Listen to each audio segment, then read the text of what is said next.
Chapter 1, History Repeats. Okay kids, Dad and I are leaving, Miranda Owens announced as she rolled the last suitcase to the door. Byron, you take good care of Vanessa. Don't forget the check for her yearbook. I won't forget, Mom. You and Dad have a great time and don't worry about anything. I got this. Byron flashed a good boy smile to his mother. Miranda grabbed her son's face and kissed his cheek. I know you do. She pinched his cheek. Vanessa. Vanessa came bounding down the stairs. Her hair was brown, shoulder length with highlighted beach waves. Her eyes were blue with shades of green. Miranda always said they reminded her of when fresh water meets ocean water. Her skin fair, cheeks flushed. She was only 15 years old. Byron was in his first year of college at Virginia University and came home for winter break. Miranda grabbed Vanessa and squeezed her. Okay, Mom, you're crushing me. Sorry, it's just that I'm going to miss you so much. I'll miss you too. A car horn beeped from the driveway and out stepped Daniel Owens. Much like a retired superhero, Daniel was a dashing older man. Byron took after his height of 6 feet 2 inches, luscious dark brown hair, ice blue eyes, and a smile that could drop the panties off any woman. Aside from good looks, Daniel was a well-to-do lawyer. One of the top 5 most requested in Alexandria, Virginia. He was taking his wife Miranda of 25 years on a cruise for a winter getaway. He walked up to the house and greeted Miranda. The family hugged one another and Vanessa and Byron watched their parents drive down the street. 2 days before Christmas, they learned they would be burying their parents. Byron had to drop out of college to take care of Vanessa or she would go into the foster system.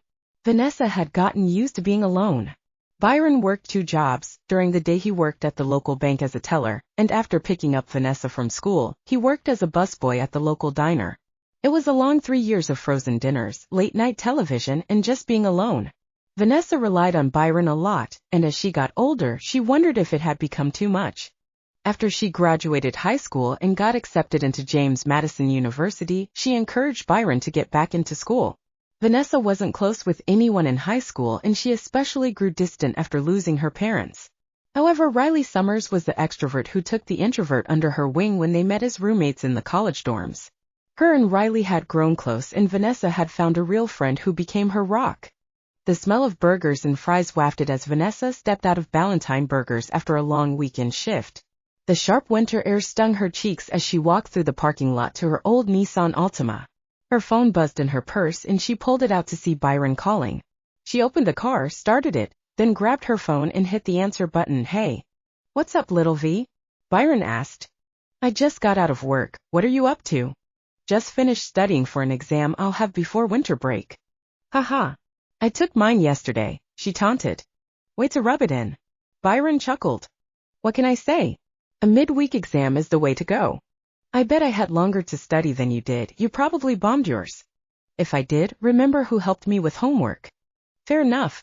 Byron laughed, then his tone went from teasing to normal. Anyway, little V, I called you to let you know that I'm going with some friends to New York City for winter break. Vanessa frowned a little.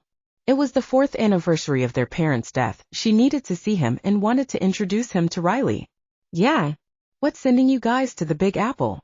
Byron sensed that Vanessa was disappointed, and he knew why. It's the anniversary of our parents' death. I know. But I want to get away, V. Don't you think I've earned that? Vanessa closed her eyes, tears shot down her cheeks.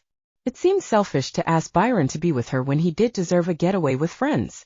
But she struggled that time of year ever since. Of course you do, By. I know, V, I know. It's hard for me too, but I need to get away. What about me? What if I want to get away? Byron shook his head, a few tears dripping from his eyes. You don't want to get away. You're not ready to. You don't get to say that. Vanessa's voice shook. It's fine, Byron. You deserve to get away. I'll just spend Christmas with Riley and her aunt. She hung up before Byron could say anything else. Why this trip to New York was so important she didn't know, but he did take care of her and even dropped out of college to do so. The least she could do was let him go. She could be the strong one for once, right? Winter break started and Vanessa sent a text to Byron. I'm sorry, you deserve to get away. For once I can be the strong one for you. Byron replied with a gif of 2 people hugging and she smiled. 2 days before Christmas, she was with Riley at her aunt's house in Leesburg, Virginia. They were having a family Christmas party consisting of ugly sweaters and sugar cookies. Vanessa was enjoying a cup of hot cocoa by the fire when a call came in from Byron. She should have known he would remember to call that day of all days, and it warmed her heart. Hey, how's New York? She asked as she answered the call. It's good. Listen, I just wanted to call and say I love you, little V. I've decided to stay in New York. You won't be seeing me again. Just know I'm okay and I love you. Wait, Byron, what's going on? Vanessa asked, but before she could finish the question, he'd hung up. She tried calling him back, but the only answer she got was a dreaded beeping noise and an automated voice. This number is currently out of service. She tried again, and again, and again. Same automated response. She texted him, an automated text came back. Byron was gone. Chapter 2, Blurred Lines. 3 long years had gone by. After the first one, Vanessa eventually stopped trying to reach him and accepted him as dead. Riley's aunt passed away from breast cancer, and all they had in their little world was each other. Vanessa pushed people away, while Riley coped by sleeping with every frat boy that looked twice at her. While Riley was, to put it delicately, an open house, Vanessa put up walls. One night while Riley was out partying, Vanessa's phone rang. It was a blocked number, and usually Vanessa ignored those. It was most likely about an extended car warranty. But something inside the pit of her stomach urged her to answer the call. Her heart pounded as she debated with herself, but at the last ring, she answered. Hello? She asked in a cold tone. Hey, little V. Her heart nearly levitated into her throat. She dropped her phone on the hardwood floor and stood by the counter, white as a ghost. Riley walked into the dorm, her hair saying it all. V? You okay?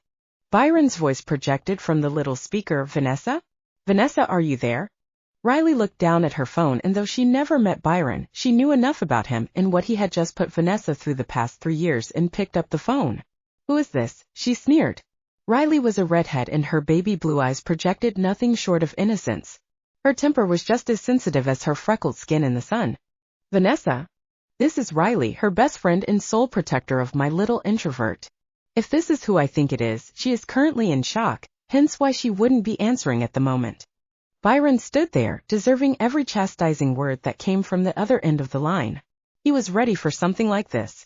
On their parents' death anniversary, he called his little sister and let her know she'd never see her only family ever again.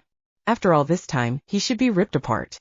It also pleased him to know that Riley deemed herself sole protector of Vanessa. God knows she needed someone she could lean on, and it eased his conscience that Riley became that person. Hello, Riley, may I please speak to my sister? Riley looked at Vanessa, who heard what Byron was saying. She quietly nodded and Riley passed the phone to her. I'm here. Vanessa could barely get the words out. How you been? How am I supposed to believe it's really you? The line disconnected, but then a FaceTime call was coming in from the private number. With a shaky hand, Vanessa accepted the call. There he was. After all this time, after all the nights she cried herself to sleep, there was Byron, staring at her through the other line. He looked every bit of a mess as she did. Tears began pouring out her eyes, and her and Byron sat there on FaceTime, silently gazing at each other, both crying silently. I can finally see you, little V. I want you to come to New York. Vanessa took a moment to process his invitation. What about you coming here? Byron shook his head. I can't, but you can come here, and I'm asking you to please consider spending your summer break here. The conversation was more difficult to get through than the one they had with the police, telling them their parents had gotten into a fatal accident. Byron was there to hold her while she cried and processed. That Byron wasn't there for her for this conversation. The Byron that told her he was never coming back and dropped off the face of the earth was all she had in that moment, and despite Riley's fierce support, she'd never felt more alone. Check your email. I've sent you and Riley tickets. Vanessa pulled up her email and sure enough, an email showed up containing itinerary. This was all so sudden. But what could she do or say? Byron had mysteriously showed back up just as he mysteriously left. You'll really be there? Byron looked her in the eye from the other line. I swear on our parents' graves I will be there to come get you. We can catch up and start over if you want. She wanted to say no, but the girl who cried herself to sleep every night for an entire year demanded she accept and go. And the next day they were packing up. You okay? Riley asked as she pulled some blouses from her closet. I don't know. I've spent so much time grieving over the years. Byron's disappearance was worse than my parents' death. And now he comes out of nowhere and wants me to come see him. Vanessa sighed as she rolled up a pair of magenta athletic pants. You don't have to go through with this, you know. Yes, I do. That girl who lost him, I owe this to her. Riley sat down next to Vanessa and rubbed her arm soothingly. You speak of that girl as if she's dead. She is dead. I buried her behind too many walls. At some point I stopped crying. If it wasn't for you, I think I would be dead too. I'll always be here for you. Hell, if it wasn't for you when my Aunt Ginny lost her battle to breast cancer, I probably would have ran away with some sugar daddy and drank myself to death. Both the girls laughed. You know his name would have been Ricardo and he owns a mansion in Southern California. Vanessa mused. I'll have 16 kids due to multiple pregnancies. Riley groaned at the mere thought. Your cute little freckles will be compensating for all those stretch marks. They joked and laughed as they finished packing their bags. The flight was leaving late that night and for a short flight. Vanessa wasn't sure why it had to be so late at night, but this was Byron and he reached out. Above everything, it was shocking to hear from him. What he did was cold and cruel, but when she remembered the sweet boy who dropped out of college to take care of her after their parents died so she wouldn't go into the foster system, worked 2 jobs every day to give her what she needed, that's the one that reached out. The one she told herself she was going to see. Vanessa and Riley stepped off the plane around midnight. Riley slept the entire hour on the flight, but Vanessa was extremely restless and anxious. Something about seeing Byron again felt odd, and it wasn't because of the 3-year span of not seeing or hearing from him. They went to baggage claim where Byron stood in a black leather jacket, an electric blue t-shirt, and jeans. He was the Byron she remembered. The t-shirt and black leather jacket hottie that all the girls in Alexandria would have died for.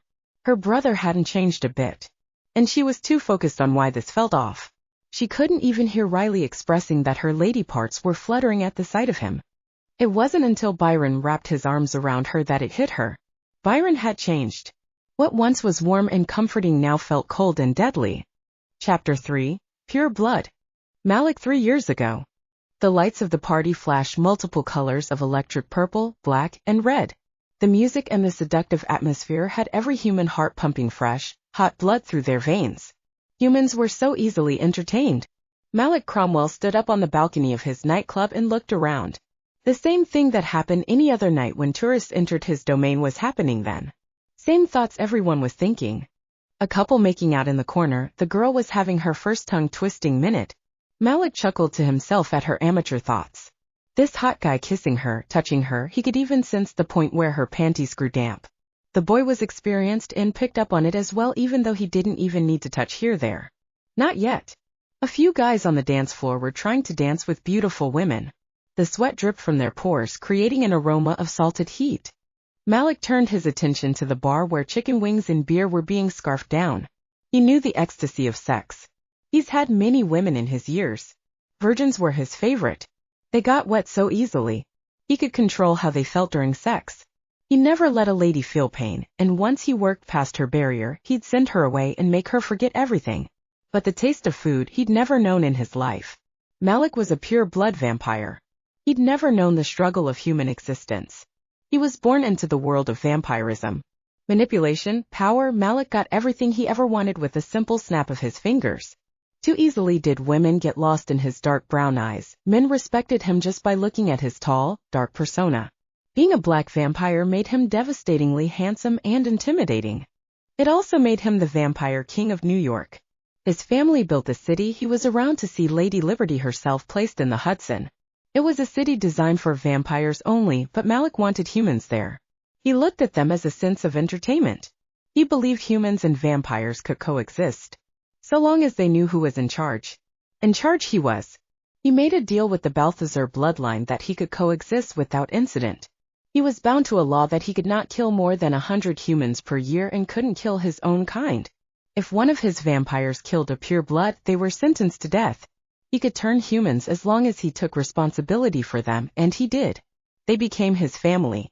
Malik had lost his parents centuries ago and was an only child, so he craved the loyalty and unconditional love of family. The only problem with turning a human, if he didn't let them feed from him, they would lose their humanity. Reduced to nothing but a rabid beast with an insatiable hunger for blood.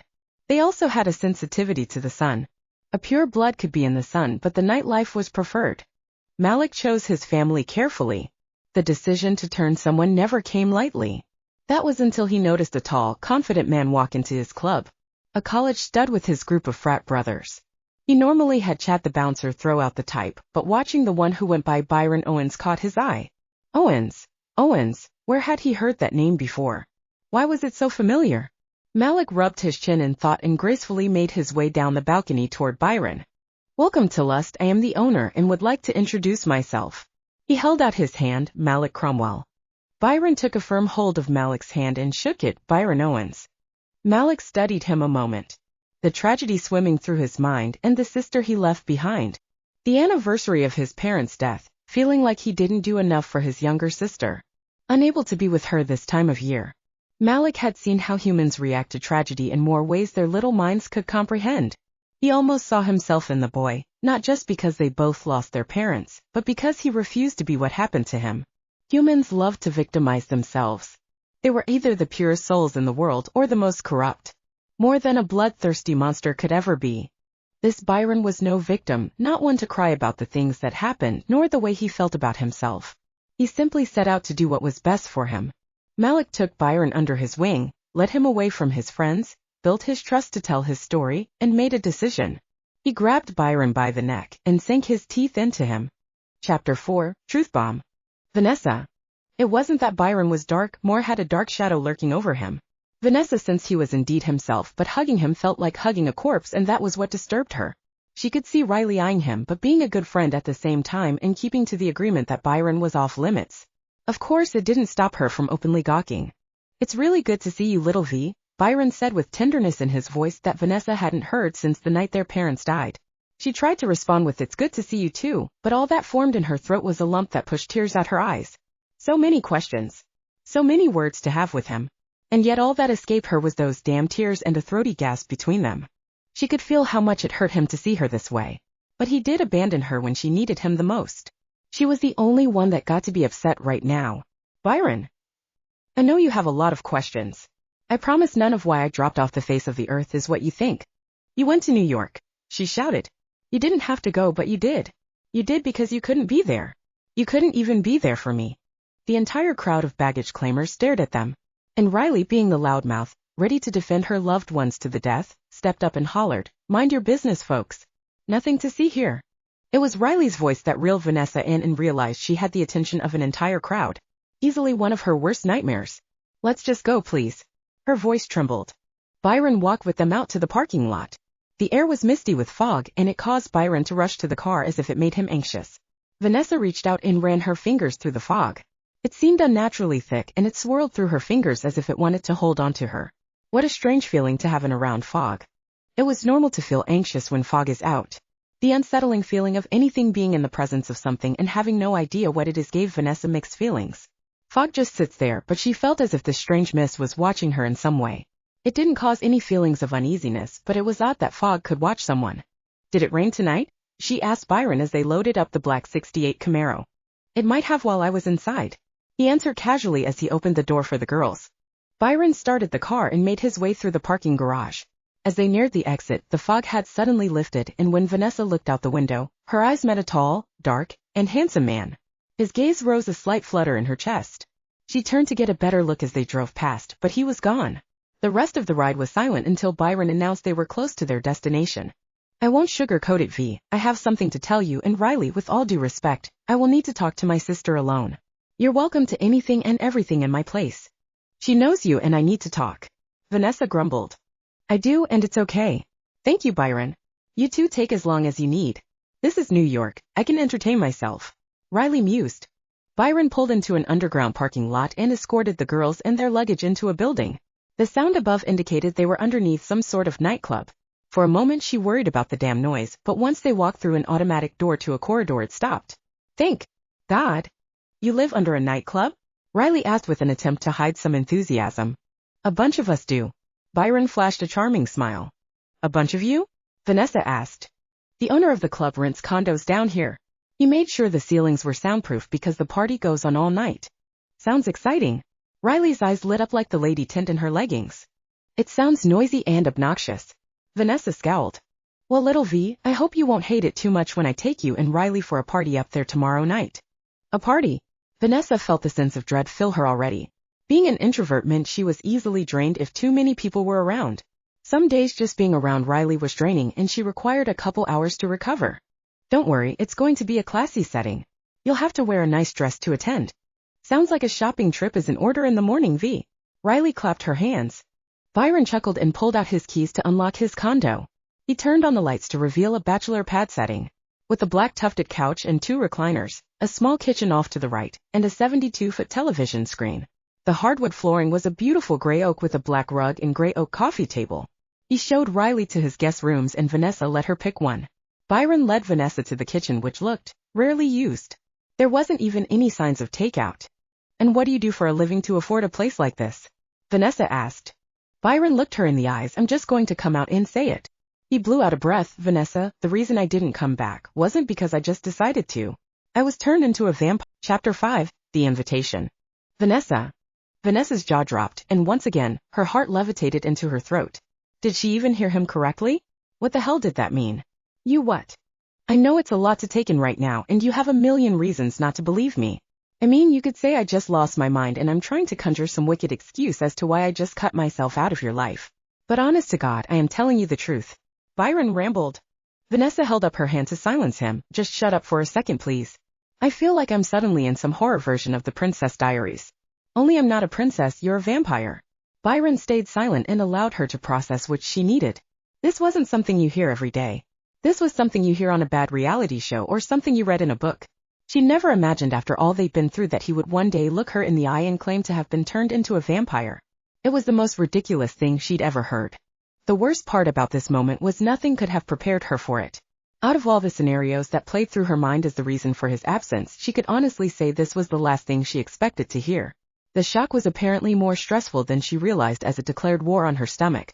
She rushed into the bathroom and a fountain of everything she had to eat earlier that day sprung from her mouth and thankfully made it into the toilet. Shock hasn't done this to her since their parents died, and somehow it all felt like a sense of irony. The vampire legend was as old as time itself, and they were known as the undead. The questions whirled out of control through her mind as she grabbed some toilet paper and wiped her nose and mouth. Byron stood in the doorway with a warm washcloth. He still wasn't sure if he should speak or not. He opted to wait for her to be the one to say something. How? Was the first one as Vanessa grabbed the cloth and wiped her face. How did something like that happen? Byron extended his hand and helped her to her feet. I'll tell you everything. Just come sit with me. He pleaded quietly. Vanessa agreed to sit on the couch with him, a glass of ginger ale and some soda crackers in her hand. How the hell did that come to your brain? It didn't come into my brain. It just happened. Vanessa looked into his eyes. Just tell me everything. I'll process as you go and double check I'm not having some nightmare. It started when the guys and I decided to enter this nightclub called Lust. It seemed upbeat and exciting and everything I needed to get out of my own head. I already felt guilty for leaving you, but I really needed to get away. I know you did. I understood, I still do. Byron's lips curled into a little smile and he nodded. That means a lot, but I still know where I should have been. For you. That aside, I met the owner. His name is Malik Cromwell. He seemed to take an interest in me and took me under his wing that night. He showed me around the club as if I were some VIP. Just as I started to get comfortable, we sat down to have a drink and the next thing I knew, I felt a sharp pain in my neck, and I collapsed. I woke up feeling this need to drink blood. Cliché, right? He chuckled. Malik broke it to me as plainly as I broke it to you. He looked at me and said, I've made you into a vampire, Byron. I feel like you have something to offer me.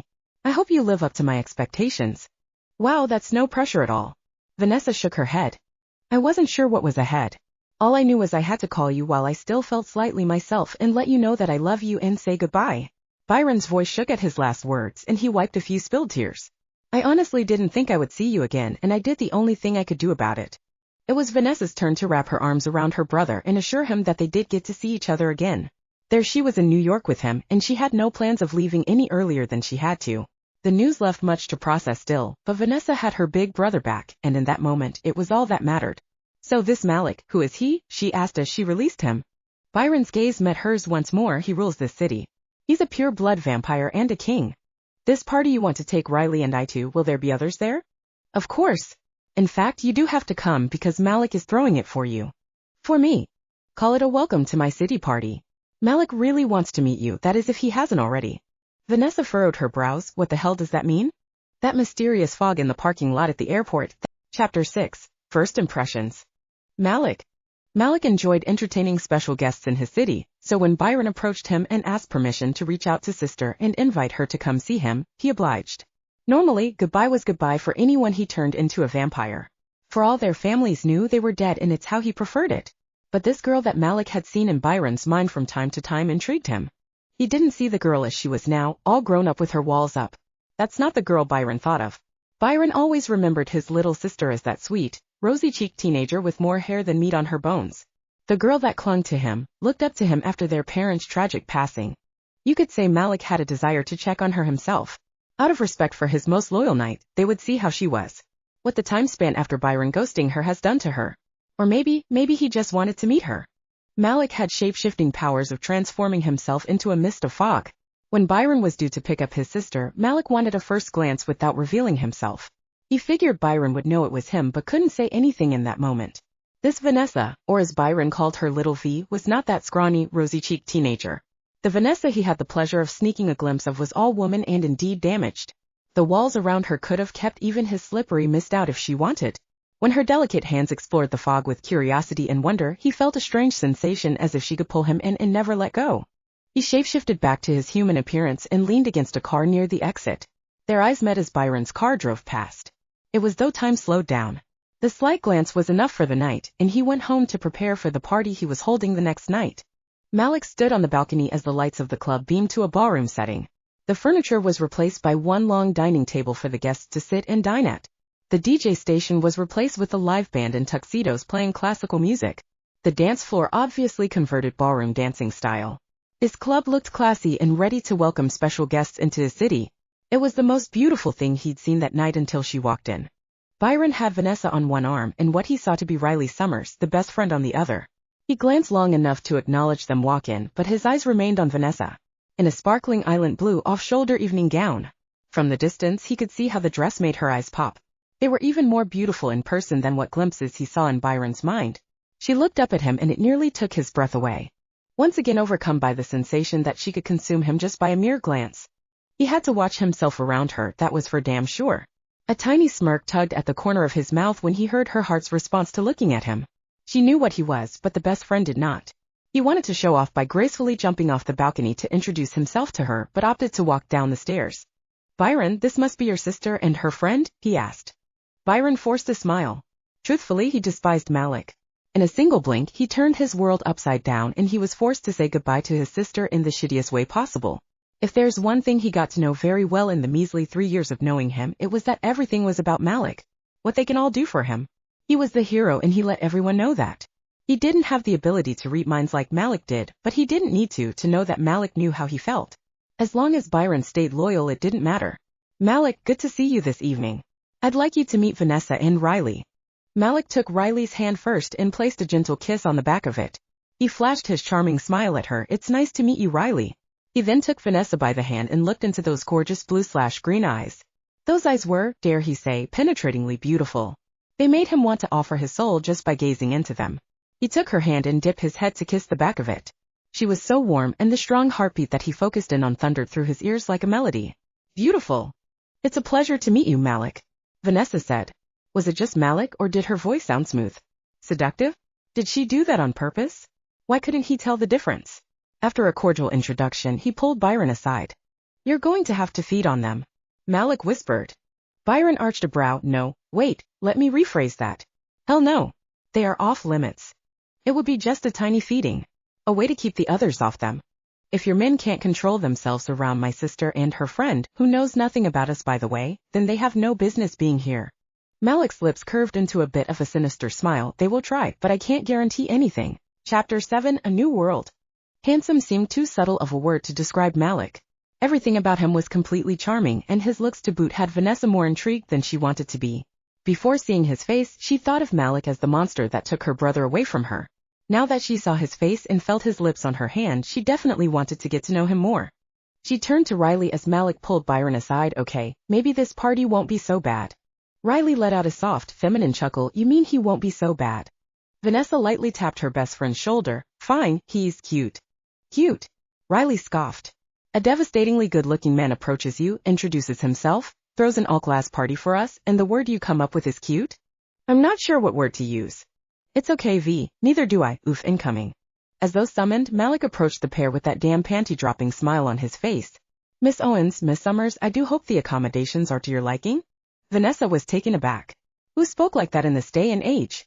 Most guys she knew would be like ladies having a good time. But here was Malik speaking as elegantly as he carried himself. Yes, this is very lovely. Thank you. I was hoping for an excuse to buy a nice dress. This was perfect. Although I really hope to be a guest at Lust. Riley mused. I'll have your name on the VIP list and you won't have to wait in line. Malik winked. What about you, Vanessa? Are nightclubs to your liking? Riley went to say no, but Vanessa stopped her. Are you kidding? I live in nightclubs. I look forward to putting on a party dress and seeing what Lust has to offer. My standards are pretty high, so I hope it measures up. She stated with a wink of her own. Malik looked pleased to hear her response, but his eyes told her that he didn't believe a word she just said. Thankfully, he didn't push it. If my club isn't to your liking, I'm sure we can find something in my city that measures up to your standards. He then looked Vanessa in the eye. They'll be serving dinner in a few minutes. May I be your first dance of the evening after Miss Owens? Vanessa was thanking God for blush and concealer that covered up how red her face was. First she just lied her ass off about her true feelings on the club scene, and now Malik wanted her first dance. I would love to. She smiled. The food was as delicious as it looked. The salmon Wellington was tender and crisp to perfection. The medley of fruits and vegetables looked like an edible arrangement. What struck Vanessa as odd was that her and Riley were the only humans at the table. The staff was human, but her and Riley were dining. The vampires also dined. Didn't they drink blood? She thought they didn't eat. Malik approached her after the meal and escorted her to the dance floor. Shit! She just realized she knew nothing about ballroom dancing. She froze as Malik placed his large hand on the small of her back and took her other hand into his. He seemed to get that she was new as well. He didn't ask questions, he didn't tease her, he simply gazed into her eyes and said, It's okay, I'll lead, you follow. The music that played was classical and Malik danced as though he just waltzed out of a Jane Austen novel. Vanessa fell into step with him and they smiled at one another. Byron tells me you're a pure blood. What does that mean? She asked as he spun her out and pulled her back in. It means I was born a vampire. He answered matter-of-factly. Really? I didn't know vampires could reproduce. Only the pure bloods can. I lost my parents a long time ago and I was an only child. What happened to them? Malik focused on her. They were killed by hunters. I was taken in by the Balthazar bloodline. They offered me their daughter, but I wanted to build the city instead. I wanted to coexist with humans. There are some ground rules I have to follow in order to rule this city. I abide by them. They let me have it. I'm sorry to hear that your parents were killed by hunters. Malik flashed a side smirk. It was a long time ago, love. So was my parents' death and I still grieve. But you're just a human. Of course it still hurts. Vanessa pulled back. Just a human? Her blood began to boil under her flesh. What the hell was that supposed to mean? What else would you call yourself? Well, if I'm just a human, then my weak self is exhausted and ready to go to bed. Good night, Mr. Cromwell. Vanessa pulled from his grip and stormed off the dance floor. She sensed arrogance in Malik, and it was one of the things that made him so damn sexy. But hearing him say, just a human, made it sound so objectifying. As though she were no more than a glammed-up pile of flesh. This world was still all too new for her and there was so much to process. She didn't go to Byron's. Instead, she went out into the streets for some fresh air. All her ideas of New York City had felt tainted. How many people knew the city was under the thumb of some ancient vampire, or however the hell old he was? Did he pride himself on ruling a city so popular that most stories revolved around it? Anytime something goes south, it always started in New York. The irony. Vanessa aimlessly wandered the streets trying to take in some kind of normalcy. Within minutes a mist of fog had begun to surround her. She rolled her eyes and went to duck into an alley. The fog dissipated and she turned, ready to confront Malik. But the figure that stood before her was not him. She didn't recognize the man as someone she'd seen at dinner. And she would know if she saw him there. Vanessa was extremely observant of people around her. Their faces, their names. She internalized it all. Hello, she called out. The man said nothing, he just stared at her. His clothes were ragged and when Vanessa spoke again, drool began to pour from his mouth, and he started to laugh maniacally. He then sprinted toward her at an unnatural speed. A large hand covered her eyes and she blacked out. Chapter 8. Rabid Consequences. Vanessa woke up on the couch in Byron's condo. A very worried Riley had sighed with relief when she woke up. Byron, she's awake, she hollered. Byron whooshed into the living room and Vanessa looked up. Byron, no, Riley. I know everything. Riley intervened. It wasn't exactly a secret after Byron brought you here and his hands were covered in blood. How long was I out? Vanessa asked. Just a day. Byron answered as he brought her a glass of water. Drink this, it'll help wake you up. Vanessa knew her throat was a little dry, but after sitting up and taking the ice-cold glass of water, she found herself guzzling it as though she hadn't had water in a year.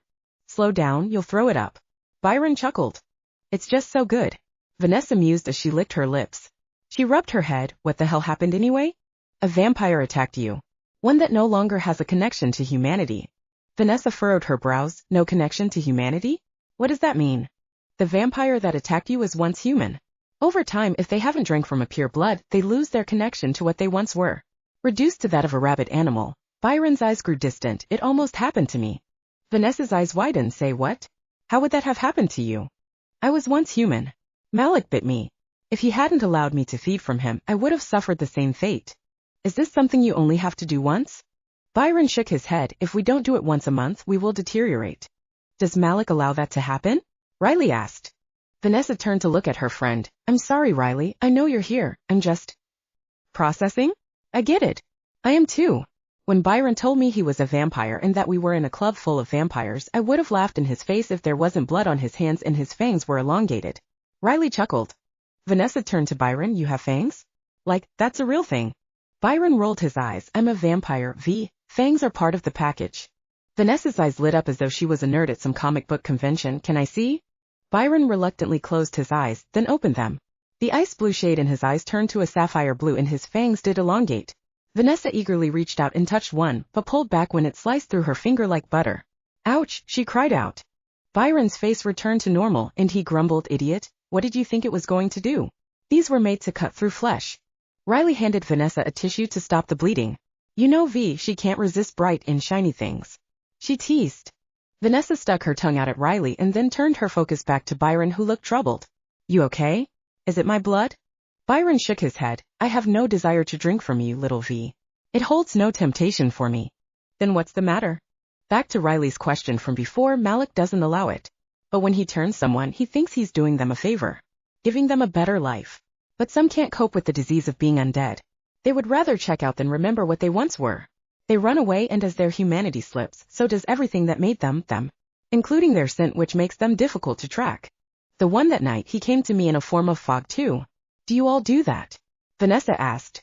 Byron nodded. We can if we want. The vampires that lose themselves do it as a way of going with instinct. Predators sneaking up on the prey and devouring at the right moment. Did you kill that vampire? I did. Did he hurt me? Why was I out so long? The presence of a rabid vampire is draining. They consume your energy so you can't scream or run. It's a way to paralyze you in a sense. When you lose energy like that, you passed out and your body has been recovering. Riley patted Vanessa on her back. I was so worried about you, but Byron assured me that you were just drained and your slumber was charging you back up. I'm sorry this happened to you, V. Vanessa knew all too well that sorry this happened to you wasn't just about the attack, but what happened to Byron and why he had to go away. Vanessa being an empath, Riley learned over time she didn't need to say much and Vanessa would know what she meant. Nothing about this was fair or natural. Vampires exist and Vanessa had to go with it to keep her brother in her life. She went to ask about Malik when there was a pounding on the door. Byron closed his eyes and frowned as though he were expecting a knock like that. Who could that be? Riley asked. Byron looked between the girls. It's Malik. He's here to serve my death sentence. Chapter 9, Acceptance. Malik. Vanessa was not the first woman to storm out on him. One is not simply as old as Malik and not have it happen on more than one occasion. She was, however, the first to make him feel some remorse for the comment that carelessly slipped from his lips. When a woman stormed out on Malik, it was all too easy to go after her, whisper sweet nothings into her ear, and use mind control for the rest. Malik had no interest in chasing her down to do that. If he were to go after her, it would be to beg for forgiveness.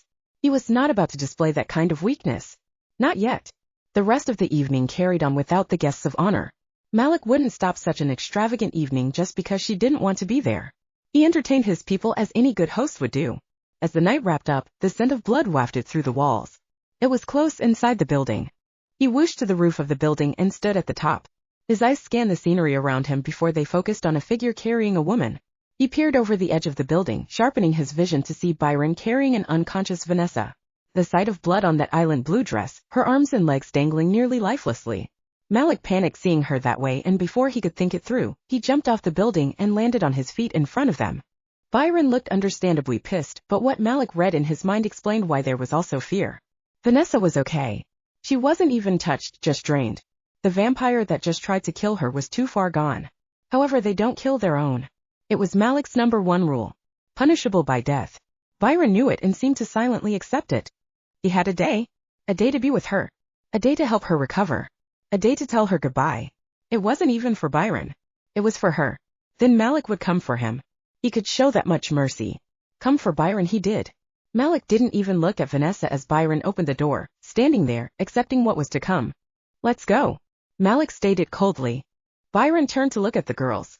Riley was holding a confused and fussy Vanessa. Both girls were distraught and confused, but Riley seemed to know her place and knew that there wasn't a thing she could do except be there for Vanessa. It was good to meet you, Riley. Thank you for keeping her. Malik gave a curt nod to the girls, and a couple of his most trusted men, Aaron and Julius, grabbed Byron by the arms and took him away. Malik and Byron tuned out the sound of Vanessa's cries and pleas carrying from the room. Malik walked toward a double door and opened them where all the other vampires were waiting. It was set up like a courtroom. In the center was where they executed vampires. Byron had seen it before, and now he was the one in the center. Byron Owens, you have committed a crime punishable by death. Do you have any words in favor of your defense? Malik asked. He was going to kill my sister. I couldn't let him. I understand death didn't need to happen, and I accept my punishment. Very good. Aaron and Julius bound Byron's hands above his head with rope soaked in vervain to the chain hook above him. Malik stood in front of him. He said nothing, but went to drive his fist into Byron's chest to rip his heart out. There she was. The blue eyes that met Malik's were no longer Byron's, but hers. Vanessa stood protectively in front of Byron. Her cheeks were flushed, sweat droplets emanated from her pores. Her breath harsh and ragged. She ran here. She ran faster than her legs have ever carried her, as though her own life depended on being here. Malik pulled his hand back, and once he stopped taking in her disheveled appearance, her cries came crashing into his eardrums like a spigot bursting. You can't kill him. He could see from the look in her face that her lungs were burning, and she was still recovering from her energy being sucked out of her. Malik arched his brow. I can and I have to. Vanessa shook her head vigorously. The poor girl's hair was sticking to her face from how much she was sweating. I won't let you take him. Malik and the other vampires let out a roar of laughter. Byron stood behind Vanessa, growling at her, but she ignored it. Her gaze never left Malik's. And what came out of her next silenced the room. Kill me instead. Chapter 10. Dealer's Choice. Vanessa. Knocking her best friend out with a heavy book and leaving her to find Byron wasn't something Vanessa was particularly proud of. Riley would forgive her, eventually. Though somehow Vanessa knew that Riley understood. She had just seen her brother for the first time since he ghosted her, found out he was a vampire, and now he was to be executed. She would be damned to lose him again.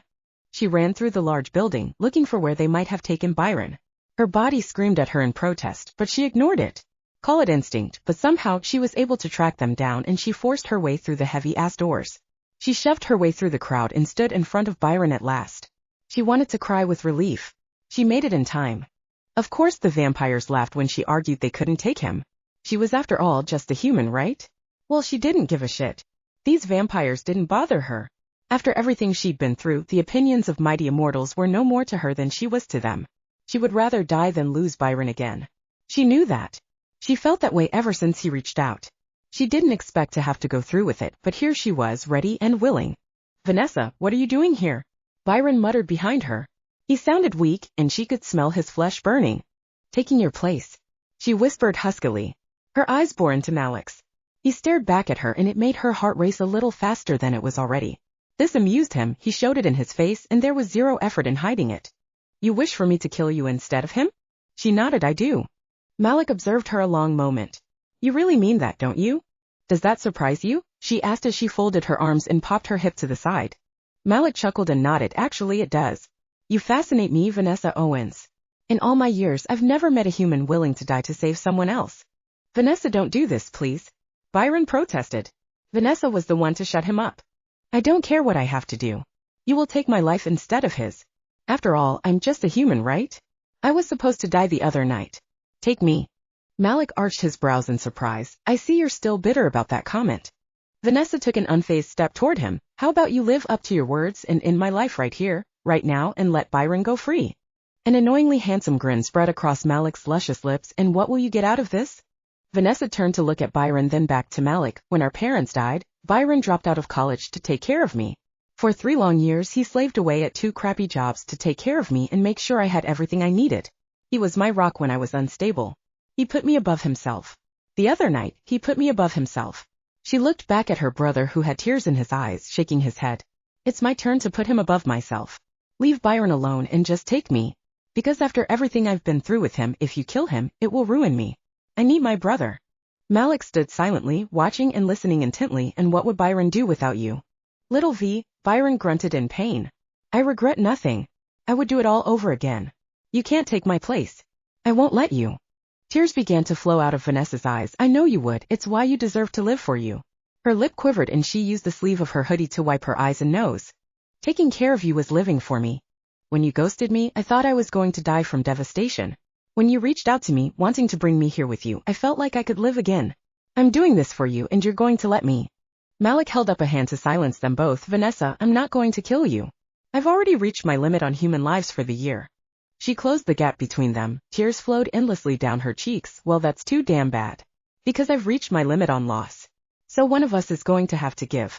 Turn me first if you have to so you don't overdo your quota. But you will not kill Byron and leave me in this world without him. He can be without me. Malik lifted his hands to her face and cupped it, brushing her tears away with his fingers. His eyes tender and merciful. I won't turn you nor kill you. Truthfully, I want Byron to live too. I like him and don't want to lose him. I do believe there's an arrangement you and I can come to. Byron went to protest, but Vanessa held up a finger to shush him. Name it. Malik flashed a side smirk and trailed his finger along her jawline and lifted her chin so they were face to face. If I let Byron live, you surrender yourself to me. Your life lies in my hands and my hands alone. Vanessa didn't even blink, so be it. Chapter 11, New Home. Vanessa. Vanessa. No. Byron hollered as Aaron and Julius began to usher him away. Don't give yourself to him. I'll die. Let me die. You have a life to live. I don't, he called out. His cries went in vain. Vanessa made up her mind. Even as Malik looked at her as if he just won a rare prize, she didn't regret the deal she just made. It saved Byron. She knew he was alive and well so long as she cooperated with Malik. He held his hand out to her. Let's go, my dear. Vanessa scoffed and slapped her hand into his. I'm not your dear. Malik let out a soft growl and pulled her close. They were eye to eye, chest to chest, hand in hand. The position ignited a fire between their bodies, and they gave each other a look as though they felt it but made a silent agreement to ignore it. Oh yes, you are. His tone was smooth, almost sultry, and a touch commanding. This combination did things to Vanessa she didn't appreciate in that moment. She basically sold herself so her brother wouldn't die. Unlike his pleas, she was determined that her sacrifice didn't go in vain. She shoved herself away him and her flustered reaction clearly amused him, which pissed her off all the more. She followed Malik to a limo that appeared to be waiting for them outside. Just like a gentleman, Malik opened the door for her and allowed her to slide in first. They were the only two in the back and it made her nervous. The driver pushed a button which raised a barrier between them and himself. Oh God, what was going to happen to her? Where were they going? She looked to Malik who sat across from her. A perfect chance to lunge at her at any moment and the element of surprise could be against her. Her anxiety coursed through her body like a restless demon. Despite the uneasiness, deep down she felt he wouldn't do her any harm. Or was that wishful thinking? The ride was about 30 minutes long, most of that due to traffic. Malik said nothing. Did nothing. He seemed aware of her anxiety but offered no solace. Why would he? It appeared she now owed him everything and her nothing. The agony of the unknown was still better than being here knowing her brother was dead. She kept reminding herself of that. This was to save him. It was her turn to do something for him. The limo stopped. The door opened and the last bit of daylight shone through. With Byron's place having windows covered up, she didn't even know what time it was. It seemed from the moment she woke up until now the time didn't matter. She woke up and Byron was taken. Now she was here. Vanessa stepped out of the limo, beholding a gated mansion. The building looked almost like a castle but with modern accents. Welcome to your new home. Malik smiled as he escorted her along the path to the double doors. He opened one door and ushered her in. The place definitely reflected everything Malik thought of himself. The cream-colored marble floor with black and gold accents practically sparkled under their feet. A large black statue of a jaguar with black wings stood majestically in the middle of the double staircase. The house intimidated her. She looked at the brown leather furniture and sighed a bit. At least it would repel her but sweat. But if she farted, that would not muffle the sound at all. Then again, Malik would probably hear everything gurgling in her gut before it even thought of leaving her body. Malik took her by the hand and she didn't resist. Hell, she didn't even notice. This way, he said as he led her into an extravagant dining room with a chandelier and everything. We're going to go over this new arrangement. I've set some rules. Oh, great rules. Vanessa rolled her eyes and sat in the chair Malik pulled out for her. He sat across from her. What's mine is yours now. This is where you'll be residing. She nodded in agreement. Okay. You're welcome to anything and everything. If you require something, I'll get you anything. I'm not active during the day, so you can come and go as you please. I thought you said there's rules? Malik let out a chuckle. I'm not finished. Vanessa looked at him as if to tell him to proceed. You will be in this house by sundown every night. I'm not going to hold you prisoner, Miss Owens. At least not during the day. And don't even think about trying to run away or hide from me. Malik stood up and leaned over the table. Not only do I have eyes and ears all over the city, but I can see into your mind. But you knew that, he stated with a wink. Vanessa didn't flinch at his words nor have any response to his wink. Even if I could plot an escape, and I could, she said smugly, I wouldn't. I'm here on behalf of Byron's life. If I ran away or tried to hide, you would kill Byron. You don't need to see into my mind to know I'll be damned if I let that happen, no matter how much being here sucks. A wide grin spread across his face and he leaned in closer. The days are yours. He placed his fingers under her chin and lifted her face to gaze into his eyes. But at night, you, Vanessa Owens, are mine. Chapter 12, Sweet Taste. Malik had to give it to her. She was not afraid of him, and that truthfully excited him. She never made a direct threat that she would make him eat the words he uttered the night she stormed out on him. Oh, how she came through all the same. Between stepping up to save her brother and showing no fear toward him, she wasn't just a human. He knew that now. He could honestly say out of the 500 years he'd been around, he never met anyone like her. What made her different? He had no idea. FCK, she just was. He pulled back after her response of, so be it, and she picked out the furthest guest room from his own bedroom. That was no surprise, but all the more still amusing. He arranged for her belongings to be brought to her, and because he was so damn generous, he allowed Riley to come make sure she was all right. He wouldn't allow Byron there. No one was allowed there. Even Riley came blindfolded. He stood at the other end of the hall listening in on their conversation. You knocked me out, you brat. Riley chastised. I had to. They were going to kill Byron. Vanessa sighed. I know, I'll let it slide this once, Vanessa Owens. Thank you, Riley Summers. Both girls giggled. How's your head? Vanessa asked. You didn't do much damage. I've had worse headaches than this after drinking. Riley teased. Well, I wasn't going to bludgeon you to death. I'm just saying I'm fine. Good, I'm glad you're all right. Thank God you're all right. I honestly wasn't sure what to expect. But I'm here in one piece. Vanessa chuckled, then her tone turned serious. How's Byron? He's waiting to hear that you're all right. I told him he should rest. Apparently this vervain herb makes their skin burn. He's healing fine, but I insisted he rest and wait for me. Please tell him I'm more than okay. In fact, Malik's been pretty generous given the circumstances. He's given me freedom during the day, but he said, and I quote, at night, you Vanessa Owens are mine. Vanessa deepened her voice to sound like a proper gentleman. Wow, he's given you free reign of the day? Well then you and I can spend the days together. Planned on it. But what will we do once the summer's over? Will he let you go back with me to go to school? I don't know. I gave him my life to spare Byron's. I'm thinking that's a pretty permanent gig. I guess it is. Both girls were sad and unsure of the future. What will you do at the end of the summer? Vanessa asked. I don't know. Things have sort of not gone as planned. I don't want to commit to staying here. But then it doesn't make sense for me to go back to the university without you. Maybe we can just get through the summer for now? I'd love that. I'm just glad I'll still get to see you. Me too. Will he ever let you see Byron? I hope, otherwise it's sort of all for nothing. As Malik listened to them talk, he could feel the sadness that wasn't verbally expressed. The gravity of her choice weighing down on her. She was in the middle of school. Her life was really just beginning. And she ended it too willingly. He shook his head. This was her choice and now she would live with it. She agreed to give all that up. And damned if anyone tried to convince her otherwise. Several days had passed.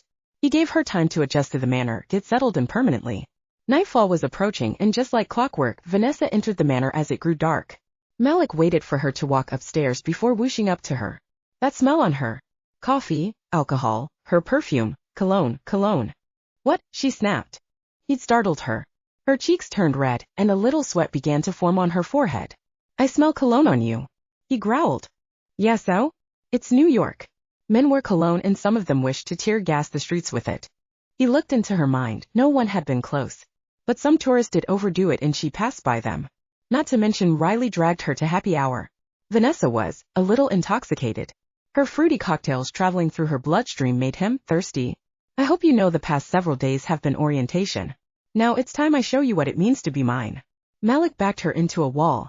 Those blue eyes, though glazed, looked back at him, emanating no fear, but curiosity. He chuckled as he saw where her thoughts were going. What she assumed was going to happen. He'd be damned if he wasn't thinking the same thing. Because her pheromones were tempting him to go there. The look in her eyes was what stopped him. For a moment he felt transparent. as if she could see into his mind as well. It scared the shit out of him. He slid a hand up into her hair and leaned her head to the side. He took a moment to smell her. His lips trailed lightly along her skin. Her warm vein pulsated beneath them, and as he slowly moved, it fluttered faster and faster. He was in control, and he loved it. That was until he felt her hands on his shoulders, gripping his black t-shirt. A soft moan of longing projected from her lips, and he was hard against her. FCK, FCK. To regain control, he bore his fangs and sank them into the throbbing vein. As a pure blood, Malik could make his victims feel anything he wanted them to while he fed on them. For her, he sent a sense of euphoria and pleasure into her as he drank her sweet, red nectar. She moaned again, and clung to him. Her heart rate increased, and the blood flowed smoothly into his mouth. He listened to her pulse, and as it began to slow, he pulled away. He slowly, firmly, trailed his tongue along the puncture wounds, healing her, and cleaning her. Having regained control, he turned and walked away, leaving her breathless, aroused, confused, and frustrated. Chapter 13. Sober Realization. Vanessa. Vanessa stood there. Hot, bothered, and now sober. She wasn't much of a drinker, but Riley introduced her to fruity cocktails and that ruled them tolerable. She held a hand to her neck, panting as the moment played on repeat through her mind. It was strange. She'd never been bitten by a vampire.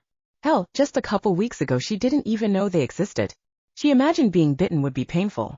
Yet when Malik sank his fangs into her neck, she felt nothing but pleasure and desire. It felt so good in the moment. Her body riling up, the damp heat between her thighs. For a moment, nothing else existed. Not the deal they made, the fact he was willing to kill her brother. None of that. It was nothing but Malik's mouth on her neck, drinking from her, and if she were dying, that would have been the ideal way to go. Though now she did remember it all. Watching him walk away, her body cooling down, her senses coming back to her, she remembered where she was now. Why she was there. Pleasure and desire quickly turned to anger and disgust. She squealed out in anger and went to her quarters to take a shower and go to bed.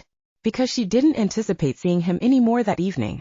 The next day she was at brunch with Riley, who was shoveling carbs, protein, and grease into her mouth as if they were to be her last meal to cure her hangover. "Oh my God, this is the best eggs Benedict I've ever had in my life," she exclaimed as she shoved a bite in her mouth. "Slow down, Ree, you wouldn't want to get sick." Vanessa chuckled as she poked a cube of watermelon with her fork and popped it between her teeth. "Already happened. Byron was kind enough to hold my hair back. Now I'm just starving. Is it weird? Being there with him without me?" Riley shook her head. "It was awkward at first, and I was going to opt for a hotel, but Byron asked me to stay. We've sort of been getting each other through things." "I miss him," Vanessa said as tears poured down her cheeks. "Everything that's happened since we got here, it's all just..." She shook her head, unable to finish her thought. "Sudden? Shitty? Depressing?"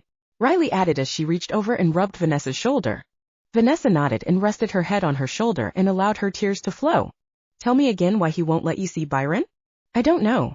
It's not something he's really discussed with me. I don't even feel like I can see him without Malik's permission. I won't go against him because I will not lose Byron like that." "Have I mentioned how brave you are?"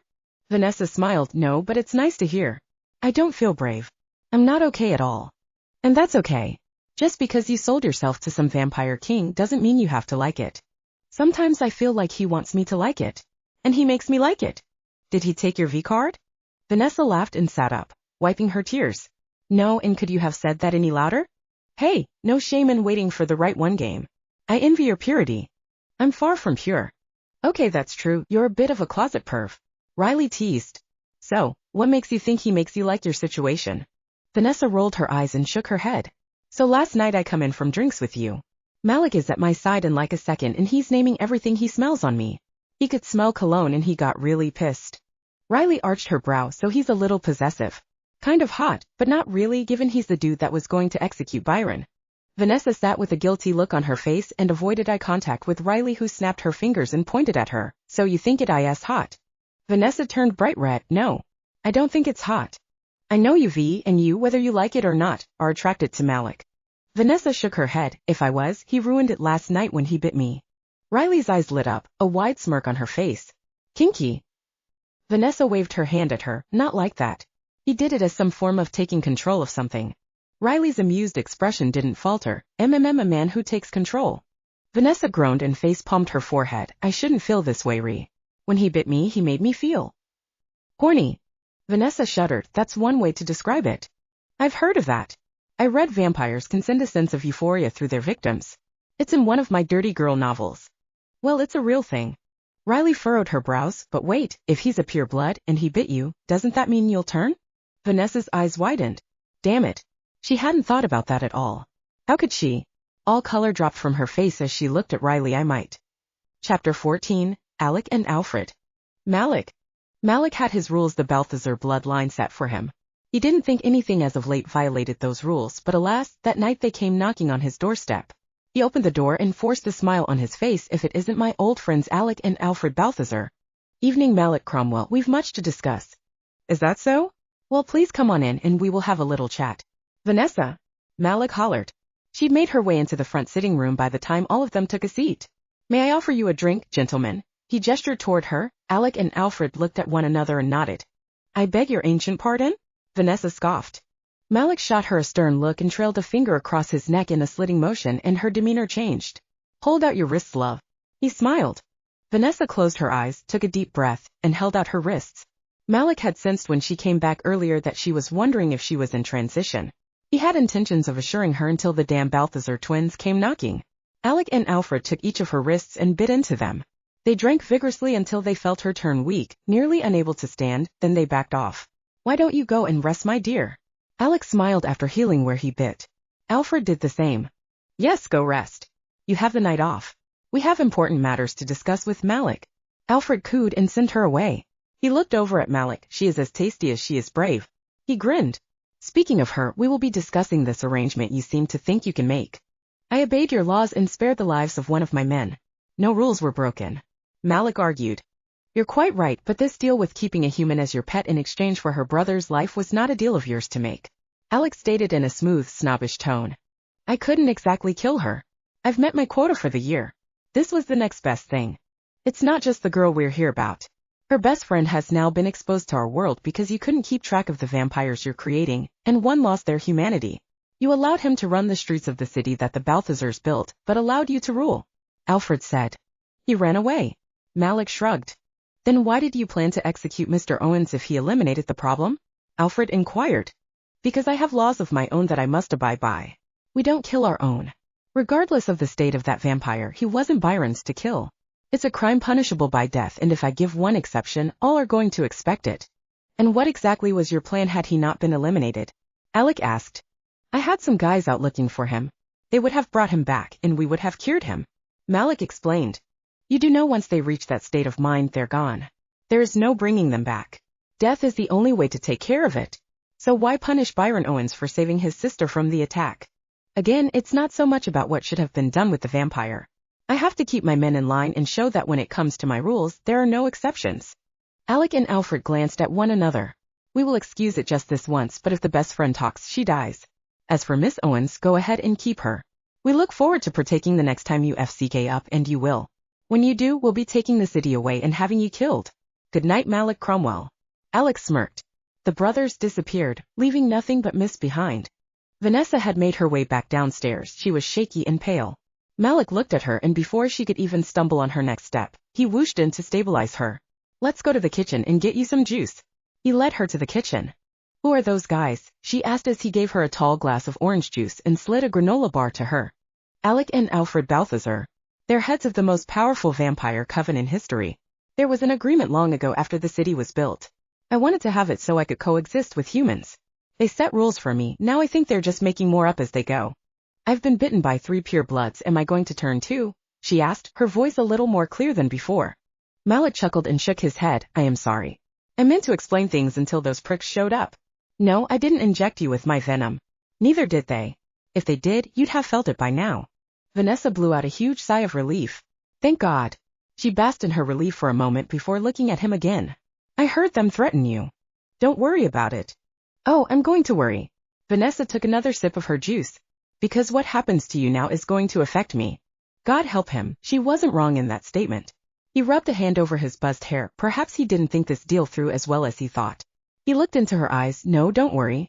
Because the only thing that's going to happen to you is me. Chapter 15, A Stupid Mistake. Vanessa. It was easier than she thought to convince Malik to see Byron. But he had to be present, and it had to be at Lust. Small price to pay. She sat in front of the vanity in her room. She truly had a beautiful room. A queen-size bed to herself with the softest sheets she'd ever slept on and a cozy comforter. a vanity with a light-up mirror that she took full advantage of to up her makeup game. She proceeded with the finishing touches of her red smoky eye look and applied her favorite drugstore lip gloss. She got up to stand in front of the full-length mirror by her dresser and looked over her outfit. Her and Riley had gone shopping that day for a club-appropriate outfit. The silver chrome halter top made her feel naked and that her boobs would come flying out in protest if they weren't held down by this boob tape Riley found on photogram. The black skinny jeans and stiletto ankle boots were out of her comfort zone as well. Vanessa didn't see the point in any of it. Sure, she looked hot. But it wasn't like she could go home with anyone that night. Not that she would if she could. Her virgin status wasn't going to falter because of a night at a sexy dance club. She wasn't sure what she was saving herself for anymore. The idea of sex was appealing and it was an experience she wanted to have, but it was something one had to be ready for. Vanessa was not ready. She hated that since she moved in with Malik, that night he bit her, she never forgot the tingling sensation that went through her body. She could consciously push the fantasies away during the day, but at night, when her subconscious was in control, the dreams were f***ing hot. He didn't even show any kind of interest in her. Other than holding up her damn deal with him. He might have been flirtatious at first, but these days he was just there and so was she. Vanessa blew out a sigh of reluctance and made her way down to Malik. Her hair was curled that night and it flowed over her shoulders and down to her mid-back. Ready when you are. Malik turned to look at her and the look on his face amused her. He could control his facial expressions. She learned that about him. But his eyes, as dark and mysterious as they were, they said it all. He cleared his throat and offered his arm to her. You dress this way every time you saw your brother, he teased lightly. Not usually, I'm more naked. She replied. Malik chuckled softly and escorted her to the limo. He didn't look at her the entire ride, and if Vanessa was honest with herself, it frustrated the hell out of her. They walked into the club just as people outside were lining up. Girls whispered to one another about how hot the owner was. She caught Malik's smile, enjoying the compliments. Damn dude knew he was good looking. When Vanessa saw Byron, she pulled her arm from Malik's and ran up to him, throwing her arms around him. Hey little V. Byron chuckled as he squeezed her. I'm so glad to see you're okay. I have to be, otherwise the deal breaks. Vanessa smiled. Riley approached them with a couple margaritas in her hands. Drink up, V. We all get to hang out tonight. Vanessa took the drink and it looked amazing. Just the one, I don't want to get drunk. Boring. Riley teased. You look hot. I told you that boob tape worked wonders. She winked. Can we not talk about my sister's boobs right now? Byron laughed uncomfortably. No one said you had to look. Riley smirked. Vanessa watched Byron jerk forward as Riley walked away. Did she just slap his ass? She shook her head and took a long swig of the frozen drink. Oh damn, that's as good as it looks. Malik prides himself on serving the best. Byron responded. Pretty sure he just has to be the best. Vanessa giggled. So how are you and Riley doing? Byron went and sat on a couch and patted the surface next to him where Vanessa Saturday. She and I are helping each other really. This isn't a tragedy, Vanessa assured. For what it's worth, he's been flexible. I get the day to myself. I can see Riley. Tonight I get to see you. You sold yourself, Vanessa. He might be flexible, but at the end of the day, I'm here because he owns you and that doesn't set well with me. It's better than you being dead. This is pointless. Because I'd rather be dead than have him own you. The words felt like a low punch to the gut. Is that how you really feel? Her words were shaky as they came out. Byron nodded without so much as a blink of hesitation. I do feel that way. Giving up your life like that and being owned by him was a stupid thing to do. I would rather be dead than live every day worrying about what is happening to you. Vanessa looked down in shame. Was what she did a selfish thing in order to keep him alive? She blinked, a few fallen tears loose. Thank God for waterproof mascara. What's done is done and I'm fine. He refused to kill me. And he spared you. How's that so stupid? Because you have your whole life ahead you. You got accepted into a great university, you have a chance to fall in love and have kids. I lost my ability to live a long time ago. You gave up everything when I have nothing left. Vanessa sat there in silence, the tears flowing down her cheeks. She got to see him, and it couldn't even be a nice visit. No. It was all about how stupid she was. Her sacrifice wasn't stupid to her. What about the 3 years she'd spent in agony wondering what the hell happened to him? What do you want me to do about? I want you to sit here while I give you your life back. Byron said as he stood up and began walking toward Malik. Vanessa gasped in horror as Byron delivered a right hook to Malik. Chapter 16, Dirty Secrets. Malik. Malik was at the bar, chatting it up with some of his guests when all of a sudden he saw Byron in front of him. The next thing he knew, the bones in his cheek and nose shattered. He growled as the pain of them healing was greater than the blow itself. He straightened himself and waved off the bouncers. It's all right, I'll handle this. He turned and looked at Vanessa, who was clumsily pushing her way through the gawking crowd. Then back to Byron. You and me outside. He grabbed Byron by the throat and dragged him outside. Vanessa and Riley were desperately trying to follow, but Malik made it so they couldn't find them. He shapeshifted into fog and raised Byron to the roof of the building, slamming him on the ground. Are you trying to get yourself killed, Owens? It's a shit deal and you know it. I didn't ask to be saved that day. Byron coughed as he got to his feet. No, you didn't. However, she asked me to save you. So I made the deal. I thought you'd be more appreciative of what she's done for you. Instead, the first night I grant you two the ability to see each other, you spend it telling her how stupid she is. Malik clicked his tongue and shook his head. Why do you even want her anyway? Byron asked. Malik lifted a one-shoulder shrug. I simply wish to get to know her. I don't keep her on a tight leash so you can lose that bind in your britches. Doesn't matter. I can't live like this. So just kill me and let her go. Malik studied him a long moment and rubbed his chin and thought, you know, when she asked me to spare you and kill her instead, I thought you'd be on your merry little way, living your best life. Instead, you tell her how you're constantly worried about her. He grabbed Byron by the collar and pushed him into a wall. We all know that isn't exactly the truth now, is it? You and Riley have been having a little fun of your own. You two have been getting yourselves through this all right. More like getting into one another. Get out of my head. Byron hissed. Yes, what a stupid mistake she made sparing you. Now you and the spicy little redhead can be alone and scratch the itch you two felt walking into the party the first night they got here. It's not like that. Byron growled and shoved him away. So touchy. Malik smirked. Tell me, Byron, why are you trying to get yourself killed when you have it so good with the little sister's best friend? Because it's another reason I don't deserve to live. Ouch, imagine if Riley heard you say that. I like her, but I shouldn't have seen her. Not like that. As Vanessa told you in the bar, yes, I was listening, what's done is done. Please don't tell her what's going on between me and Riley. We're trying to figure out how to tell her. Don't you worry, big brother. Malik mocked, I won't tell her a thing. I will, however, not let tonight go unpunished. I forbid her to see you and Riley. No. No, Malik, please. I put her through so much. I need to make it up to her. You and Riley can really cling to one another now. You're punishing Vanessa by doing this. You want to know why I made a deal with her in the first place? Malik interrupted. Byron silenced his pleas. Why? Because I respect her. She has a bigger pair of balls and more integrity than you have right now. I turned you because I saw a lot of myself in you when I first met you. What you were willing to do for your sister. I would have done the same thing for my family when I had one. I chose to make a deal with her too because I didn't want to lose you. How dare you take what she's done and deem her stupid? Especially when you're sleeping with her best friend. You don't deserve what she's done for you. Byron fell to his knees, man to man. I'm her big brother. I'm supposed to be protecting her. She shouldn't have to do this for me. Malik rolled his eyes. She knows that. She thought of this as something she could do for you since you sacrificed so much for her. She hasn't come out right and said it, but it's what she thinks constantly. Her doing that doesn't make you less of a man, but the stupidity you displayed downstairs, sleeping with Riley behind her back, that is what makes you worse. Chapter 17, It's the Little Things. Vanessa. She wasn't sure how, but she found Malik and Byron. Ever since she came to New York, she felt she had a sixth sense of some kind. For not being familiar with things, she was able to find her way when she wanted to find them. She couldn't get to the roof where they were, but she had a gut feeling that's where they were. Malik was the one to jump off the roof and land on his feet. Where's Byron? She asked. How the hell did you find your way out this way? Malik asked. Vanessa shrugged. I don't know, I just did. Why? Malik shook his head, still trying to figure out how you found your way to the courtroom. Maybe I just have good instincts when I'm feeling determined.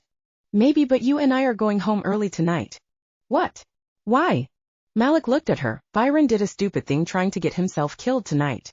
The punishment, you two aren't to see each other until I decide otherwise. Same goes for Riley.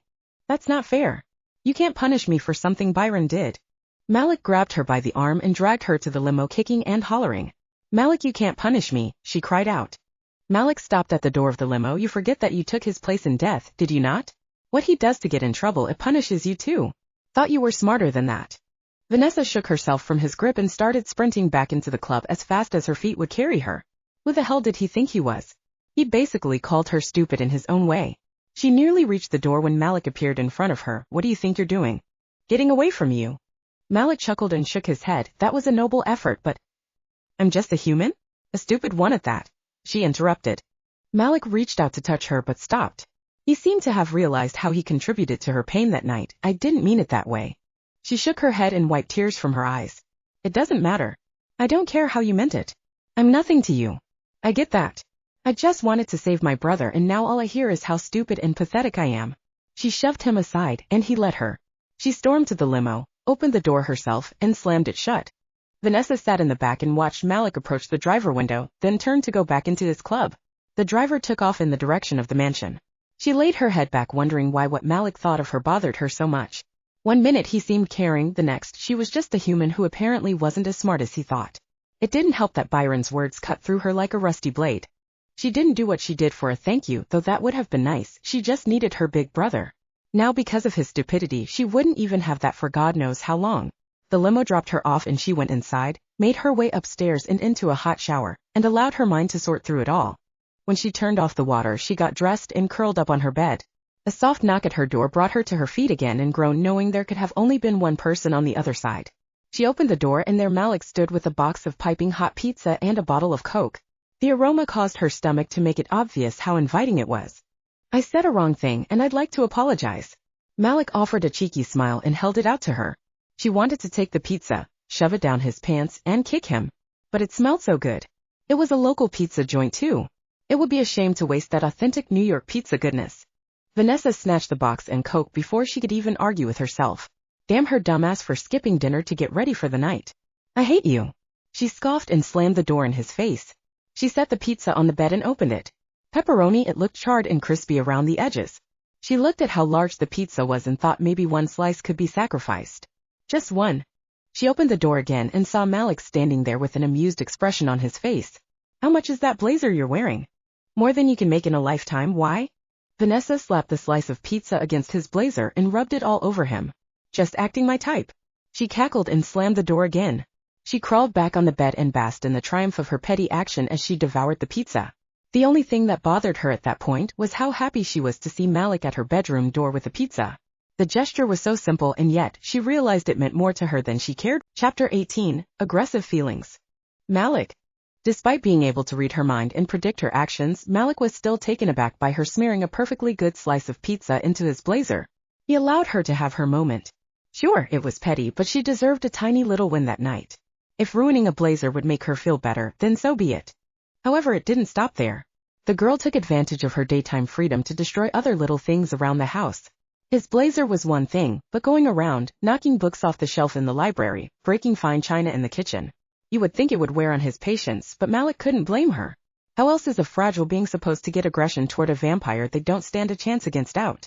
One night, he snuck up on her in the bathroom.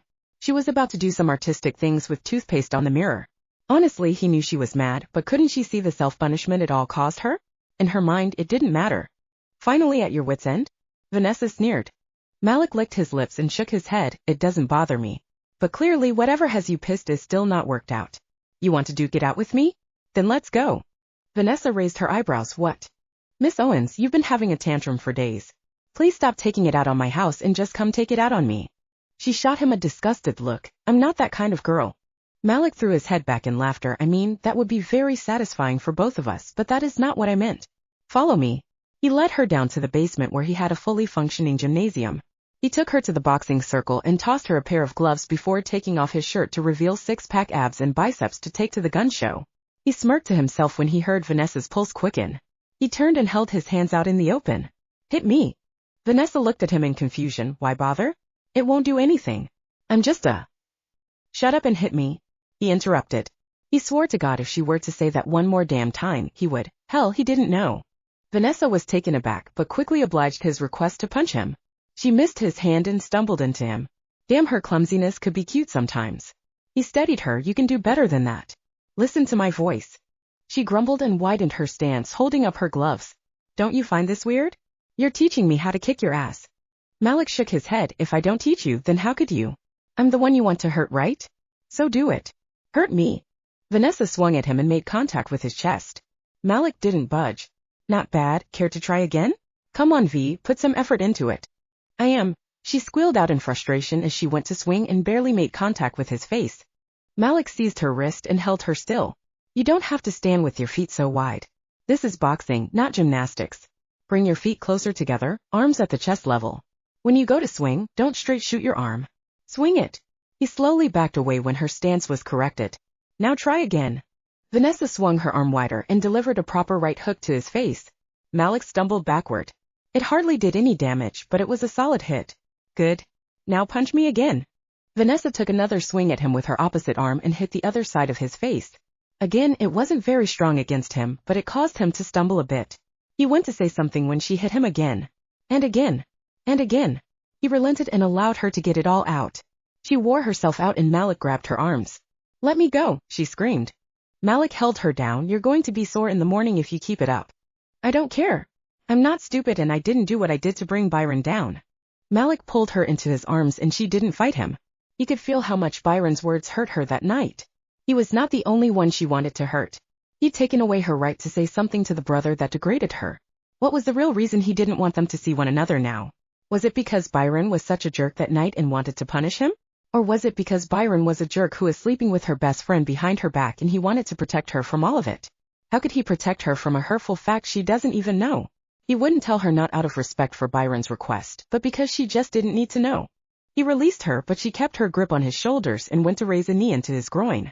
He spun her and tackled her to the floor, her arms pinned above her head. I wouldn't do that if I were you. And why not? She asked. Because deep down you know you want it. Chapter 19, Hunter or Hunted. Vanessa. Vanessa raised her hips and threw him off kilter. She got to her feet and punched him in the face. The hit actually made his nose bleed. Stop being such a DCK, she said and ran back upstairs. It didn't matter that it was nighttime. She couldn't be in that house another second. Vanessa grabbed a jacket and ran outside. She ran until her lungs felt like exploding. She'd made it a couple blocks before having to stop to breathe. Damn that lag in her cardio. She collapsed against a building and coughed. Her lungs fought for air, her thighs and calves felt as though they could incinerate the entire upper Manhattan area. Vanessa took a long moment to catch her breath and when it evened out, she looked around her surrounding areas. She was in some deserted area, only lit by city lights. At first she felt relieved like she had gotten some alone time that she needed. No Riley, no Byron, no freaking Malik. But that peaceful feeling was ripped away just as fast as it came. It started with a cloud of mist and Vanessa knew better than to assume it was Malik this time.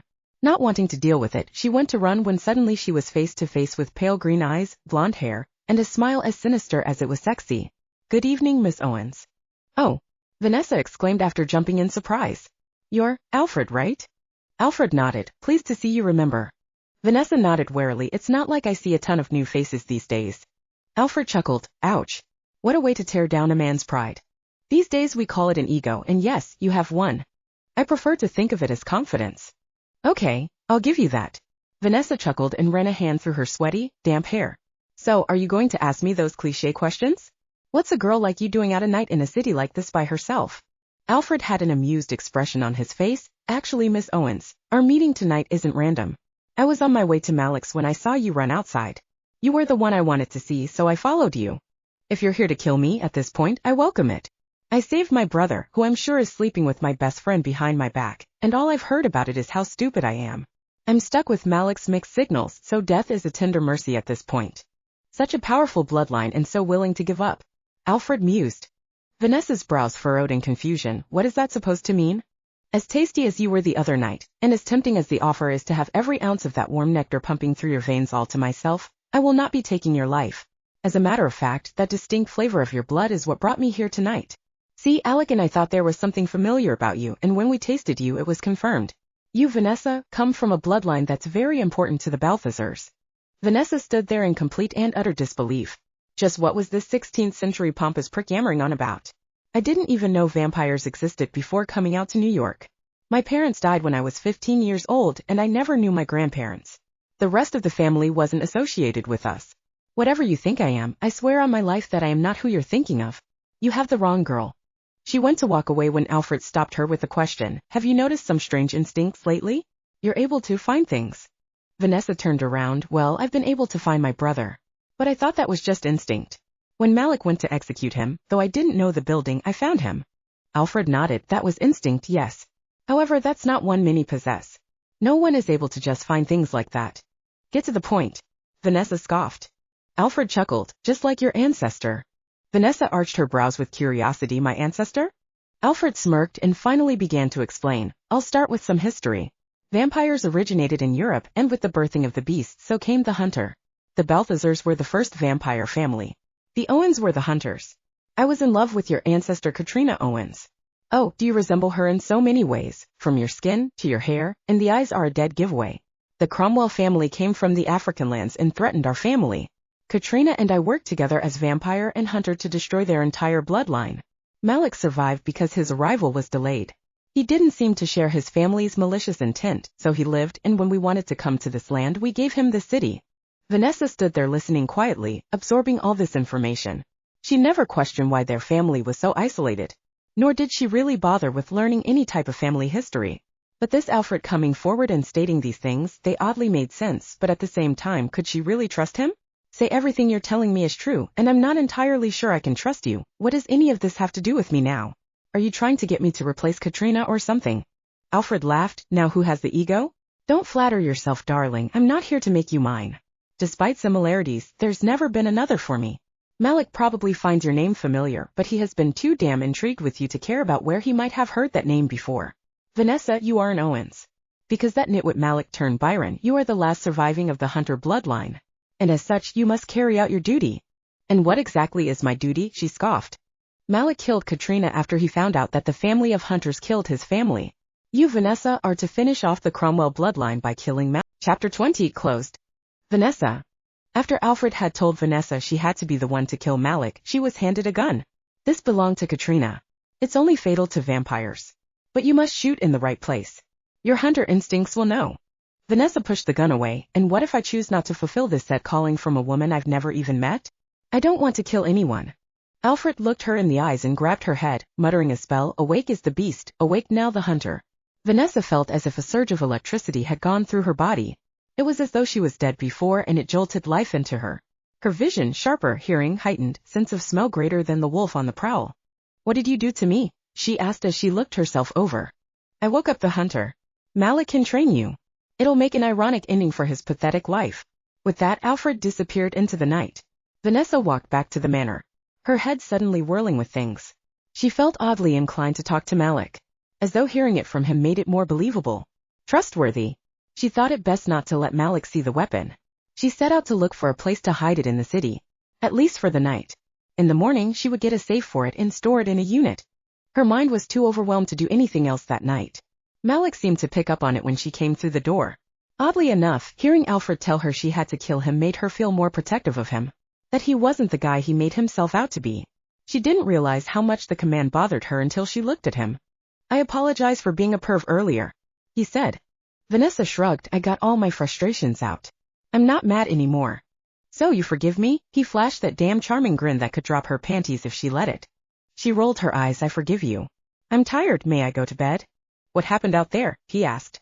I had a good run and now I'm beat. Can I just go to bed? V, you look different. Not in a sweaty, just went for a run kind of way. Are you okay? Vanessa stopped. It was the first time he'd called her V. Everyone else she knew called her that. Riley called her that, Byron called her Little V. Yet none of it tugged at her heart the way it did when that simple letter rolled off his tongue. I feel different. But right now I can't. She shook her head. On second thought, could she really talk about her conversation with Alfred? If Malik knew she was the ancestor of the woman that had his family killed, what would that mean for her? What would that mean for them? Who knew taking a break from a constant Malik would make her realize she didn't actually want to lose him? He may have taken her in place of killing her brother. But they'd formed this weird bond in the last few weeks. She ruined his damn blazer with pizza, passive-aggressively took her frustrations out on the house, yet he took her and encouraged her to take it all out on him. Which she did, and he let her. Why was he so kind in his own odd way? Why did she like it? V. Malik said. And that was all he needed to say for her to understand the subtext. You can talk to me. You can trust me. Despite the situation, you don't have to be my prisoner. She turned to look at him. Malik, good night. She scurried up the stairs and into her room. She looked at herself in the mirror and he was right. She did look different. Not in a dramatic way but more alert. She closed her eyes and focused on her hearing. She began to pick up noises she'd never heard before. She could hear Malik walking through the house, the slight drip of water from the bathroom sink down the hall. She opened her eyes as a sudden realization came to her. Malik had always prided himself that he could see into her mind. It was something she found imposing and rude, yet somehow she took great comfort in knowing he could see through her. In a way it kept her on her guard. She was more careful in her thoughts. She looked at herself in the mirror once more and it hit her why Malik was so damn worried. What made her different to him was not her appearance, but the fact that the window to her mind was now blocked from his vision. Chapter 21, Tender Mercy. Malik. Something shifted that night. He chose not to go after her, mostly due to the fact her thoughts indicated it wouldn't be appreciated. Yet he felt like maybe he should have. And when she came through the main doors, he knew his feeling was correct. Something happened with her. She looked visibly distressed, and normally Malik could look into her mind and know what she needed in that moment. He wanted to be the one to give it to her. But that night, it was as though an invisible force blocked him from her thoughts, and if he was honest with himself, it terrified him. He hoped after a bit, whatever blocked him from her thoughts would wear off. Over the next few days, he tried desperately to get into her mind. Even when she slept, he snuck into her room and tried to get into her head at her most vulnerable moments. Nothing. Just a troubled look on her face. She wouldn't talk to him about that night, and it aggravated him to no end. One night he went in to try, and she was stirring in her sleep. Whatever she was dreaming was a nightmare. At that point he would take her hand, enter her mind, and control the dream. He'd done it before. How did she think those steamy dreams she had after he bit her got so vivid and hot? Now she was there to suffer through it on her own. She shot up from her bed, gasping and crying. She screamed when she saw Malik standing beside her bed. He grabbed her arms and spoke to her in a soothing voice. "It's okay, V, it's just me." Malik was apprehensive about calling her V, mostly because only loved ones called her that. And when he called her that for the first time that night, he caught the small smile on her face and he continued to call her that. It was the only time her emotions appeared on her sleeve. His voice woke her up and brought her back to reality. "What are you doing in here?" she asked in a sleepy yet distressed voice. "I heard you stirring." Malik lied as he lowered his arms slowly. "I came to see if you were all right. We have a rule: you stay out of my room, and I stay out of yours." Was that an official rule, or one you just made up in your head and assuming I could read your mind? It was a silent agreement? Vanessa shook her head. "You don't need to be here. I can handle myself." Malik lowered his head and sighed. "I'll be leaving then. I've got to check up on things at Lust anyway. Your brother is on cleaning duty along with others that have pissed me off recently." And then she reached out and seized his hand. He couldn't read her mind, but he felt the desperation in her touch. "Malik," her voice cracked. Please don't leave." He turned to look at her. Tenderness emanated from his eyes as fear and uncertainty reflected from hers. "You don't want me to leave? I know you can't read my thoughts anymore. And it frustrates you. For some reason, I find myself wishing you could. Then open up to me." She blinked, some tears loose. "I can't." Malik sat down on the bed and reached up, brushing the tears from her eyes. "Yes, you can." "No, I can't. Not yet." She shook her head. Her hands trembled as they gripped his shirt. "I haven't had a nightmare like that since my parents died. Byron used to come sit in my room until I fell asleep. I wish you could read my thoughts because it would make things so much easier." "Easier because you wouldn't have to say it?" She nodded. "Well, for one so brave, I think you're definitely capable of speaking your mind to me. Right here, right now. Will you stay with me tonight? In here?" Malik smiled softly and brushed her bed head from her face. "I will stay with you. If that's what you truly want." She gazed into his eyes and nodded. He took off his shoes and removed his button-up shirt, leaving his white undershirt on. And for the first time in the weeks she'd been there, he laid beside her and held her close to him. She relaxed against him and fell back to sleep with ease. He stayed with her all night, even into the morning. When she woke up, he went to go back to his room. He expected her to stay in that day and relax in the library after the night she had. That they had. Instead, he heard her open the front door, and though it would normally be to go out, he knew what she was doing. He shot out of his room and whooshed down the stairs and stood in front of the door. "Just where do you think you're going?" Vanessa rolled her eyes. "You said the day was mine. So I'm taking it." "I told you that you're not to see him." Malik growled with warning. She shoved him aside with force that surprised them both. "V, please do as I say. Or what, I might find out he and Riley are sleeping together." "I already know." Sort of put two and two together when she thought she discreetly slapped his ass that night in the club.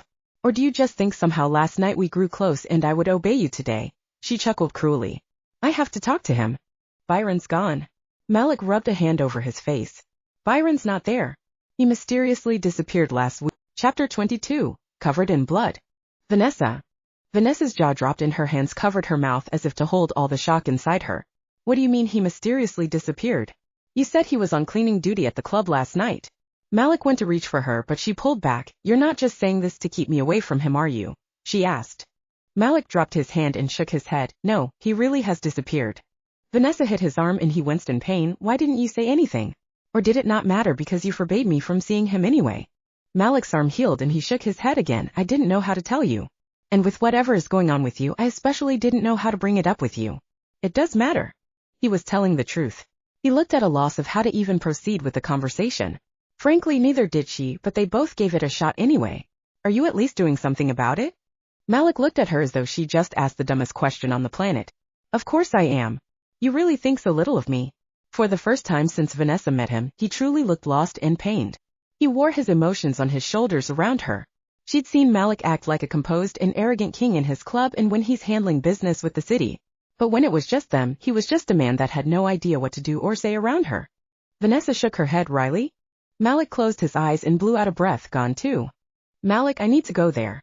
It wasn't a demand, it wasn't a challenge, it was a plea. I'll get the car, he said, and within minutes the limo pulled up. I'm coming with you. From him, not a demand or a challenge, but a plea. They got in the car and rode to Lust, walking straight to Byron's condo. Vanessa opened the door and the sight of the condo made her stomach drop.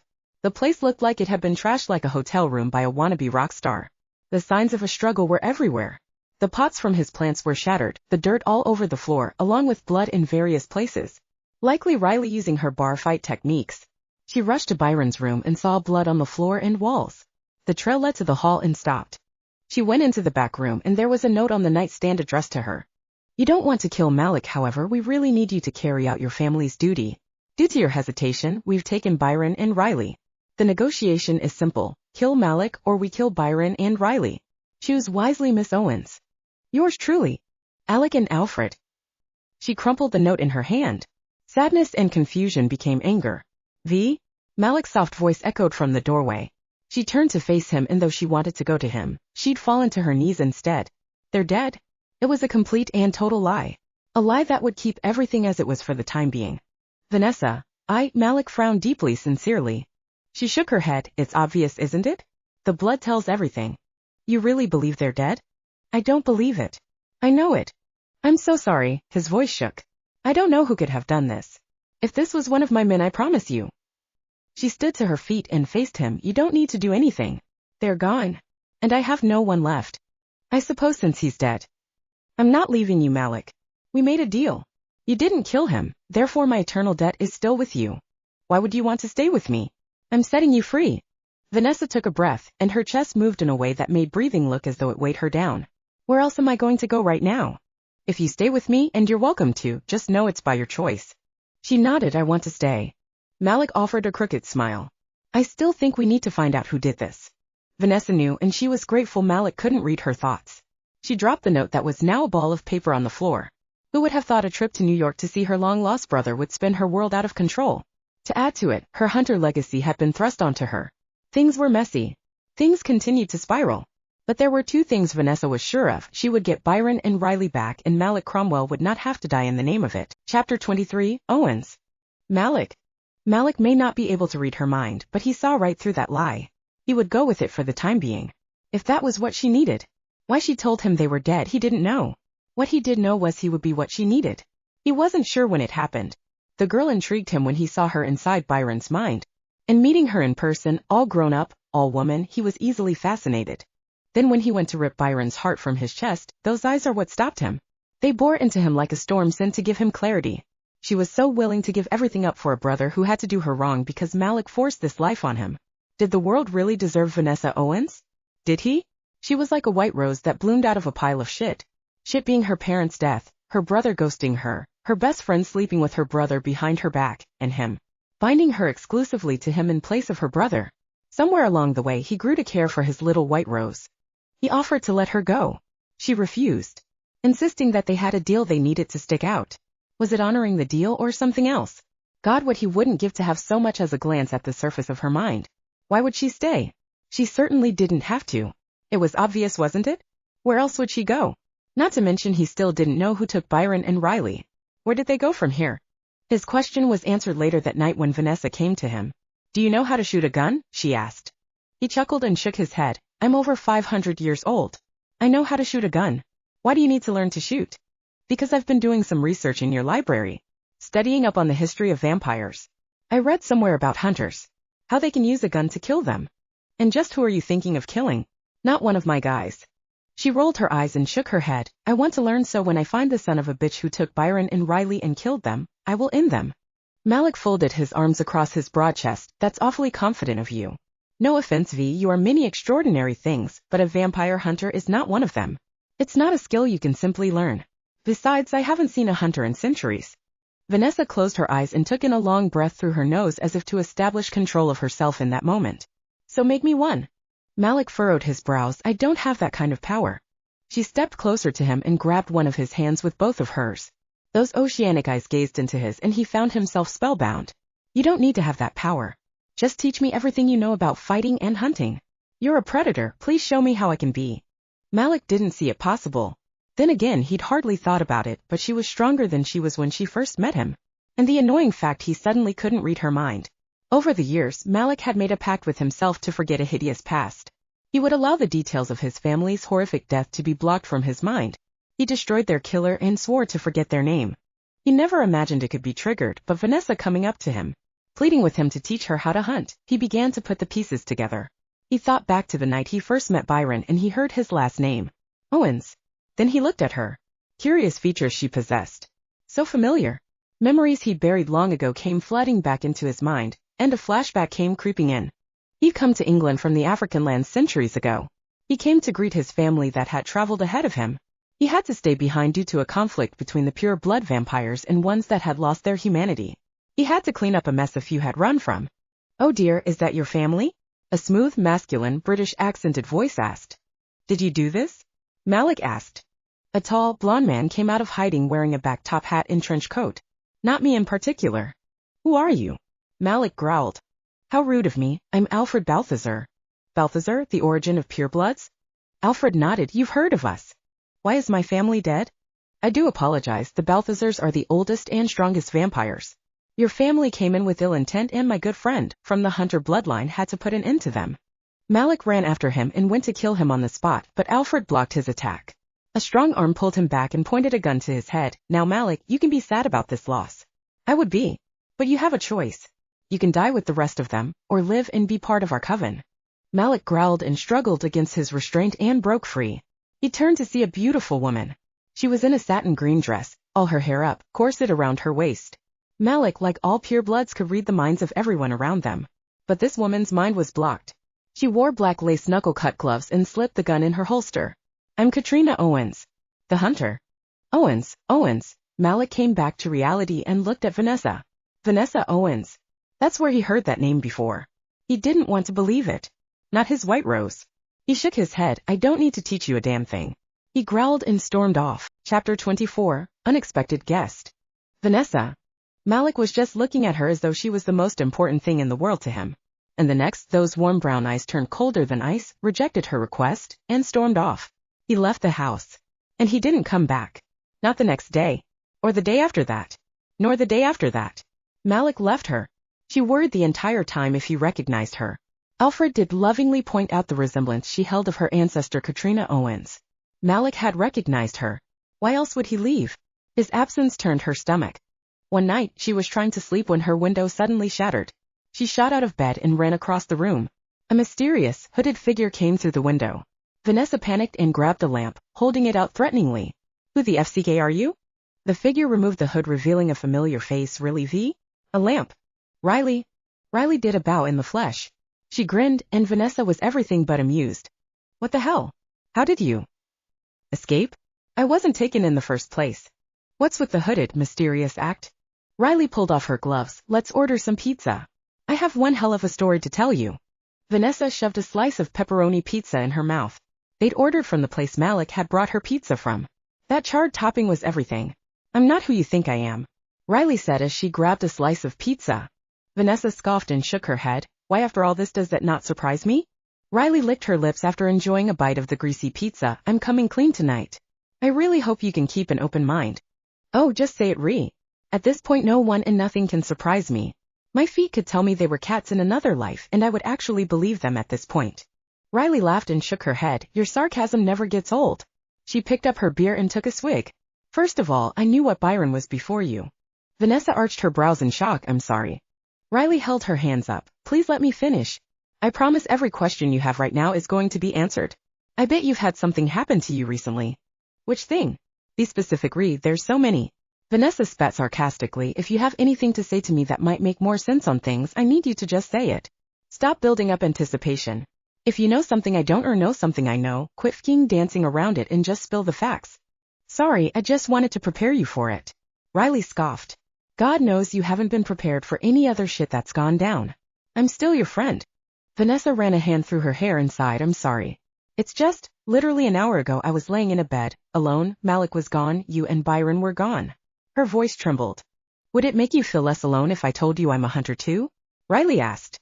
Vanessa's eyes lit up. Shut up. Are you really? Why do you think there was blood all over the apartment? I fought the vampires that took Byron. But unfortunately they got me first and he was gone. They left a note saying they'd taken you too. Oh, they did. I escaped.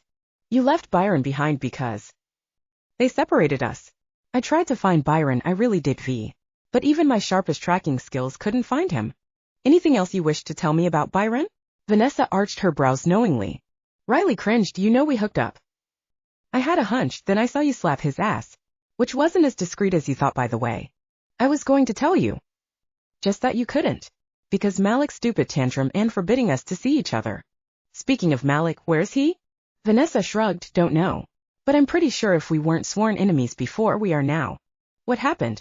Vanessa gasped and held a finger up as an epiphany hit her. Wait, how are you a hunter? Riley helped herself to a cinnamon roll. The hunter gene runs in my family. I thought there was only one bloodline. Riley shook her head. Just like there's many pure blood vampire families, there are many hunters out there. Did you always know you were a hunter? Riley shook her head. Our instincts start to come out as we age. But a pure blood has to wake up the hunter inside. Who woke you up? It happened years ago. A vampire named Lillian Blaze. Did she have a reason for waking you up? She wanted me to kill her. Vanessa choked on her pizza. What? Lillian recently married and was due to have a baby. Her husband was once human. She turned him in because he wasn't a pure blood, their baby didn't make it. Her husband had gone mad and she had to kill him. She knew my ancestors who were hunters and woke me up to kill her. That's so sad, did you do it? Did you kill her? Riley nodded, she was my first kill. How did you know I was a hunter? I always knew you were. How did you know mine woke up? Alec and Alfred were talking about you. It's the whole reason they have Byron. Vanessa shook her head, right, should have known. She chuckled and looked her in the eye, so what now? Now? We kill Malik and get Byron back. Chapter 25, Fading Existence. Malik had gone straight to Balthazar Manor that was upstate in the quieter part of New York. Their mansion was more hidden, deep in the woods. He pounded on the front door and a maid in a French maid outfit opened the door. Alfred and Alec and appeared behind her, the fog dissipating around them. Malik, to what do we owe this pleasure? Your quarrel is with me, leave them out of this. Malik growled. Alec grinned ear to ear and laughed. Oh Malik, what kind of hosts would we be if we didn't offer our surprise guest a drink? He pushed the maid toward him. Malik looked at them with spitefulness in his gaze as he grabbed the maid. He bit straight into her throat, clenching his teeth around her windpipe and tore her throat out. He shoved her dead body to the floor and spit her flesh out onto her. Alec and Alfred looked unshaken. Well, that's not polite. Alfred clicked his tongue and shook his head. Haven't you reached your quota for the year? Does it f***ing matter? You're trying to have me killed anyway. One of you got to her the night she ran out on me. You must think fate is really on your side that I just happened to have an Owens hunter in my home. Malik sneered as he stepped closer to them. You want to kill me? Why don't you do it yourself? Vampires have a pact not to kill each other. Alec said. What a weak excuse for someone so damn powerful. We would kill you ourselves, dear Malik, but something about blackmailing the woman you love to do it seems to do more justice. The irony behind it all, Alfred mused. Oh, because I killed Katrina? The bitch that slaughtered my parents. So you don't deny that you've fallen in love with Vanessa? Alec asked. She's not going to kill me. Malik chuckled. You honestly think Vanessa is going to love you when she finds out what you did to her parents? Alfred grinned. Malik furrowed his brows in confusion. What are you talking about? She's convinced there was a car accident. But what happened that night was much more gruesome. Alfred said. I didn't kill her parents. I made myself forget the Owens name after I killed Katrina. No, you didn't. However, by the time we're done, she's going to believe it was you. Alec said as he folded his arms across his chest. Tell me you didn't kill her parents in the name of setting me up. Alfred stroked his chin and thought, it was part of setting you up, but another was to prepare for this. See, when we heard you'd taken a girl in exchange for her brother Byron, we had an inkling she might be a descendant of Katrina. Then when you offered us a drink, the flavor confirmed it. Malik shook his head. Whatever you think you're planning, it's going to be your undoing. I wouldn't be so sure about that. You see, Vanessa's time is short. We took Byron and we are not feeding him our blood. Each day he loses himself just a little more. Alex said. Malik laughed. You really think she's going to go through with doing a favor for you when she finds out you're causing Byron to lose his humanity? It's not a favor, it's her duty to carry out Katrina's mission in destroying the Cromwell bloodline. Alfred said. Well, aren't you just the courteous little British bitches? Malik sneered with sarcasm. It's not a courtesy to her, it's honoring my Katrina. Isn't that lovely? Malik rolled his eyes. Does Vanessa know that Byron's being dried to the point of rabid insanity? Alex shook his head. No, that's why if she's wise, she will hurry. Malik nodded. And what about Riley? Alec and Alfred's composed demeanor shifted a little. She got away. Not sure how. A simple human escaped your grasp when Byron could not? But she's not a simple human, is she? Malik mused. We aren't familiar with her bloodline. Alec admitted shamefully.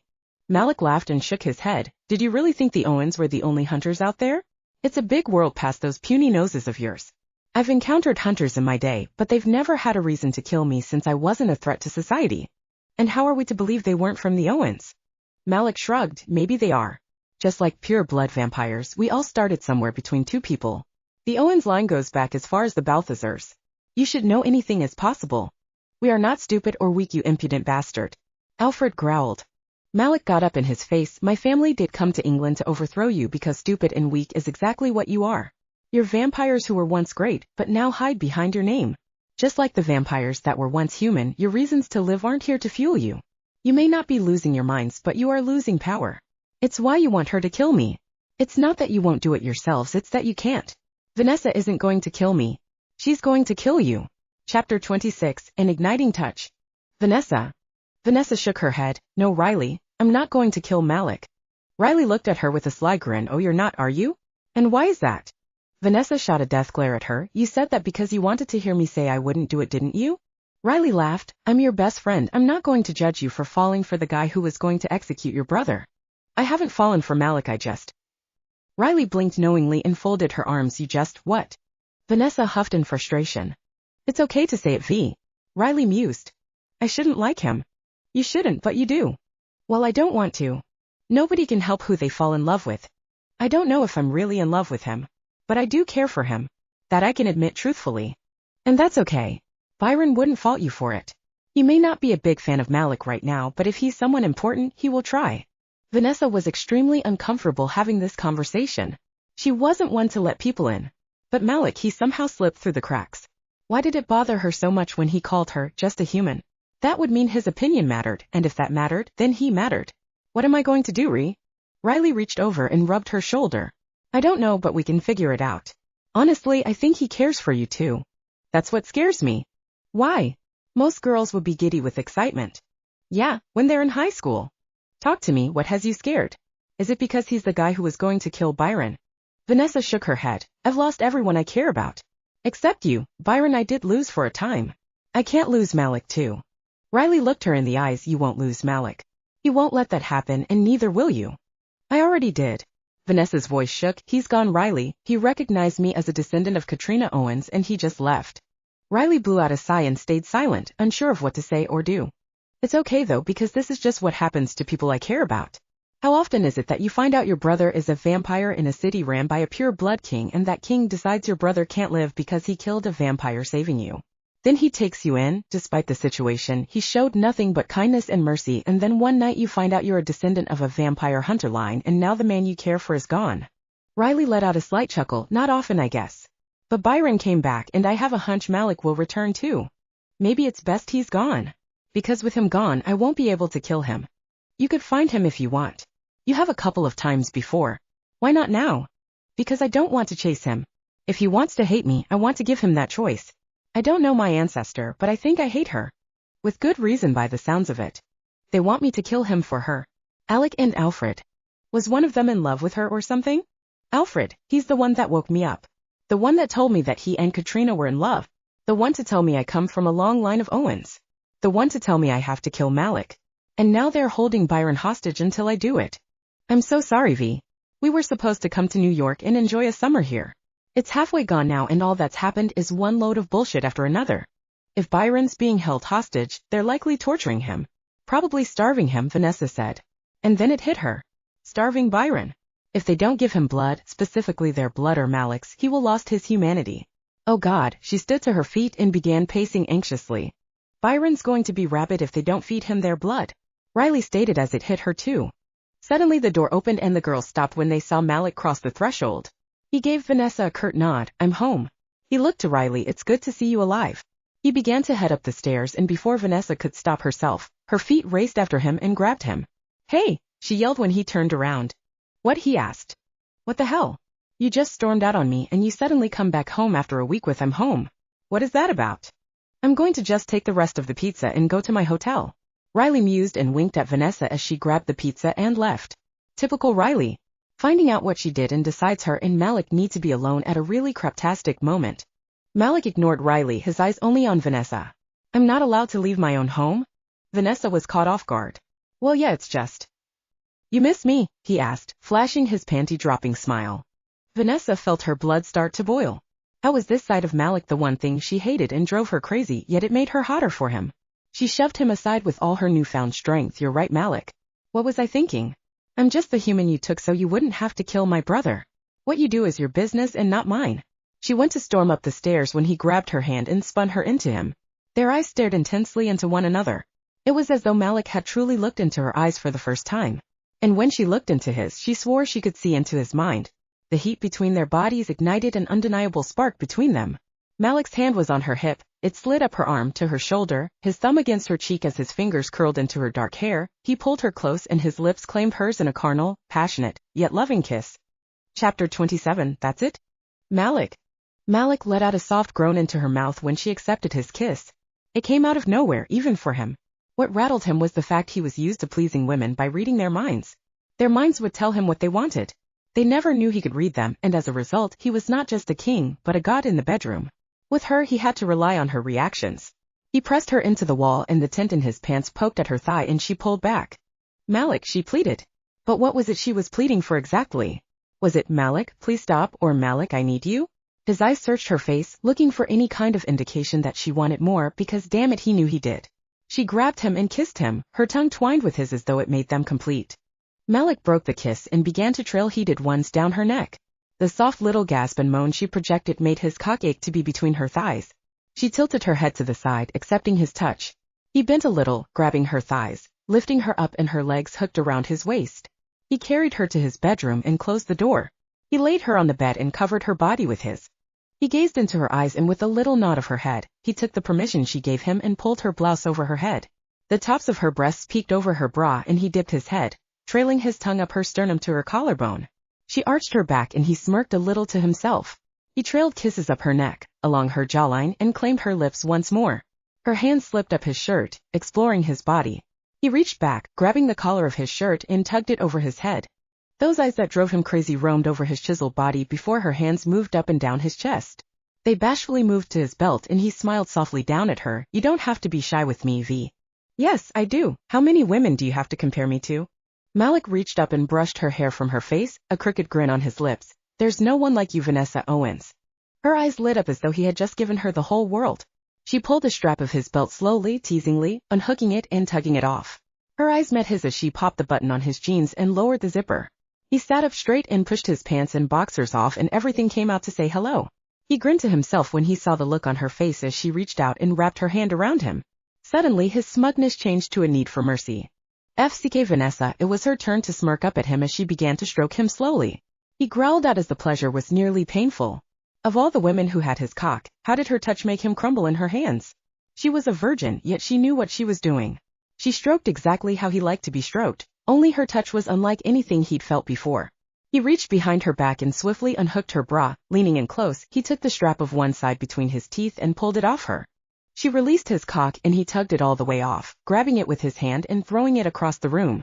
His heated gaze met hers once more as he reached up and grabbed her breasts, kneading them, swirling his thumbs around her nipples. Her back arched and he suckled one of her plump breasts into his mouth. It was so soft, smooth, and untouched. Her hand seized the back of his neck and held him against her breast. Vanessa's breath grew heavy as her pulse increased. Malik pulled off her breast slowly, his lips making a popping noise as he released the now hard nipple. He grabbed her pants and nearly tore them off her body. He tried to be slow and gentle, but with her, this wasn't just some gorgeous woman he met and brought home. This was Vanessa. His white rose. The woman he wanted to make happy more than anything. He looked over her body and settled between her legs. His hand trailed up her thigh and his thumb stroked her clit in small, slow circles. Her hips rose to his hand, and he thrust a finger inside her. Her eyes widened and she moaned out. He worked her core skillfully, his finger damp with her desire for him. He pulled out his hand and licked his fingers while looking into her eyes. Malik eased his cock into her opening and she wrapped her arms around him. He entered her, breaking through the barrier in one swift thrust. Vanessa clung to him, trembling slightly. "You okay?" he asked. "I'm fine, don't stop," she said in a breathy groan. Malik started slow, and as her walls opened more around him, he picked up a steady rhythm. Her pussy was like a fist-around cock, and it was too intense to hold back his climax, that he wound up baring his fangs and sinking them into her neck. She held him there, her hips meeting his thrust after thrust. He could tell she was close by the way her walls clenched around him.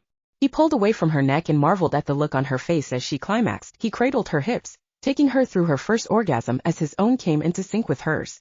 Their bodies were wet with sweat as he collapsed atop her, both panting with satisfaction. "So that's it?" Vanessa asked.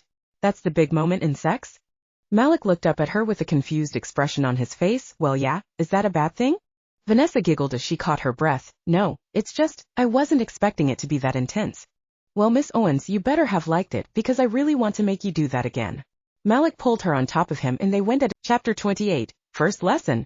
Vanessa woke up the next morning feeling like she'd risen from the dead. That was how well she slept. She sat up and looked around the room. Malik wasn't there to her surprise.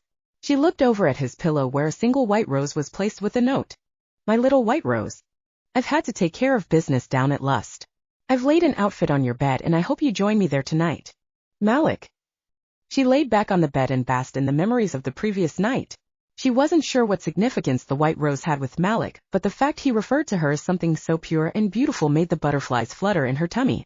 She grabbed his pillow and buried her face into it. It smelled like him, that musky cologne he wears. She breathed it in for a while before looking around his room. It was masculine and elegant all at once. A massive fireplace was across from his bed with a 72-foot flat screen above it. It made her laugh. She couldn't picture Malik watching TV. She grabbed her rose, the note, and headed down to her bathroom on the farthest end of the hall to take a shower. She grabbed her phone and looked at the time. It was well past noon and she had a text from Riley. "I'm craving street dogs today, Central Park later?" Vanessa's heart swelled with adoration for her best friend. Despite everything she was still Riley. She texted back the time she could meet her there and went to take a quick shower. She was famished after a night with Malik, so she opted to forego the makeup and threw on a casual outfit. Riley was there holding 2 gourmet hot dogs and gave the one with cheese, onions, relish, ketchup, and mustard to her. Vanessa took a large bite before she could even appreciate the vision of it. Riley arched her brows with amusement and sat down on an empty bench, taking a bite of her hot dog with the same condiments minus the ketchup. "Slow down, I don't need you choking, V," she chuckled. "What's got you so ravenous?" Vanessa rolled her eyes. "Oh, I think you already know." A knowing grin spread across Riley's lips. "You had sex with Malik, didn't you? Is it that obvious?" "Please, I saw the glow emanating off you before you got into the park." "Glow?" Vanessa asked coyly. "It's pretty obvious when people get some V.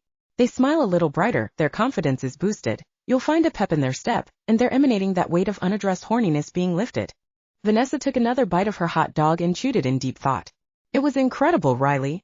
Is it even moral of me to say that was the best night of my life?" Riley shrugged as she was chewing on a bite. "It is what it is, V. Personally, I don't think you have anything to feel guilty for."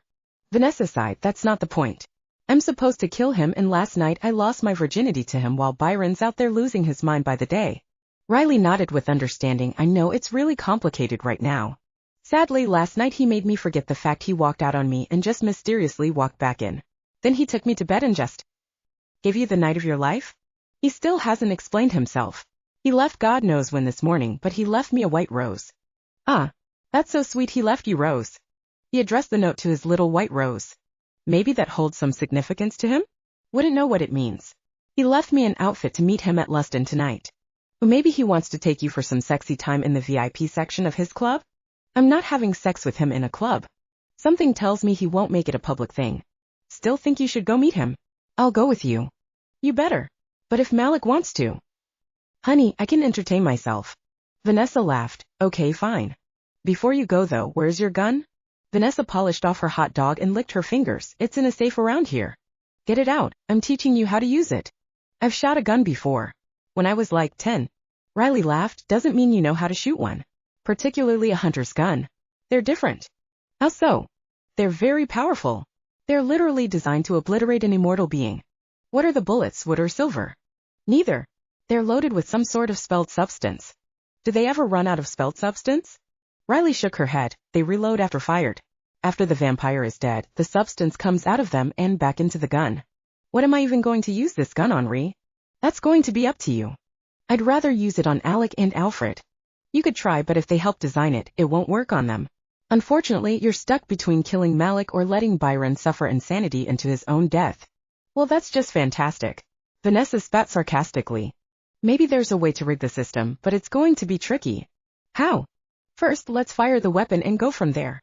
The girls grabbed some ice-cold Coke bottles from the hot dog stand and Vanessa took Riley to the safe where she kept her gun. It was a simple design, pure silver with gold accents. The trigger on the gun was a bit larger than on any other gun. The barrel too appeared a bit wider, almost like a flare gun. She studied the barrel. The ends were frayed as though it shot multiple bullets bigger than it could handle. This was used to take down a couple of vampires. Katrina must have been stellar at combat because the elixir is only good for one vampire at a time. You have a fight on your hands while waiting for that. She is, according to Alfred, from the first family of the Owens bloodline and quite strong. Let's go take this baby for a spin. Riley got an Uber to take them out of town to the rural areas of New York State. You're going to want to stand with your feet aligned with your hips. Keep one foot in front for balance. Don't hold your arms straight out. Aim the gun and relax them. Use your index finger to aim. Vanessa allowed Riley to adjust her stance as needed. She pulled the safety, aimed the gun, and pulled the trigger. Nothing. Chapter 29, Malik's Confession. Vanessa. Vanessa shook the gun and banged it against her palm. It's empty. Riley furrowed her brows. They're not supposed to be empty. Ever. If it's empty, I can't shoot it, and if I can't shoot it, I can't do what they want. I don't know, something doesn't sit right with me. It doesn't for me either, but I wonder if they're aware of the fact they gave me an empty gun. Riley nibbled her bottom lip. I don't know. If they want you to kill Malik, why give you a gun that makes the task impossible? Do you know where they are? Riley sighed and nodded. I do, but if we go there, we're taking Byron back with us. As much as I would love to do that, I don't see how that makes sense to do right now. We have to be smart about this. I want to save my brother, but I want to do so without hurting Malik too. Let me see that weapon again, Riley said, holding her hand out for it. Vanessa gave it to Riley and she examined it. This isn't your gun. No, it belonged to my ancestor Katrina. Riley gave it back to her. It's not going to work for you. I can't believe a detail like this would slip right by them. What do you mean? Alfred said that I needed to use this to finish off the Cromwell line. Riley shook her head. Lillian taught me everything I needed to know about being a hunter. She said that when a hunter is awakened, they have to be given a gun specifically for them. No other hunter can use it. Vanessa shook her head in confusion. So what do I do? Riley smiled. Let me hold on to this for now. You need to go get ready to see Malik at Lust. And I'm borrowing an outfit so we can get ready together. Vanessa and Riley headed back to the manor, which still had no Malik. She went into the room and picked up the outfit. It's a little sexy, Riley mused. How do I even put a blouse like this on? Riley chuckled. And this is why I'm here. She came up to Vanessa and helped her into the shiny magenta side-strapped blouse. Oh girlfriend, this color makes your hair color and eyes pop, she exclaimed. Malik must really know what looks good on you. Or in this case, what he wants to peel off you. Riley! Vanessa smacked her arm. You're not a virgin anymore, so give up the prude. Riley retorted as she smacked Vanessa's arm. I'm not a prude, this is still just new to me. Okay, I'll give you that. Riley relented. Riley looked over Vanessa as she slid on the black leggings that the blouse hung over. She insisted she do her makeup as well to match the outfit. Riley managed to give Vanessa a hot pink and black smoky eyes and a clear, shiny lip gloss so as not to draw away from her eyes.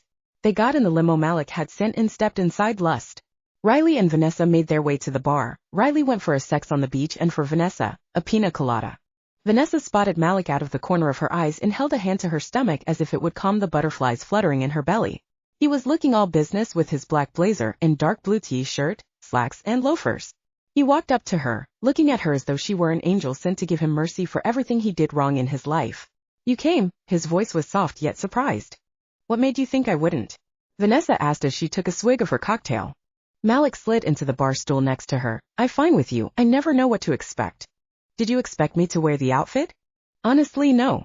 But I'd like to point out that blouse brings out your eyes and don't even get me started on the way that delicious ass looks in those leggings. He winked. Vanessa should have smacked him, instead his compliments made her feel sexy herself. Her cheeks flushed as heat rose to them, and Malik turned to Riley. Help yourself to anything you want in the club. If you don't mind, I'd like to steal Miss Owens from you. Riley waved her hand at them. Go on, go have fun. I'll gladly take you up on that offer.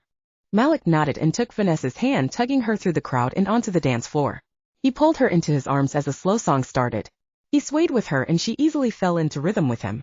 He held her closely, intimately. It's strange to think the last time I had you with me on this floor you ran off. You remember why I ran off? Malik looked down at her. I remember everything. I want to tell you tonight how sorry I am for the ignorant words I spoke to you. How wrong I've been about you. Vanessa's heart swelled with adoration for him. Since the beginning, Malik had always been so distant and cold. Yet with her he seemed more grounded. An apology was the last thing she expected from him, and somehow it didn't surprise her at the same time. I forgive you, Malik. He blew out a sigh of relief as though a burden had been lifted. Thank you.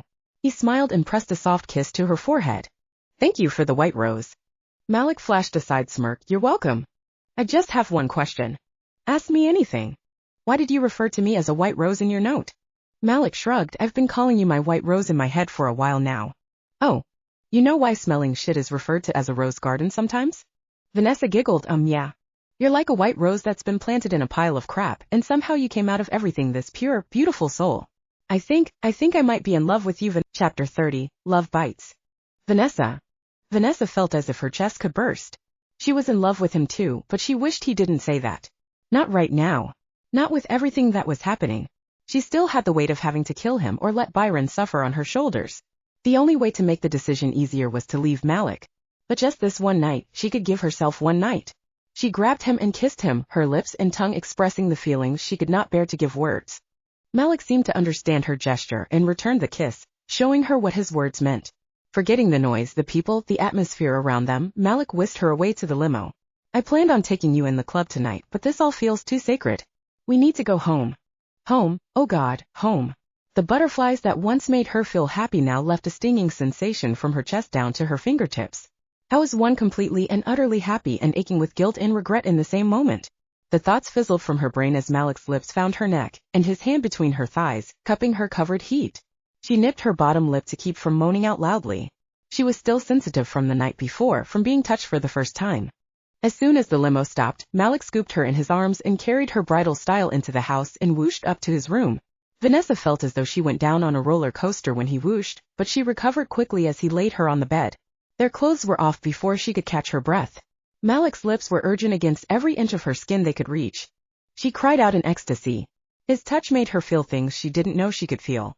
It was new, yet it felt familiar in a way. Being with him made her feel like she was home.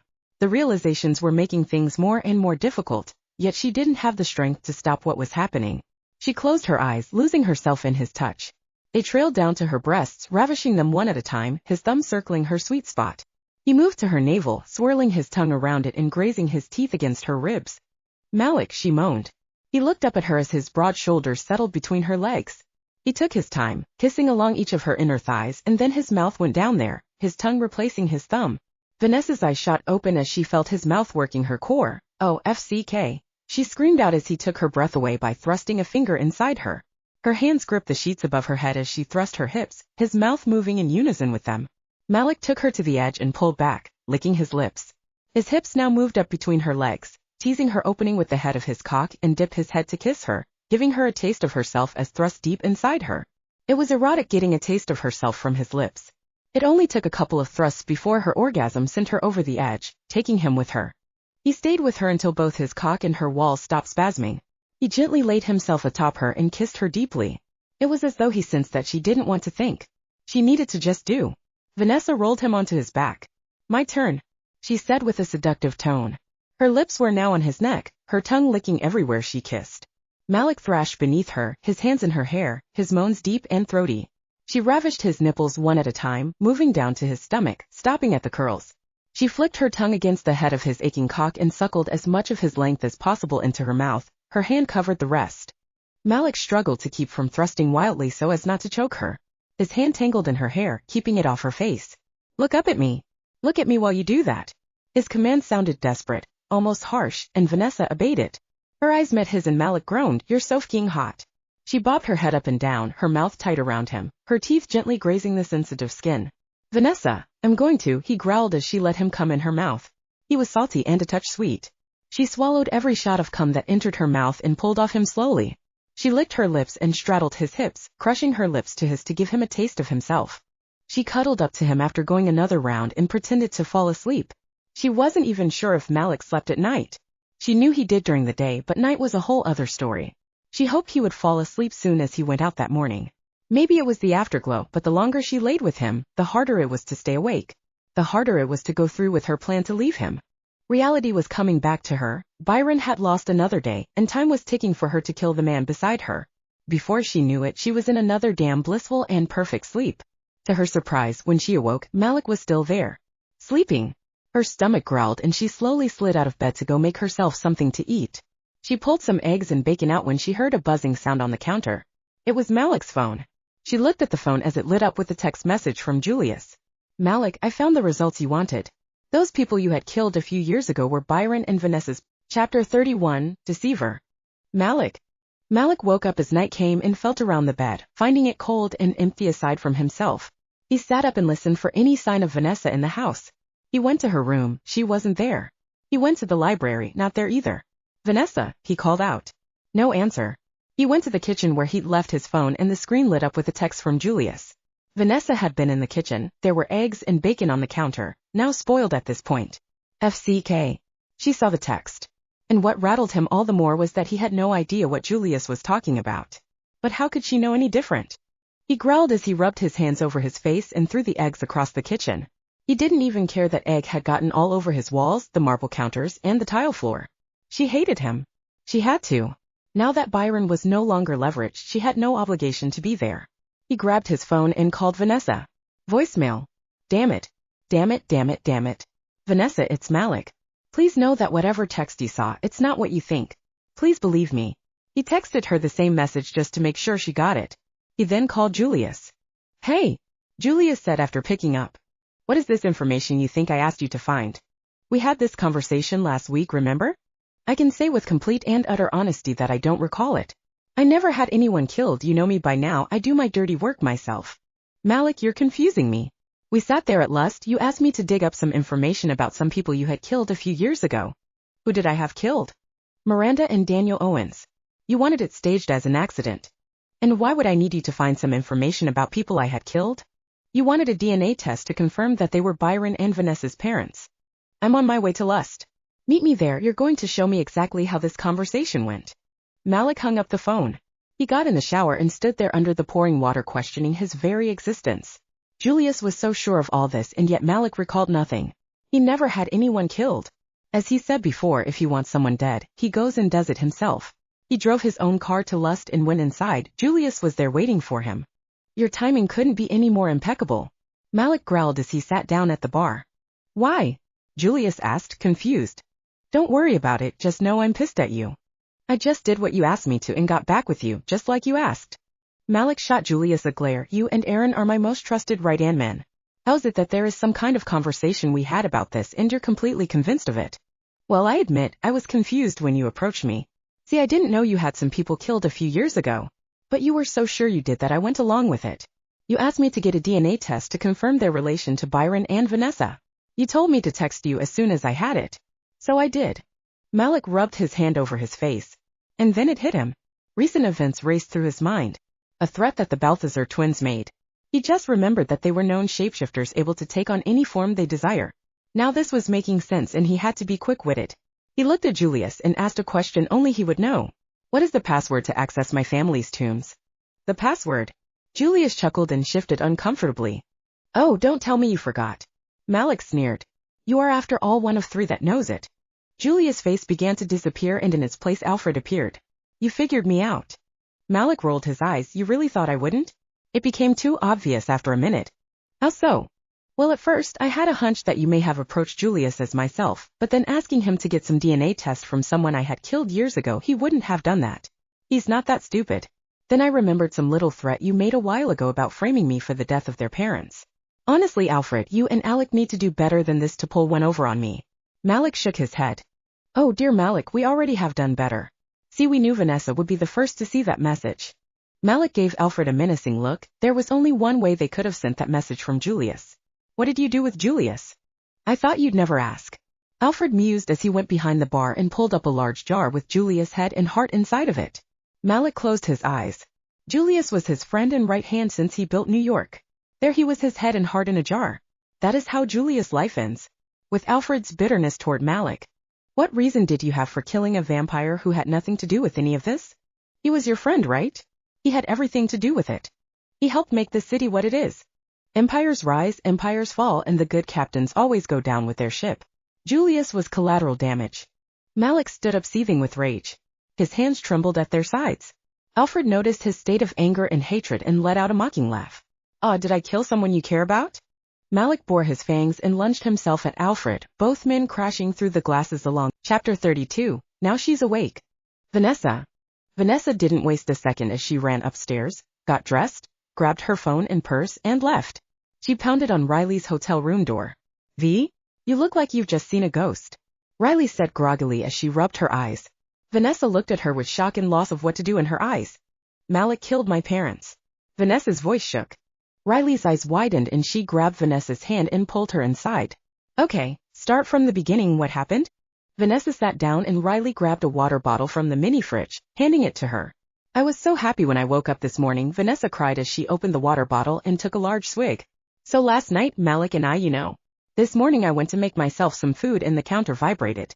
It was his phone. I looked at the text message that lit up and it said, I got the information you wanted. The people you had killed were Vanessa and Byron's parents. I just ran upstairs, threw some clothes on, grabbed my purse and phone and was in a taxi over here. Riley sat down and rubbed her back soothingly. Oh V, I'm so sorry. Do you know who the text was from? Julius, one of his right-hand men. Oh wow, why would Malik go after your parents? Because we are the Owens. My ancestor killed his family. I don't blame him for going after my family, but my parents. Vanessa bowed her head and sobbed into her hands. Shoulders shaking, voice shaky and wailing. Oh V, Riley put her arms around her and held her as she cried. Vanessa's parents were amazing. She could honestly say she was raised in a good home. Miranda was a loving mother and Daniel was a strict but loving father too. As she grew older, she credited the way they raised Byron to be the reason he stepped up the way he did after they passed. She thought her world sank when she was ordered to kill Malik.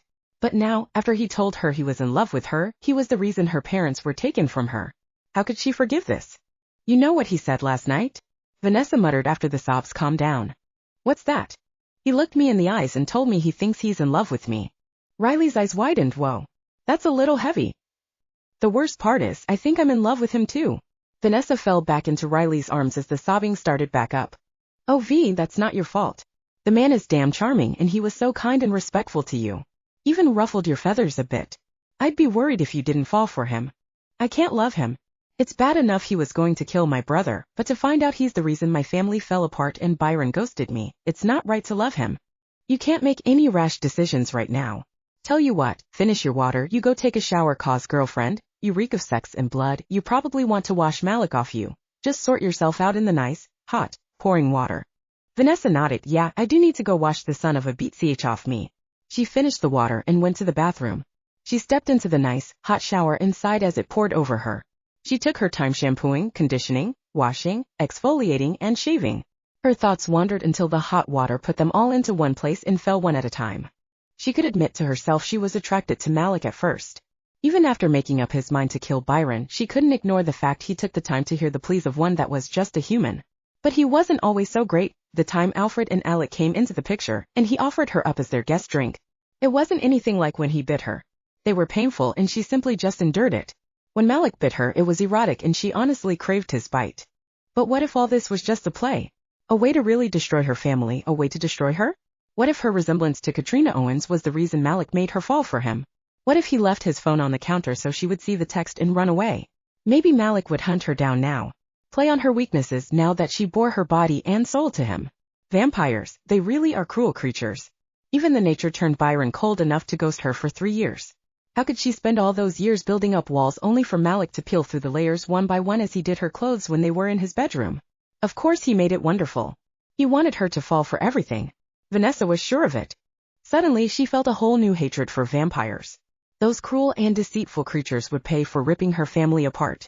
She got out of the shower and dried herself off. She put some lotion on herself and stepped out of the bathroom bare and naked to raid Riley's clothes. I know what I have to do. Talk to him. Vanessa shook her head. She'd made up her mind. I did a lot of thinking in the shower, Ree. I certainly hope so. You were in there for like an hour. Like you said, I had to wash Malik off myself. Personally, V, whatever you're about to say, I really think you owe it to yourself to talk to Malik first. Get some answers. What answers could he possibly give? They're all vampires and they're deceitful and cruel. Malik played me. He set everything up so I would fall for him. He wants me to feel the irony of loving a man who killed her family. I'm awake now and I am killing them all, Riley. Starting with Malik. Chapter 33, Surrender. Malik. Alfred spun them so he came out on top and threw Malik across the club, crashing into tables, shattering the glass they were made of. Malik quickly got to his feet, droplets of blood dripping down his face and over his chest and arms where his shirt had been torn. His wounds healed quickly and he was back at Alfred, who shifted into a fog of mist. Stand up, coward. Malik hollered. Alfred's mist disappeared and swirled upstairs over the balcony. I haven't struck a nerve with you, have I? He taunted and whooshed back downstairs in front of Malik, his hand at his throat, slowly backing him against a wall. Because I would hate for you to die this way. It doesn't do what you did to Katrina justice. At least, when I kill, I get my own hands dirty. Malik coughed as he knocked Alfred's grip off his neck and turned them. Malik used his arm to choke Alfred. You should have seen Katrina's face when she knew she was going to die. I had her, just like this. She had one hell of a fight in her, but I got her in the end. No. Alfred growled as he coughed and used both hands to try and free his neck from Malik's arm. You had no right to kill her? Oh, I had every right. Your feelings be damned, Alfred. Malik picked him up and threw him on the floor as hard as he could. The tile cracked under Alfred. He laid there, blood pouring out his mouth and head, choking on his blood. I wouldn't count on Vanessa killing me. She's not like Katrina. She's stronger. Don't think the rest of us pure-blood vampire families don't know what you and Katrina did to her own family. Vanessa was willing to die for her brother. What is it that was so honorable about Katrina? Vanessa is smart, she'll see the truth, and when she does, she'll be coming for you. Malik picked up again and bashed his face into the brick wall. That's for Julius. Malik went to leave when Alec appeared behind him and snapped his neck. He woke up a few hours later and looked around. Aaron had just walked into the club. Malik? What the hell happened here? Have you seen Julius? I can't get a hold of him, he asked. Malik looked over to see the jar that had Julius' head in it shattered and the head had been smashed. Had to be Alec because the brawl moved from the bar. Alfred was gone. Malik hadn't done any permanent damage. Not to mention they were unfortunately unkillable. They made sure of that when they created the hunters. Before he could stop Aaron from seeing the gruesome end of Julius, Aaron saw the smashed head. There was enough visible to see who it once was. Alfred happened. Malik growled as he stood up. They killed Julius and used him to drive Vanessa away from me. What did they do? They killed Vanessa's parents years ago. They're trying to frame me so that she will kill me. So far, their little plan is working thanks to their ability of shape-shifting into anything they want. Where is Vanessa now? Malik shrugged, probably with her friend Riley. But I can't go to her. She saw a text from Alfred, aka Julius, show up on my phone. She ran before I awoke. Do you know where the rest of Julius is? Malik lowered his head in shame and shook it. They just showed me his head in a jar. Alec and Alfred likely defaced it when they went to leave. They're going to pay for this. Aaron cried. How? How can we make them pay for this? We can't kill them. They're the only pure bloods that can't be killed, not even by Hunter. You can't shut down now, Malik. I'm not shutting down. A king knows when to retreat. We don't need any more of our men dead. So what are you going to do? Malik went silent for a moment. Had he been selfish this whole time? He loved Vanessa, that much he knew. But Byron had gone missing as one of his men, and for that he is responsible for not protecting his own. The last couple of days he'd spent with her were the most wonderful days of his life. No matter what happened, no matter how she felt to him, she would always be his little white rose. The girl had been through a lot, and he wasn't going to make her life any more complicated and messy than it already was. Vanessa would not lose anyone else, not if he had a say in the matter. Thankfully, Aaron understood when Malik was deep in thought. Which is why he stayed silent as Malik went about closing the club. He would have to do some remodeling thanks to Alfred's need to make his life hell. But he wouldn't be worrying about the remodeling. He wouldn't be running Lust nor the city of New York anymore. Perhaps giving the city to the people was what he needed to do. Malik thought of Vanessa and everything she'd been through, everything he put her through. If she had the guts to stand in front of a vampire king as he's about to execute a crime punishable by death and plead with him not to kill her brother behind her, he could certainly have the guts to stand in front of a hunter that he loves more than anything in the world and let her end him. If that was what it took to get Alfred and Alec to leave her and Byron alone, then so be it. She would no longer have to choose between him and Byron. Though he was sure she already made her decision, Malik was now making the first unselfish decision in his life. Aaron, please make a sign for the club that says, close for construction, and you and I need to meet with my lawyer because I'm signing Lust over to you. The city, let the people have it. Malik said with determination in his voice. Aaron looked at him with confusion in his brown eyes. Malik, what are you going to do? Malik flashed a smile that showed he had made up his mind and he was at peace with it. I'm surrendering to Vanessa for her to kill. Chapter 34, What now? Vanessa. Riley stood there looking saddened, including Byron? Including Byron. He can't live like this.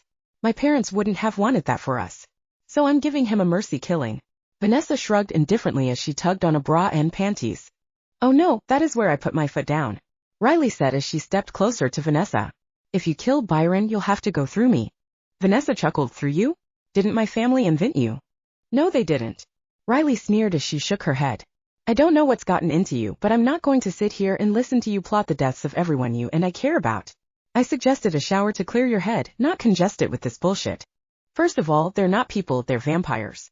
Second, I have cleared my head and now I know what I need to do. Malik took everything from me. And just what are you going to do when you kill Byron and Malik? You really think Alec and Alfred are going to buddy up with you? Because I promise that if you kill Byron, we will not be friends anymore. I will hate you and you don't want me to hate you, Vanessa Owens. And Malik? What's killing him going to do? It's not going to bring your parents back and it certainly isn't going to bring Byron back to what he used to be. All you have is a dead man and a cold, lonely corner to burrow into when it's all over. Well, that sounds just perfect for my introverted ass now, doesn't it? Don't forget I was the one who was with you when you lost Byron. I heard you crying yourself to sleep every night. You don't want to be alone. If you did, you wouldn't have had me come with you. You wouldn't have fallen for Malik. Stop spouting your bullshit and tell me what's really pissing you off. I don't want this. I don't want any of this. None of this is fair, Riley. It's not right. Oh, boo-hoo, Vanessa. All I hear is boo-hoo, my parents died and I lost my brother and now I love the man who wanted to kill him. At least you got to know your parents. My aunt raised me and you were there when she died. All I had was you and when I didn't have you I had Byron. Every day we waste listening to you whine, he loses a piece of his mind. And if Malik really did kill your parents, which I honestly doubt by the way, it wasn't like he did it to get after you. You forget he lost his family at the hands of your ancestor. Whatever beef you two have, you need to talk to each other. Vanessa's throat formed a lump as she tried to swallow that humble pill Riley just shoved down her. Damn it, she was right. Vanessa had been so focused on herself and her problems that nobody else mattered. That's what she loved about Riley. Vanessa was one who spent so much time with herself, that's all she ever worried about. Riley was there to reel her into the real world where everyone around her had problems and no one was worse than the other, just different. You're right, she sat down and tears welled up in her eyes. It doesn't matter what kind of mess this is, it all just is right now and all I can do is decide how I move forward, but now I'm questioning myself. You should be after that little psychotic break you just had. Welcome back to the Vanessa that I know. Vanessa looked at her friend, her eyes pleading with nothing but truth to come from Riley. Truth she could handle. Why did I save Byron? Riley sighed and sat down with her. You're not a selfish person, V. I mean you can be. But the day you knocked Maya out and ran to save your brother, that's who you really are. But if you're doubting that, then don't think, just answer. What were your intentions that day? I know Byron did so much for me and saved me from myself when our parents died. I wasn't going to let him die for saving me again. He deserved his little sister to do something for him. I did the only thing I could think of. But yeah, I was a little selfish and I didn't want to lose him. That's not selfish. You love him and you wanted to save him. There's nothing selfish in that. And there's nothing selfish in loving Malik either. You may not know this, but since you came into the picture, Byron pointed out how Malik was nicer, more merciful. Really? Riley nodded. I don't know him personally, but I know love-struck eyes when I see them. And you and Malik definitely have them for each other. You should have seen the way your faces lit up when you saw each other last night. Tell me how that's a man that's playing you. The eyes don't lie, V.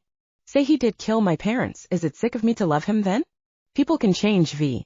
You're not the same person you were when you were 15, Malik may be immortal, but he's not the same vampire he was back then.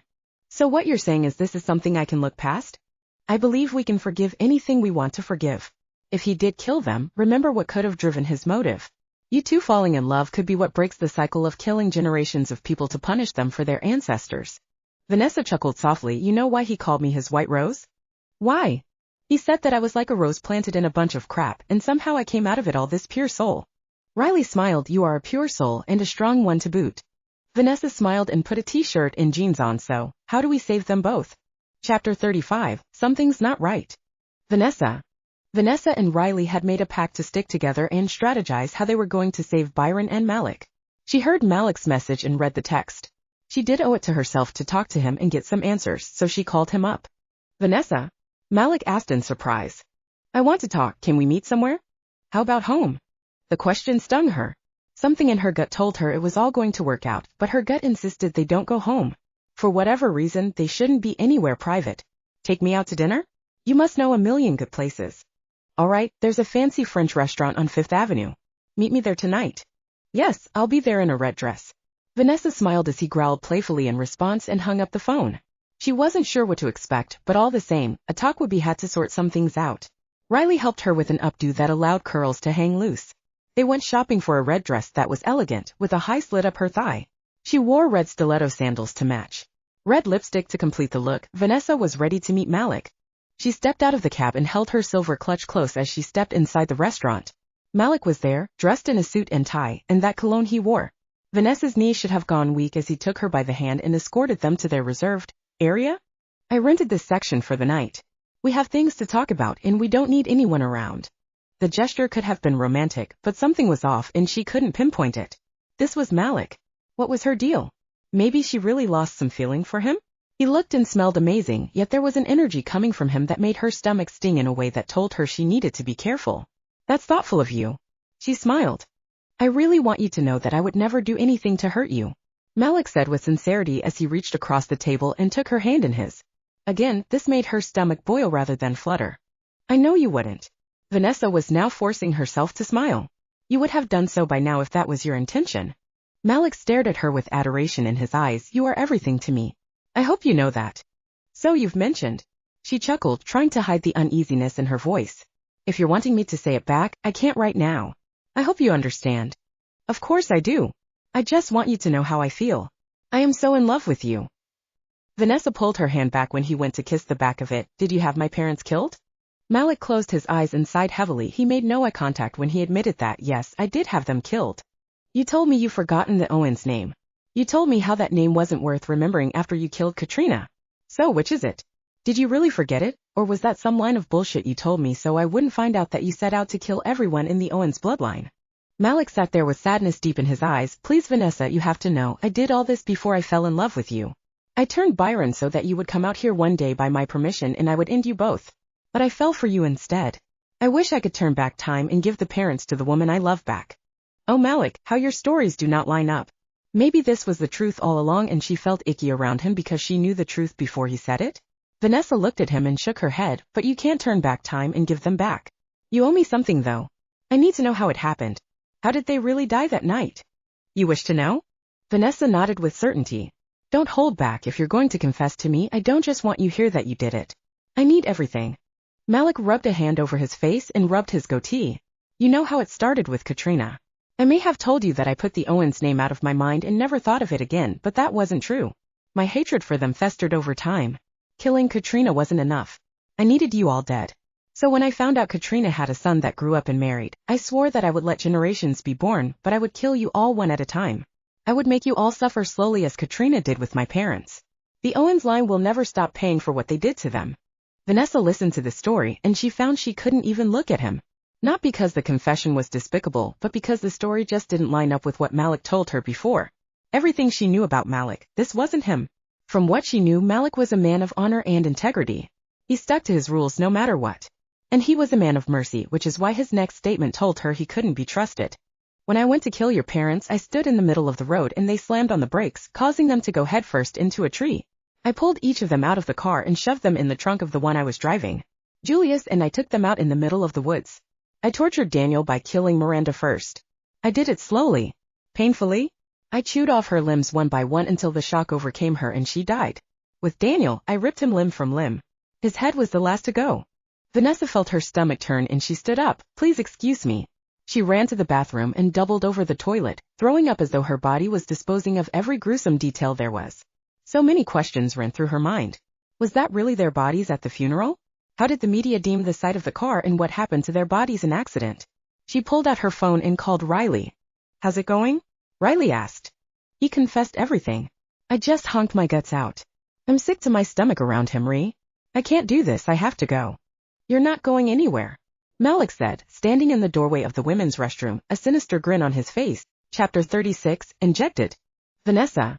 Vanessa's mouth went dry. She looked up at Malik, not recognizing the monster behind his eyes. Malik, please. What are you doing? I'm going to reinvent you. Malik snarled as he bore his fangs and lunged at her. With Vanessa's newfound strength, she was able to push him off and run for the door. He grabbed her by the hair. She screamed out as the sharp, electric pain surged through her and she was thrown back against the wall, crashing to the floor, landing on her stomach.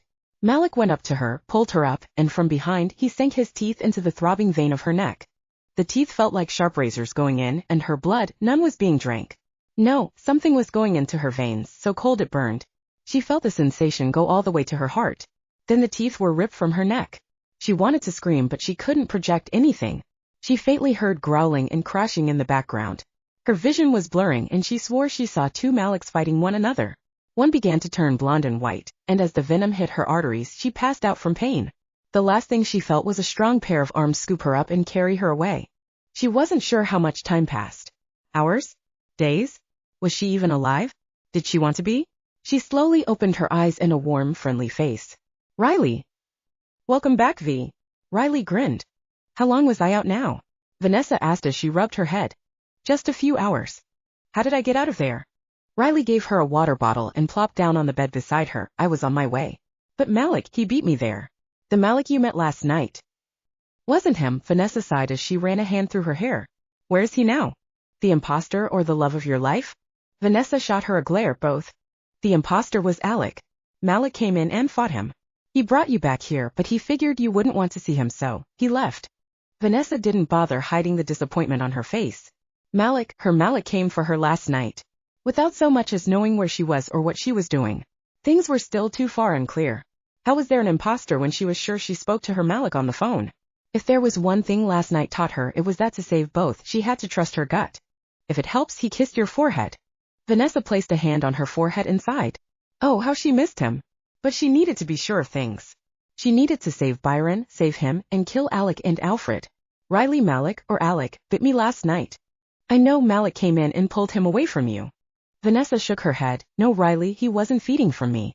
Malik once explained to me there's a difference between biting to feed and biting to inject. I felt something go through my veins last night. It was in my heart by the time Malik pulled him away. Riley looked confused and visibly shaken. You're in transition then. What does that mean? It means you're becoming a vampire.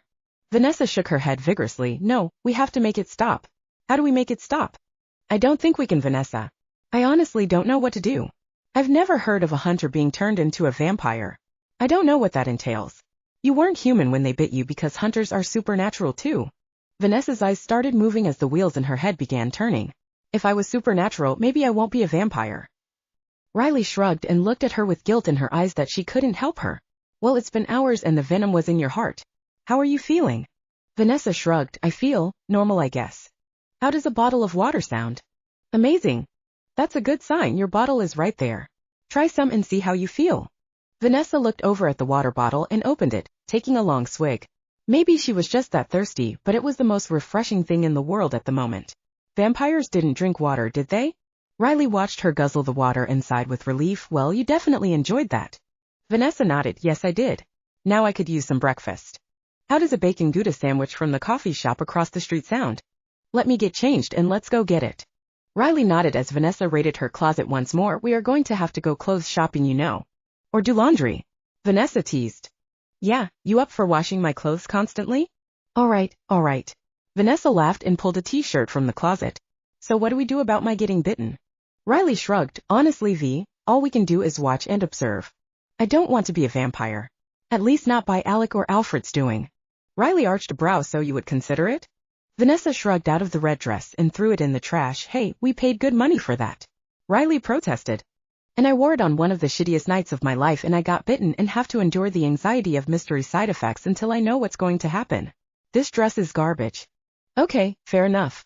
Now back to this vampire thing. Look, I thought about it. How maybe it would just make things easier if I was one. What makes you want to be one? Vanessa tugged a pair of jean shorts on. Well, Byron is one, and Malik is one? Well, you know, being around a mortal being sort of makes you question your existence. If I stay human, what am I really going to do with my life? The second I got on that plane, a normal life was left behind. I can't be normal anymore. I can't go on, get married, and have kids. Not while Byron's a vampire, he wouldn't be able to have a relationship with my kids. And Malik. You keep stopping at Malik. I love him, okay? I am in love with Malik Cromwell, but right now I'm in do or die mode. Riley nodded. I get it. Here's my question to you. Are you heartbroken that you can't have a normal life after meeting Malik? Vanessa looked at her and shook her head. No. Chapter 37, Midnight Meeting. Malik.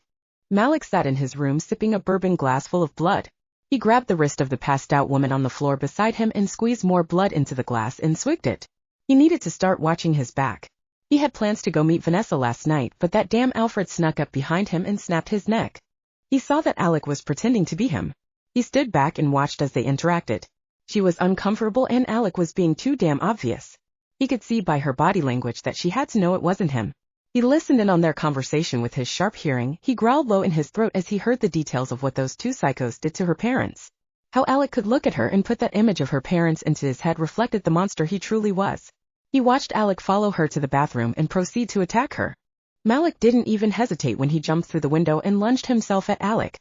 He fought him, but Alec would have gotten him had Riley not shown up and backed him up. He rushed to Vanessa's side as her eyes rolled in the back of her head and she passed out. He pressed a hand to her chest, heart still beating. He looked at the wound on her neck. Little blood was spilled, which meant he wasn't feeding. He looked at Riley as he scooped her into his arms and followed her back to her hotel room. He wasn't sure how to talk to Riley, so he just placed a kiss on Vanessa's forehead and left. He then picked up a woman off the street, knocked her out, and is now slowly drinking her dry. Normally he'd feed straight from the vein. But after being with Vanessa, he just couldn't put his lips on another woman's neck, even if it is to kill. FCK the Balthazar's laws at this point. He was an impending dead man as far as they were concerned. Aaron was trying to call him, but he wouldn't answer his calls. He advised Aaron to leave town, but Aaron being Aaron refused to leave. Malik warned him he could end up like Julius and he didn't care. He thought of calling Vanessa again, but what would he say? Hey, should we give last night another try? This time I promised to show up as myself. She needed time and frankly he did too. He wished he could talk to someone and oddly enough he found himself calling Riley. Hello? Riley asked. Hi, it's Malik. I just wanted to see how Vanessa is doing. She's doing fine, she woke up a few hours ago. This may sound weird, but I'm kind of glad you called. Oh. Vanessa was bitten but not fed from. I know, Malik said. You knew? Why didn't you say anything to me? Well, I didn't think we were that close. You may have some people who want you dead, but I don't hate you, Malik. I'm on your side. Malik smiled and breathed a sigh of relief. Thank you, Riley. I need someone on my side right now. About Vanessa being injected, what's going on? She seems normal. She drank water, wolfed down some breakfast. You don't happen to know any hunters that have been injected, have you? Unfortunately not. I didn't think it could be done. How long did it take Byron to turn? Usually one is turned within a few minutes. We inject the vein in the neck and it goes to the heart. Once our venom is in the heart, it pumps the venom through the veins. Do they still have an appetite when they wake up? For blood, yes. I'm not sure what's going to happen with Vanessa. But will you please let me know if anything happens? Especially if she's in danger. I promise I'll let you know. Thank you. Hey, there's another thing I wanted to ask you about. Go for it. The gun that Vanessa was given, it belonged to Katrina, right? Vanessa was given a gun? Yeah, after Alfred woke her up, he gave it to her. Oh shit, you didn't know. No, I didn't. But if it is the one that belonged to Katrina, I don't think it'll work for Vanessa. Not from what I understand with hunters and the weapons they're given. You would be correct. She went to shoot it, and nothing came out. It was as though the gun was completely empty. A wide grin stretched across Malik's face. So, what you're telling me is Vanessa's been given a useless weapon? I don't know how she's supposed to kill you with Katrina's gun. I don't know either, but I think it's going to be in our best interest if you and I put our heads together. Oh. Let's just say with this newfound information I've got an idea for a loophole where everyone comes out on top, but you and I have to act fast. And Vanessa, she can't know what we're doing. Why not? Because she's got a terrible poker face. Okay, yeah, it's a terrible idea to let her in on this. Thanks to Alec and Alfred, my club has been destroyed and I have to do some reconstruction on it, so it's closed for the time being. Would you be interested in meeting there at midnight for the next few days while we devise a plan? Shame about your club, you had an amazing one going on there. I'll come meet you at midnight. But what should we do about V? Until we figure out what's going on with her since being injected, I don't want to leave her alone. I have a friend who can look out for her. We just have to make sure she's asleep by that time. I'll give her some melatonin gummies. She'll take down gummies like no other, and with the heavy dose, she'll be out for the night. Sounds great. The call was about to end when he heard heavy purging in the background and Vanessa crying out in agony. What's going on? He asked worriedly. Malik, Vanessa is throwing up some thick, black fluid. Like liquid tar. FCK. What? That's venom. Chapter 38. Not a vampire. Vanessa. Vanessa had felt fine the entire day. Food tasted better than ever and she was enjoying it to the fullest. She didn't even realize Riley had stepped out and didn't seem to care. Suddenly nothing was sitting right. The worst nausea had come over her and she barely made it to the toilet. What came up was not food, not any normal color of fluid excreted from her stomach. This wasn't bile, not even blood. It was as though she swallowed liquid tar and she was throwing it up. It felt grimy in her throat, like throwing up wet sand. Vanessa? Riley screeched as she rushed into the bathroom. Vanessa looked up at Riley, black sputter was all the way down her face. What's happening to me? I think you're throwing up venom. Listen, don't be mad, but Malik is on his way. I didn't know who else to talk to.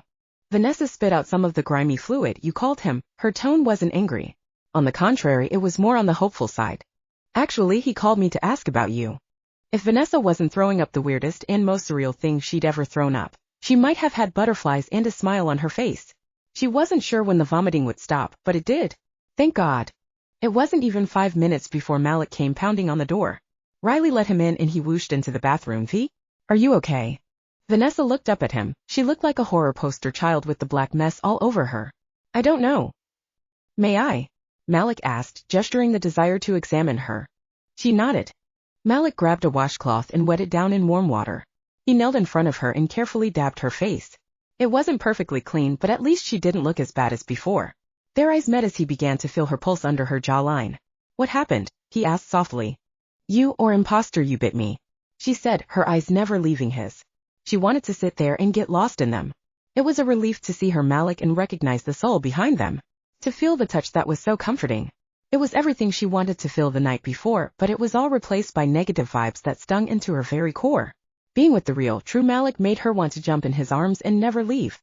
Somehow, despite the crappy night she had, and the horrific thing she was experiencing now, she learned a very important lesson. She could trust him. And she hoped that he would trust her too. I'm going to bite you. I have to know what's going on in your bloodstream. Vanessa didn't hesitate to tilt her head to the side. Malik's bite was going to be, well, his. The way he bit her never hurt. Malik smiled and bore his fangs, sinking them into her neck. He fed softly, tenderly, then slowly extracted his teeth. Your blood is clean. I can't be 100%, but I have a theory of what might have happened. What is it? Riley asked as she came into the doorway. Malik kept his eyes on Vanessa but explained everything to Riley. Vanessa is a hunter. She is her own supernatural being. Just like your body fights foreign substances, Vanessa's body recognized the venom as something that's not supposed to be inside her. So she's throwing it up. So, what you're saying is I can't turn into a vampire? Vanessa asked, sadness in her tone. Malik blinked in confusion. I don't think so. Why they were even trying to turn you is beyond me. Why wake the hunter if you wanted a vampire? Riley shook her head. Honestly, that makes a crap ton of sense. The rejecting of the transition and all. Why Alec injected her, I'm just as lost as you are. I really can't turn into a vampire? Vanessa asked. Malik looked at her as though her repeated question was the confirmation he needed in order to answer it. Is there a problem with that, V? Well, I mean, she started to answer then shook her head. No, I'm just so relieved I can't be one. She forced a chuckle. Malik eyed her suspiciously. It sounds like a huge relief. I'm honestly relieved. Why are you relieved? It was Malik's turn to sit in the hot seat, and as usual he made himself the hot seat. Because if you turn into a vampire it's because I make you one. Not anyone else. Oh, Vanessa's face turned red. She suddenly grew nauseous again. I'm going to barf, she hollered as she doubled back over the toilet. Malik stood behind her and held her hair back. Vanessa would normally be mortified that a man as sexy as Malik Cromwell is standing behind her while she pukes her guts out, holding her hair back. But because this was Malik, she didn't feel ashamed that he saw her like that. It's as though there was a silent communication between them that these were the moments Malik wanted to be there for her, and if he had moments like this, she would be there for him too. How long am I going to be throwing up? Vanessa groaned as the episode came to a dry heaving close. Well, the venom went through your whole body. You could be down for a couple days. It always takes more time coming out than it does going in, Malik said as he rubbed her back. I feel like I've been thrown from the ceiling to the floor. Hard. She groaned. I'm sorry. I wish I could make it go away. Malik frowned deeply. How are we going to go forward from here? Byron still has time, he assured her. Not much left, but there's some wiggle room. I hope you're right because we don't have time for a setback. Malik shook his head. No, we don't, but we're going to get through this. Now come on, let's get you to bed. Vanessa looked up at him, her eyes pleading. Are you going to leave me tonight? Malik's eyes softened more than they already were. Isn't that what you want? Vanessa shook her head. Please stay. I'll feel better knowing that you're here. Of course. Malik smiled. I'll help Riley clean up the bathroom. You just shower and get some sleep. Vanessa stepped into the shower and Malik and Riley went about cleaning up the bathroom from her gut explosion. She saw through the blurry curtain the silhouette of Riley and Malik discreetly taking a sample of her vomit and he left with it. Chapter 39. 2 Heartbeats. Vanessa. Vanessa wasn't stupid. It took her a couple of days, but she figured out that Riley and Malik were up to something. She not only noticed the secrecy, but something in her gut said what she saw was exactly how it looked. She pretended to sleep and Aaron would come in to look out for her as she was still in unpredictable mode since Alec bit her. To both their surprises, a friendship was forming between them. It couldn't be that they had something crucial in common, the fact that both of them had someone close keeping secrets. Interesting facts she learned about Aaron. His full name is Aaron Calloway, and he came from a long line of pure bloods too. His family had branched off to others, so he wasn't as pure as the ones who marred within their families, but all the more powerful. He had been a close friend of Malik's since the creation of the city. They kept a good relationship with the people over the years. They shared the same idea of wanting to coexist with humans. There were once wars that took place centuries ago. It's why the Hunter line was born. She found out how Alec and Alfred had helped create it.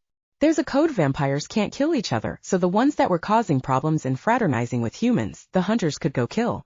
She also found out that Malik was granted the city for the purpose of proving they could coexist with humans. So that's why he's so guarded. Malik is a good man.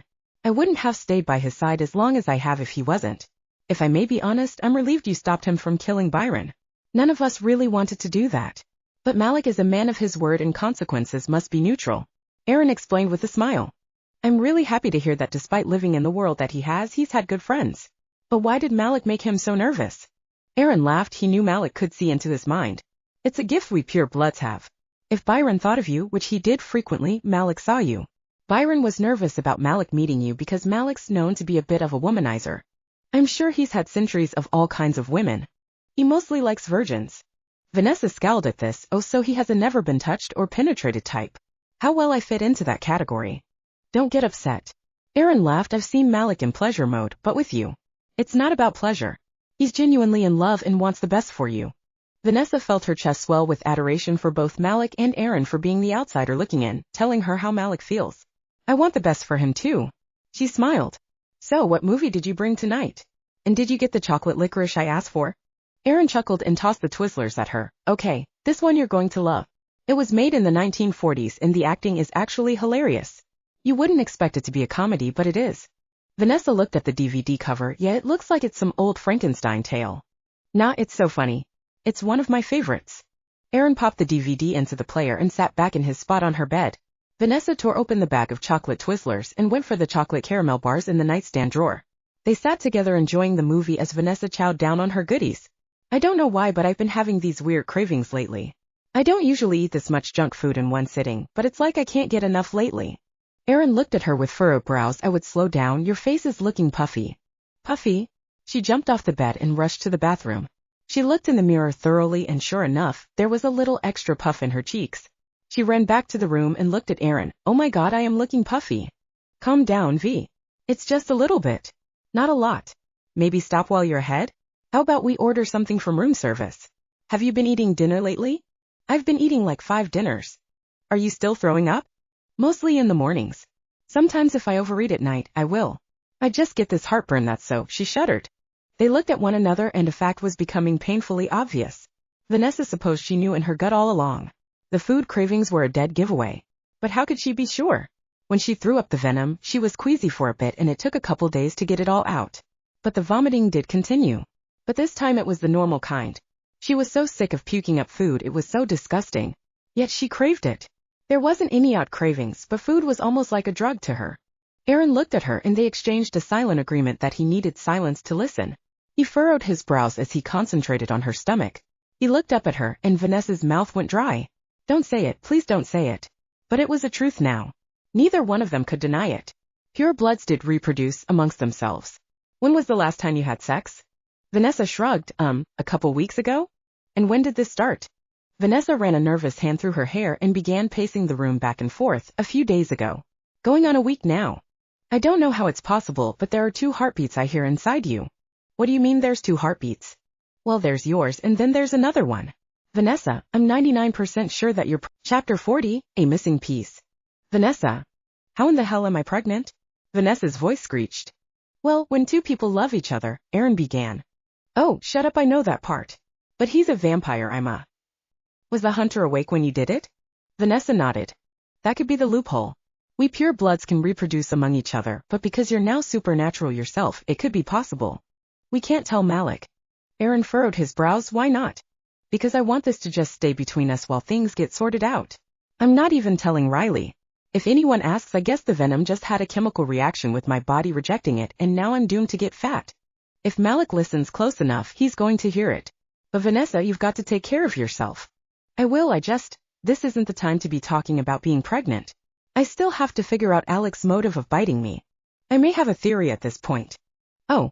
You were talking to him in a quiet and secluded area of the restaurant that night he posed as Malik, right? There's a chance he may have heard the heartbeat and made an impulse decision to inject you. He was either trying to make the baby grow faster or kill it. I can't be sure. Kill my baby? Before I even knew I had one. It's just a theory, V. I will keep this between us, but on one condition. Vanessa groaned. What's that? You allow me to check on the health of you and the baby. If Alec was trying to kill it, something could be wrong. In the 60s I got a medical degree out of boredom. Vanessa laughed. You really are an old fart, aren't you? In the 60s I got a medical degree because I was bored. Be nice. I look your age, don't I? Vanessa squinted and scrunched her nose. Maybe 10 years older. Do we have a deal? Vanessa held out her hand and Aaron clapped his into it and they exchanged a firm handshake. Aaron brought her to his old medical office, which looked like a house the next evening. He collected every medical gadget from the 60s up until the modern day. He was a medical geek. He had the latest ultrasound machine and he looked over things. He furrowed his brows in frustration. What's wrong? Vanessa asked as he pressed the camera further into her bare stomach. Aaron shook his head with worry in his eyes. I can't see the baby. What? Let me see. Aaron turned the monitor so she could get a better look and sure enough, all her organs were there but no baby. I'm still sure you're pregnant. I heard the heartbeat. Something inside you is there and alive. What if it's not a baby at all?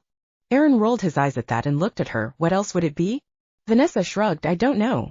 She grabbed a towel and wiped the clear goop off her stomach and pulled her shirt back down. I know one thing for sure. Aaron wiped the goop off his camera and looked at her. What? She hopped off the table and grabbed her jacket. I'm going to pay Alec and Alfred a little visit. Aaron shot up out of the chair. Oh, you certainly are not. Oh no, I think it's time we had a little chat. I'm going to ask them what they know. If they knew I might have been pregnant, why Alec bit me, and what exactly are they hoping to gain from all this? If they want me to kill Malik so badly, between taking Byron and trying to do something to my baby if there is one truly there, I'd like to know how they're going to persuade me at this point. I'm not letting you go, Aaron said as he blocked the door. Vanessa shot him a death glare, and it must have been scarier than she anticipated because he shifted a little move. Aaron might have been intimidated by her look, but he didn't budge. I can't let you put yourself in danger. What's that going to do for your baby if you have one? The worst thing that could have happened to my baby has already been done. I won't let them hurt it. But as I said, if they want me to kill Malik so bad, they're going to have to motivate me some other way. What are you going to suggest? They offer you cupcakes, donuts, and hot dogs. I'm going to persuade them to release Byron. I know he has little time left and lately I feel like a sitting duck. Malik and Riley have this secrecy and now we do too. If I could just save one person right now, maybe it could be him. Aaron sighed and folded his arms across his broad chest. How will you persuade them to let him go? That's their only leverage. And if you're delaying doing something that they want, they may not kill you, but they will hurt you, Vanessa. They already have. If you defy them any longer, Byron's going to die. So what do? I don't even have a functional weapon. Alfred gave me Katrina's gun and it doesn't work. From what Riley told me, every hunter has to have their own gun. Aaron looked at her and rubbed his chin and thought, from what I know about the hunter bloodline, a gun could be passed down from generation to generation. Vampires don't just pull one out of their and bestow a new one anytime they've woken a hunter. Then why isn't Katrina's gun working? Do you have it with you? No, I gave it to Riley. She said she wanted to hold on to it. Well, I need you to try and get it back from her. Why? I trust her. I trust her too, but knowing Malik was the one to kill Katrina, I have a theory of what might have happened and why it's not. Chapter 41, Unexpected Visitor. Vanessa. Vanessa woke up early the next day so she could take care of her morning tummy troubles and took a shower. Malik had brought her clothes so she didn't have to raid Riley's closet anymore. She went to put some jeans on and grunted as she struggled to fasten the button on them. Damn it, already? She groaned and switched to leggings. Looks like we're going to be best friends for quite a while, she said, patting her stomach. She thought about her ultrasound from the night before. How Erin couldn't see a baby in there. But there was one. She was sure of it. Her intuition knew that she was indeed carrying Malik Cromwell's baby. She racked her brains trying to figure out how she was going to tell him. She would when everything was settled. One day at a time. One thing at a time. For now her mission was to get Katrina's gun from Riley. Her and Riley went out to do some boxing. A routine they'd picked up during the day as Vanessa still had to fight and Riley had taken it upon herself to train her. Hey, do you still have Katrina's gun? Vanessa asked as she threw a punch into the punching bag.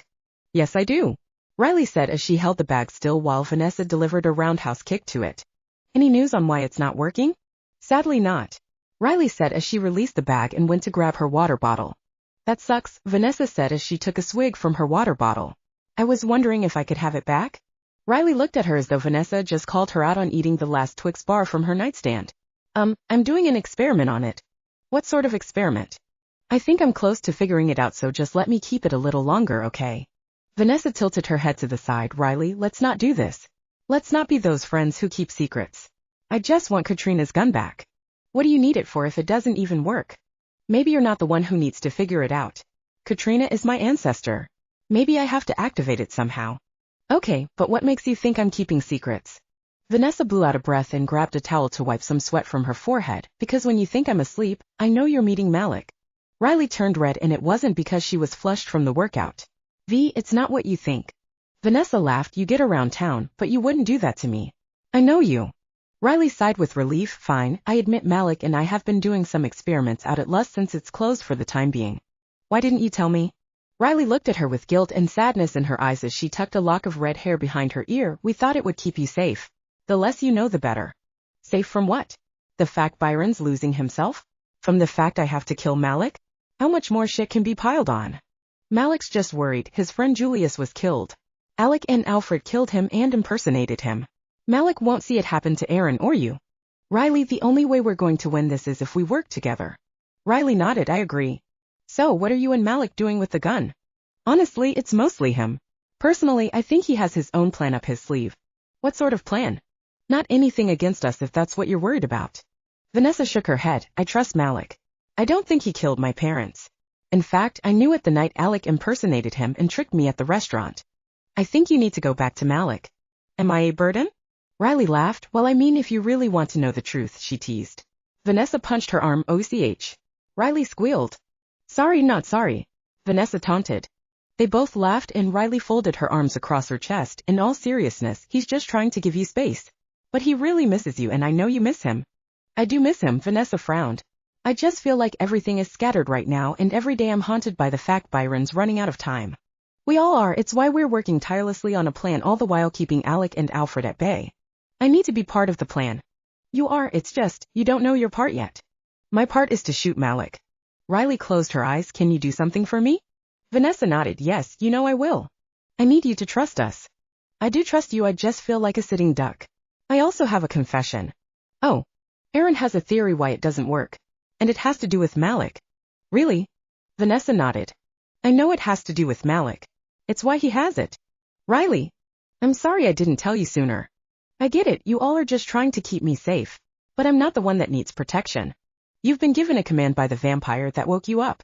But Malik is smart and when he killed Katrina, he didn't just kill her. Vanessa furrowed her brows. Riley, you're going to tell me everything you know right now. Riley closed her eyes and sighed. I'm not doing that right now, Vanessa. She said sternly. Vanessa's brows arched at that. Excuse me. I asked you to trust us. Can you please just do this for me? Trust me, what we've got going, it's all going to work out, I promise. Vanessa sucked in a shaky breath, angry at Riley now. But she understood. Maybe it was best that Vanessa just put some faith into Malik and Riley. Okay, fine, I trust you. Thank you. Vanessa had failed to get the gun from Riley. All she could do was hope that their plan was smarter than Alec and Alfred. That night around midnight, Riley went off to go meet Malik at Lust and there was a knock on the door. That's strange, Erin usually has a key and just comes in. Maybe he forgot it? Vanessa got up to open the door and her jaw nearly fell to the floor. Byron. He didn't look like himself. He looked pale, thin, and all around malnourished. He looked at her as though she were his first meal in weeks. Because she was. She screamed as he lunged himself at her. His hand covered her mouth and everything went. Chapter 42, Katrina. Malik. Malik opened the door for Riley when she texted her arrival. Did you bring the clothes I asked for? He asked. Riley held up the bag and came in, and she stopped dead in her steps, eyes wide as she saw the corpse of a woman that looked alarmingly like Vanessa, dressed in a 17th century dress. At least the hair and the skin were similar. Malik, what did you do? She demanded. Relax, Riley, it's not Vanessa. This is Katrina? He nodded. Yes, it is. How has she stayed so fresh? I didn't kill Katrina in the way anyone thinks. Riley furrowed her brows. Just how did you do it? I didn't drink her blood or anything like that. I wasn't brutal enough to rip her apart either. Before I went after Katrina, I did some personal research. All I did was fight her, and I stole her gun from her. Riley looked at him in confusion. Wait, you killed her with her own gun? Malik shook his head. You know how the weapon works. It may just require a trigger to pull, but being shot by one of these, he whistled and shook his head. I know. It's gruesome what happens to the vampire. But you haven't answered my question of how you killed her. Because she's still alive. Malik shrugged. Riley's eyes widened. Alive? Malik, I'm legitimately confused. You shot her, yet here she is fresh and in one piece. Okay, I confess I didn't shoot her with it. But the serum inside it was used against her. It's why it's empty and doesn't work. Where the hell have you kept her all this time? My family's tombs. I only found it right she sleeps where they rest. Note to self, don't cross Malik. Riley chuckled. Malik wriggled his brows. Trust me, I knew there was a reason I kept her all this time. Alec and Alfred have no idea. So what are we doing with her now? I'm going to extract the serum from her heart and she'll wake up. She's going to be the key in taking down the Balthazar twins. Malik explained as he took out a large syringe. He plunged it deep into Katrina's chest, into her heart, and extracted the blue serum. They stood still waiting. Within a few minutes, Katrina's eyes shot open. They were just like Vanessa's. She gasped and shot up into a sitting position. Where am I? Katrina asked as she looked around. What century is this? Welcome back, Sleeping Beauty. It's the 21st century. Malik said as he patted her back. Katrina turned and shot him a death glare. You? She looked at Riley. Who are you? No one that's here to help you. Riley's tone was sassy. Malik flashed an exaggerated grin at her. What about me? Did you miss me that much? Katrina climbed off the table she was on and stumbled. Malik nor Riley bothered to help steady her. Careful. You've been asleep a long time. Alfred? Where is Alfred? Katrina asked. You're not seeing him. As they say in this day and age, you're going to be our little BCH. You will do what we say, and you'll do it with the widest smile on your face. Your language has become foul. Katrina scowled. Malik shrugged. What can I say? I've aged with the world. I won't do anything for you. Katrina said as she went to swing at Malik and fell forward. You do know your body has been asleep for 4 centuries, right? Will you tell me one thing? Katrina asked as she leaned against the table. Of course. Malik smiled. Alfred, is he very much alive and kicking? Malik assured as he patted her back roughly. What are you going to do to me? We're not going to do anything to you. Riley chimed in. You're going to help us. Katrina rolled her eyes. What do you want? Malik stood in front of her. Alfred believes you to be dead. In the name of coming after me, he is messing with some really good friends of mine. Even the girl that I love. Katrina looked at him with the fake pout on her face. Malik's in love? Malik was unfazed by her mockery. I am. With your relative. I don't suppose my relative could persuade you to show some mercy? You know, with everything Alfred's done, I unfortunately don't see that happening. Malik said as he reached up and patted her cheek. What is that you want me to do? We're going to take you to Alfred. See if he's interested in some kind of a trade. What do you mean a trade? He's holding another one of your relatives captive. He's a vampire and he's slowly going mad. If Vanessa, who happens to be my best friend and Malik's lover, doesn't kill Malik, she's going to lose her brother. Riley explained. Basically, Alfred's taken some leverage after putting my Vanessa in a difficult situation, all because I had the audacity to destroy the one who killed my family. You're my leverage that Alfred has no idea that I have. Malik said. So you're wanting to take me to Alfred in hopes to trade me for this relative of mine? Oh, she catches on quick. Riley mocked. Katrina never was smart, it's how I overpowered her. Malik chuckled. I'm standing right here. Katrina hollered in defense. Are you? I had no idea. Malik spat sarcastically. Riley held up the bag of clothes she brought. Change into these. Katrina grabbed the bag and pulled out an emerald green halter top and black skinny jeans. What is this filth? 21st century clothes. Put them on. Malik pointed towards the restroom. You can change back there. And if you even think about escaping, well, you won't get far as there's no windows. The other doors are barred up. I wasn't planning on escaping. I don't even know where on earth I would go. Katrina said as she staggered to the bathroom. She turned to look at Riley. How would I put these on? Riley rolled her eyes and looked at Malik. Should I really go help her? Malik shrugged. I mean, if she does it wrong, we all might see something we don't want to see. Good point. Riley said as she went to help Katrina get changed.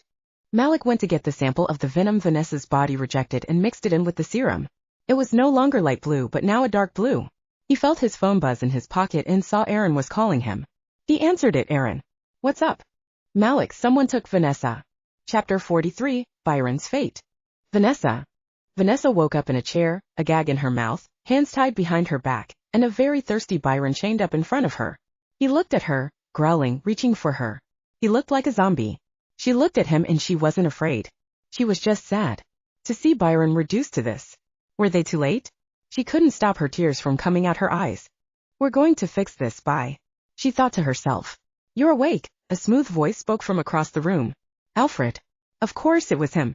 She turned to look at him, her eyes projecting what she could not say. Just look at how pathetic he is. Alfred said as he stepped closer into the room.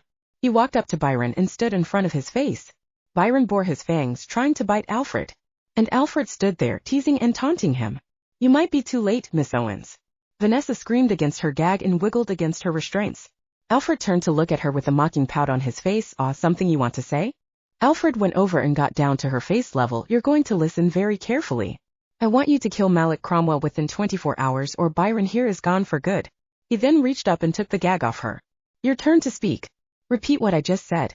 Vanessa shot him a death glare and spit some lint out of her mouth. You want me to kill Malik within 24 hours or Byron's gone. However, we have a problem. Byron already looks beyond repair, and that gun you gave me, it doesn't work. Alfred furrowed his brows. What do you mean it doesn't work? And Byron still has time. But not much. He better have time or so help me, Vanessa hissed. It's up to you whether he is saved or not.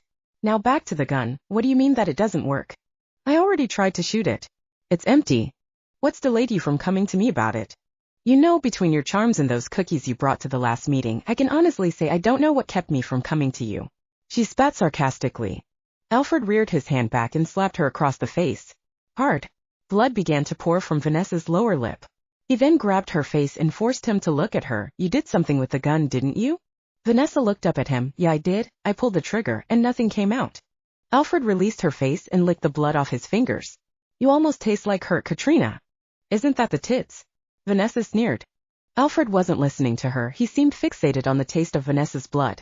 Why didn't the gun work? He asked himself as he began pacing. It should have worked. Katrina was the last to use it. All the serum should have come back in it. Unless it didn't, he rambled as he continued to pace. Alec came into the room. The gun didn't work?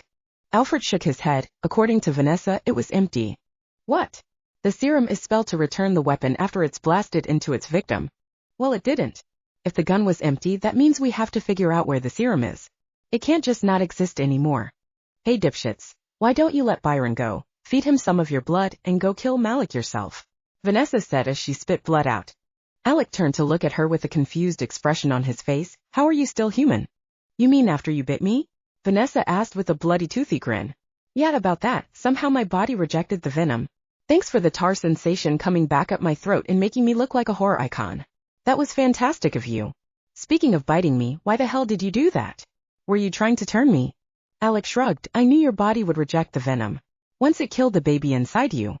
Vanessa felt her heart sink to the floor. You knew I was pregnant? I could hear its little heartbeat while we were at the restaurant. I needed to prevent its very existence. You tried to kill my baby, Vanessa said as his eyes turned cold, dark, and that of a hunter. Alec clapped his hands together and pointed at her eyes. Yes. That look right there. That's the hunger to kill that we need to see from you. This isn't theater. If you killed my baby, I'm going to kill you. Alfred clicked his tongue and shook his head. You do that, and Byron's gone forever. You need us. Vanessa looked up at them and shook her head. These vampires were truly monsters who played games for the sake of their own entertainment. They were perfectly capable of killing Malik themselves, yet because her ancestor was killed by Malik, now she has to kill him. She was no more than a puppet to settle their grievances. If her baby was dead, which she didn't believe it was. Maybe Alec was bluffing to get her to cooperate with them. She looked at poor Byron who just wanted some blood. And then something hit her. 2 or 3 could play at this game of leverage and manipulation. Byron is suffering because she has to kill Malik and she doesn't want him to suffer. That is what Alec and Alfred know. She now knew what she needed to do to spare some time. If they didn't have Byron to hold over her head, they had nothing. She looked up at them, blood still dripping from her lip as she flashed a devious smile at them. Her eyes no longer dark but remained cold as ice. You know what? Let Byron die. As a matter of fact, I'll just kill him. Chapter 44, Unexpectedly Defeated. Malik. What do you mean someone's taken Vanessa? Malik growled into the phone. I mean I went to the hotel room to sit with her, and it was all torn up and she's gone. Aaron explained. Get down here to Lust. I've got something to show you. What about Vanessa? I'm showing you how we'll get her. Malik said as he hung up the phone and looked at Riley as she came out with Katrina, who was whining about how she felt naked and whatnot. Trust me, if I would have known who I was bringing clothes for, I wouldn't have bothered to pick out something cute. Riley said as she shoved Katrina toward Malik. Change of plans. He stated as he shoved Katrina aside. Vanessa's been taken, we go through with the plan tonight. Riley's eyes widened. What? They took Vanessa? I'm just as confused as you are. But they're not going to stop until I'm dead. They're likely holding her hostage to brainwash her until she kills me. Is the serum even ready to go? Riley asked. Malik shrugged, only one way to find out. Aaron let himself into Lust from the door that Riley came through. He took one look at Katrina and his eyes widened. Malik, is this Katrina Owens? Katrina sneered. In the flesh. Aaron shook his head in confusion. I mean, I had a theory she had to be alive since the gun was empty, but it's true. You didn't kill her. Malik shook his head. I thought it only right that she sleep where my family rests. Aaron looked at her with an amused look on his face. You were smart, Malik. I wanted to kill her. I wanted to rip her limb from limb. But I figured there was going to be a day where I needed leverage against Alfred, and so I decided to inject the serum into her heart and put her to sleep instead. Maybe you can still get your chance after we rip those Balthazar twins, limb from limb. We'll see. Maybe we'll keep her alive to grieve Alfred. Katrina stood there with her arms folded over her chest. Can I change clothes again? I feel completely exposed. Riley rolled her eyes. Nope. No time to. Malik grabbed the gun and a pair of cuffs. He grabbed Katrina's wrists and cuffed them behind her. What are these? She demanded. They're handcuffs. Something they use these days to capture criminals. Malik explained as he fastened them to be painfully tight against her wrists. Ouch. That hurts. Katrina cried out as she wiggled her wrists. We're all in some kind of pain. Now let's go pay a little visit to Alfie. Malik smirked as he patted her back roughly. They all went out to Aaron's black SUV. Katrina rode in the middle of Malik and Riley to ensure that she didn't escape. She gasped as Aaron laid his foot on the gas and peeled out of the parking lot. What is this contraption? And why are there lights everywhere? They all ignored her questions. She kept asking them and seemed intimidated by the speed of the vehicle, and no one took any sympathy on her. I'm going to vomit, she cried out. Oh, she might be carsick. Riley grimaced. Aaron rolled his eyes and pulled off the road. Malik, did you even give her anything to eat or drink since she woke up? Malik shook his head. No, didn't really think to, as I don't care about her. He chuckled. Riley sighed out of annoyance and reached into her purse for a protein bar and small Gatorade. Here, sip this slowly. This bar should help. Thank you, Riley, Katrina said with genuine gratitude. She looked at her, unsure of how to open the bottle. Riley took it and opened it for her. I forget you know nothing about this day and age. No, I don't. You seem to be the only one who cares to explain anything to me, Katrina said as she took a sip of the drink. Her eyes lit up. Oh, it's so fruity and a little salty, she exclaimed with delight. Riley laughed a little. Yeah, it's got electrolytes in it. It helps restore fluids back into your body. This is helping with the nausea. Thank you. Katrina offered a genuine smile. Malik shook his head. Don't let her fool you, Riley. If you knew what she once did to her own flesh and blood with Alfred, you wouldn't want to show her any sort of kindness. Who is to say my years asleep haven't humbled me? You'll never redeem yourself with me.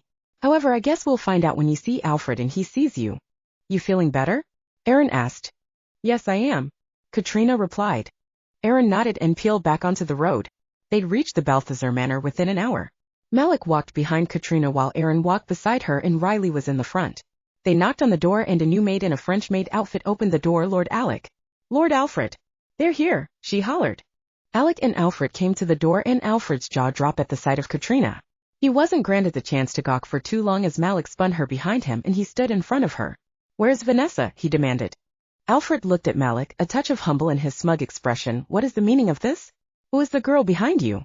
Malik shook his head and jerked Katrina back as she tried to make her way to the side of him, Vanessa and Byron. Now, he growled. I'm not giving you anything unless you let me see what you brought. Malik rolled his eyes. Katrina was never dead, he said as he pulled her back out in front of him. Here she is, alive and well. awakened from her 4 centuries-long nap. Alfred looked visibly shaken as he pressed his hands to his mouth. Katrina. Katrina looked at him, tears in her eyes. Hello, Alfred. Alfred looked at Malik. You really kept her alive all this time? I knew someday I would have to have some leverage against you. Never had to use this card until you ordered my Vanessa to kill me. Alfred shook his head, looking unexpectedly defeated, as though he just did something he now regrets now that Katrina was standing in front of him. We've done something to Vanessa. Malik growled low in his throat and Riley pointed her gun at him. What did you do? She said we should let Byron die. In fact, she would do it herself. So we locked them in a room together to see if she'll actually do it. Chapter 45, Malik's Plan. Vanessa. Vanessa's restraints were removed, and Byron lunged himself at her. Thanks to the training that had taken place with Riley, she managed to break his neck and knock him out. As Alec was removing her restraints, she managed to headbutt him and a little of his blood spilled on the floor. She rested Byron's head in her lap, and she scooped Alec's blood onto her finger, touching it to his lips. Since he was knocked out, he wouldn't be able to swallow it. At least there was a little in his mouth. If he needed more, there was always the spots on the floor. She hated that was the best she could do for him, but it was better than nothing. She stood to her feet, her legs wobbled, but she persistently made her way to the door and picked the lock with a sharp object. She staggered down the long, wide hall toward the entrance where Malik, Aaron, Riley, and some other woman that Alfred seemed shaken up about. Who the hell are you? She asked as she looked at Katrina. Malik looked at Vanessa and didn't hesitate to whoosh to her side. V, are you okay? They said they locked you in a room with Byron to kill him. I'm fine. Who is she? Vanessa asked, still fixated on Katrina. I'm Katrina Owens. You must be the distant relative I've heard about. Vanessa looked at her with confusion in her eyes. Katrina was dead, right? How was she standing right there? Vanessa Owens, you must be my ancestor that's supposed to be dead, and the beef Alfred has. The beef? Katrina asked. It's an expression. Riley answered. Alfred stared at Katrina in bewilderment. Vanessa, Katrina is here, which means you are released from your duty to kill Malik. Malik turned to look at Alfred. What makes you think I'm just going to turn her over to you? Alfred went to grab for Katrina and Riley pulled her back, pointing her gun at Alfred's face. Not so fast. She warned. What can I do to get my Katrina? Alfred asked with sincerity. Alec rolled his eyes. Don't be so weak and willing, brother. You have lost centuries believing her to be dead. There's nothing that can be fixed or traded. Malik must die, and Vanessa will be the one to do it. Suddenly, Katrina turned and headbutted Riley in the face and took off running down the corridor. FCK, Malik growled and whooshed down in her direction. Alec and Alfred ran after them. Being a hunter, Riley too was able to heal fast, and she wiped the blood from her face. Aaron looked at her. You okay? He asked. I'm fine. We have to get Malik. He has the gun. Vanessa felt something in her back and felt around. Something was tucked in her pants and she just now registered it was blunt and heavy. She pulled it out and looked at Katrina's gun. No, he doesn't, she said as she held it up. I do. Aaron sighed with relief. He must have slipped it to you when he rushed to you. It feels heavy, Vanessa said as she observed it and lifted it up and down in her hand. He loaded it before we left, Riley said. Vanessa looked between them. This is it, isn't it? It's do or die now. Riley looked at Vanessa. Just make sure you do everything Malik tells you to do. Vanessa nodded. Okay, let's go end this.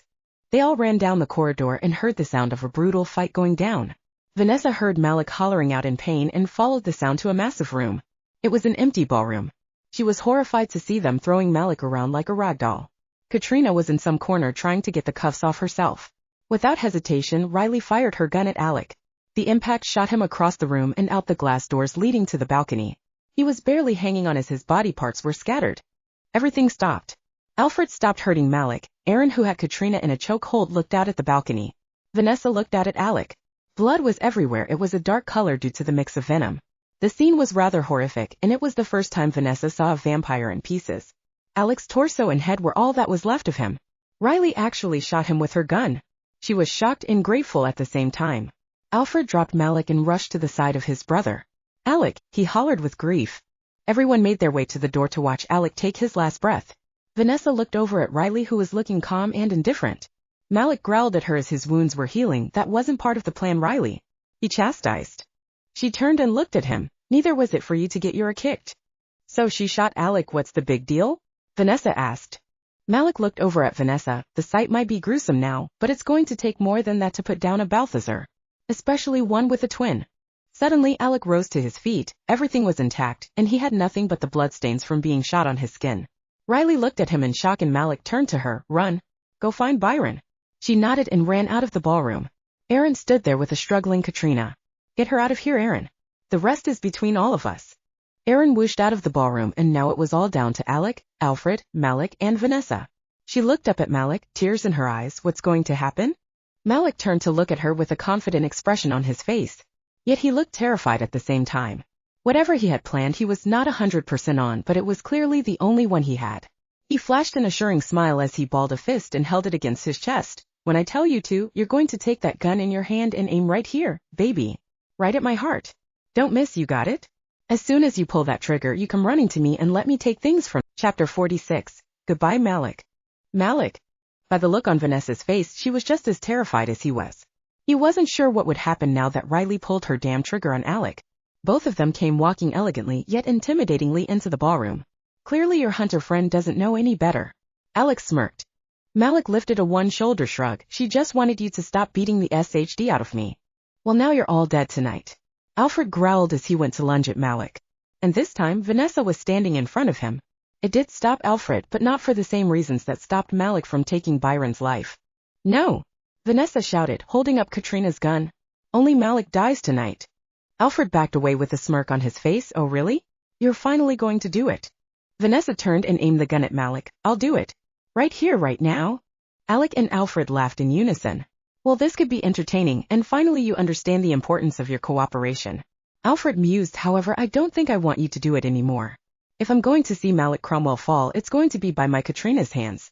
Now that we know she is alive, if you really mean to see Malik die, you'll hand that gun back to its rightful owner and allow her to do the job. Malik confidently pulled out his phone from his pocket and shook his head when he saw that it was shattered in the brawl just minutes before. Aaron took off with her. I don't know where they went. He shrugged. I'll go find them. Vanessa spoke up. She looked at Alec and Alfred. I need your word. I need you to swear to me that after Malik is dead, you will leave Byron and I alone. I don't ever want to hear from or see you again. The Balthazar twins had an indifferent expression but nodded in agreement. You, Vanessa Owens, have our word that you will never see us again after Malik Cromwell is dead. You may go on and live your lives as normally as you like. Alfred said. Alec nodded in agreement. Also, before I fetch them, I want a moment alone with Malik. Vanessa said. Malik looked at her with surprise in his eyes. So many demands, but I suppose we'll let you have this too.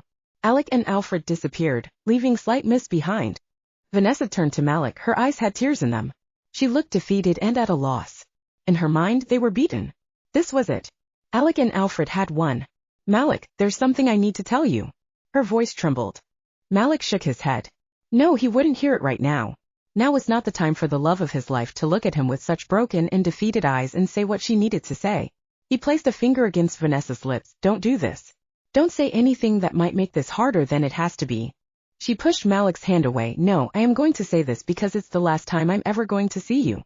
She cried. Malik looked at her and tears were coming from his own eyes. Don't worry, Vanessa. You're going to be okay. We already know how we feel about each other and... So let me say it. She squealed. I won't let you die without knowing what you mean to me. Malik wiped the tears from his eyes and sniffled. I wish things were different. I wish we could have just said it to each other sooner. Then maybe I could hold you one last time as my little white rose. Have one more night with her, he mused as he reached up and brushed her cheek. I want to say it now, so please stop cutting me off and let me say it. She cried. Malik cut her off with a kiss. Tender, sweet, and expressing his feelings for her. To let her know what joy she brought into his life. He couldn't bear to hear the words right now. Not in this moment. Not in this place or the people around them. She returned the kiss. Her cheeks were wet with her tears. He wished he could read her thoughts, that way he could hear the words inside there and not from her mouth. They seemed to lose one another in the kiss, and for a moment it felt as though they were the only two in the world. And it was perfect. Time's up. Alec announced as they entered the ballroom, and Vanessa and Malik jumped apart. We even did a little favor for you, Vanessa, he mused as Alec walked with Katrina arm in arm. Katrina walked gracefully up to Vanessa and held her hand out. I'll be taking back my gun now. Vanessa slapped it roughly into her hand. Thank you, Vanessa. She smirked and pointed her gun at Malik. Any last words? Vanessa turned to see Byron and Riley coming into the ballroom. Aaron had obviously allowed him to feed because though Byron appeared rough and weak, he was looking like himself again. Malik saw them come in and he looked at Katrina. Aim for the heart, he said. Alec and Alfred stood proudly behind Katrina as she was getting ready to take down the last heir of the Cromwell bloodline. So this is how the great king of New York, Malik Cromwell, meets his end. In a ballroom with Alec and Alfred getting what they've wanted for centuries. Julie is dead, Aaron there to witness Malik's, Byron Owens, and his white rose. Katrina pointed the gun at his heart, her eyes fixated on the target as she pulled back the safety. "Goodbye, Malik," she said, then turned swiftly on her heels and fired not just one but 2 shots. One hit Alfred and the other hit Al. Chapter 47, A Twist. Vanessa. Vanessa looked at Katrina as she raised her gun up to Malik. She closed her eyes as she would not watch him die. But the gunshots. There was 2? She opened her eyes to see 2 bodies splattered all over the floor. Malik stood there all in one piece, his eyes on her, smiling at her. He held his arms out to her and she rushed into them, squeezing him tightly. He was alive. Byron was alive and getting his mind back. Alec and Alfred were no more than a red-splattered mess on the ground. Was it over? Was it really all over? She sobbed with relief into his chest. Malik's embrace had never felt better. The way he smelled made her soul swell up with joy. My Malik, she thought to herself. She felt his shoulders shaking. Was he really laughing at a time like this? She pulled back and slapped him across the face. "You a holy. You knew you were going to survive, didn't you?" Malik's face jerked from the slap, and he looked at her. "You knew it too.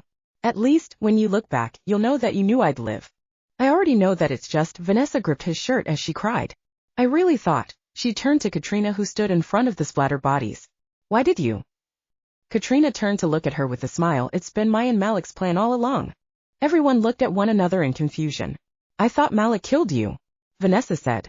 "It's what we wanted Alec and Alfred to think.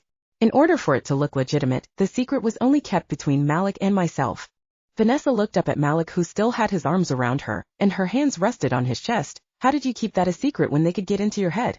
Malik shrugged. "It was easy. All I had to do was picture the lie we orchestrated any time they went to get into my head." Riley and Byron stepped forward. "This was a twist," Riley mused. Vanessa pulled away from Malik and jumped into her brother's arms. "Thank God you're okay." "I'm sorry I took you. I wasn't in my..." Byron rambled, but Vanessa cut him off. "You weren't you, and it's okay. I'm not mad about anything you did while you were in that state. I do owe you an apology for telling you that you were stupid for what you did. You're an Owens and we protect each other. I had no business being mad at you. You saved us both and Malik." Vanessa shook her head. "No, I didn't. Katrina saved Malik." "You changed him."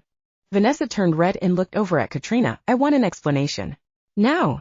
Katrina nodded. "The Owens and Cromwells made an alliance back in the day. It is true that Alec, Alfred, and I created the Hunter bloodline. I did love Alfred. It killed me to end him just now. We were all getting along until the Cromwells came from the African lands. Alec and Alfred slaughtered them and framed me for it. I refused to go along with their lies when Malik came to England. As a result, my family was slaughtered.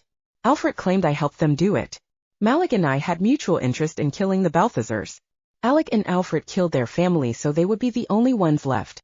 We took advantage of Alfred's feelings for me and we faked my death. The serum that was created could kill a vampire but put a hunter to sleep. So he injected it into my heart. He said he would wake me when he found a way. But you two acted like you hated each other so much," Riley said. "They had to sell it," Aaron chimed in. Vanessa looked between Katrina and Malik. "So, did you two plan on Byron and me coming into the picture? Was this all some sort of master plan developed over the centuries?" Malik shook his head. "When I heard that Daniel and Miranda Owens were killed, I thought that might have been our last chance. I truly did forget that name as I had to focus on a new way to kill off the Balthazar twins. You and Byron were a surprise. But when Alfred woke Vanessa, I saw my chance." Vanessa shook her head. "So what you're saying is, waking the hunter and me worked to your advantage? Were you using me, Malik?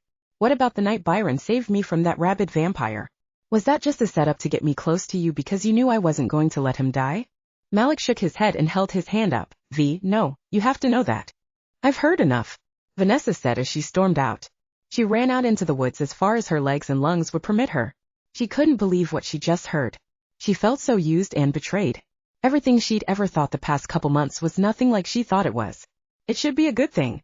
But right now it wasn't. She leaned against a tree and sobbed into her hands. If she thought her world had been tipped upside down and shaken before, it certainly felt worse now.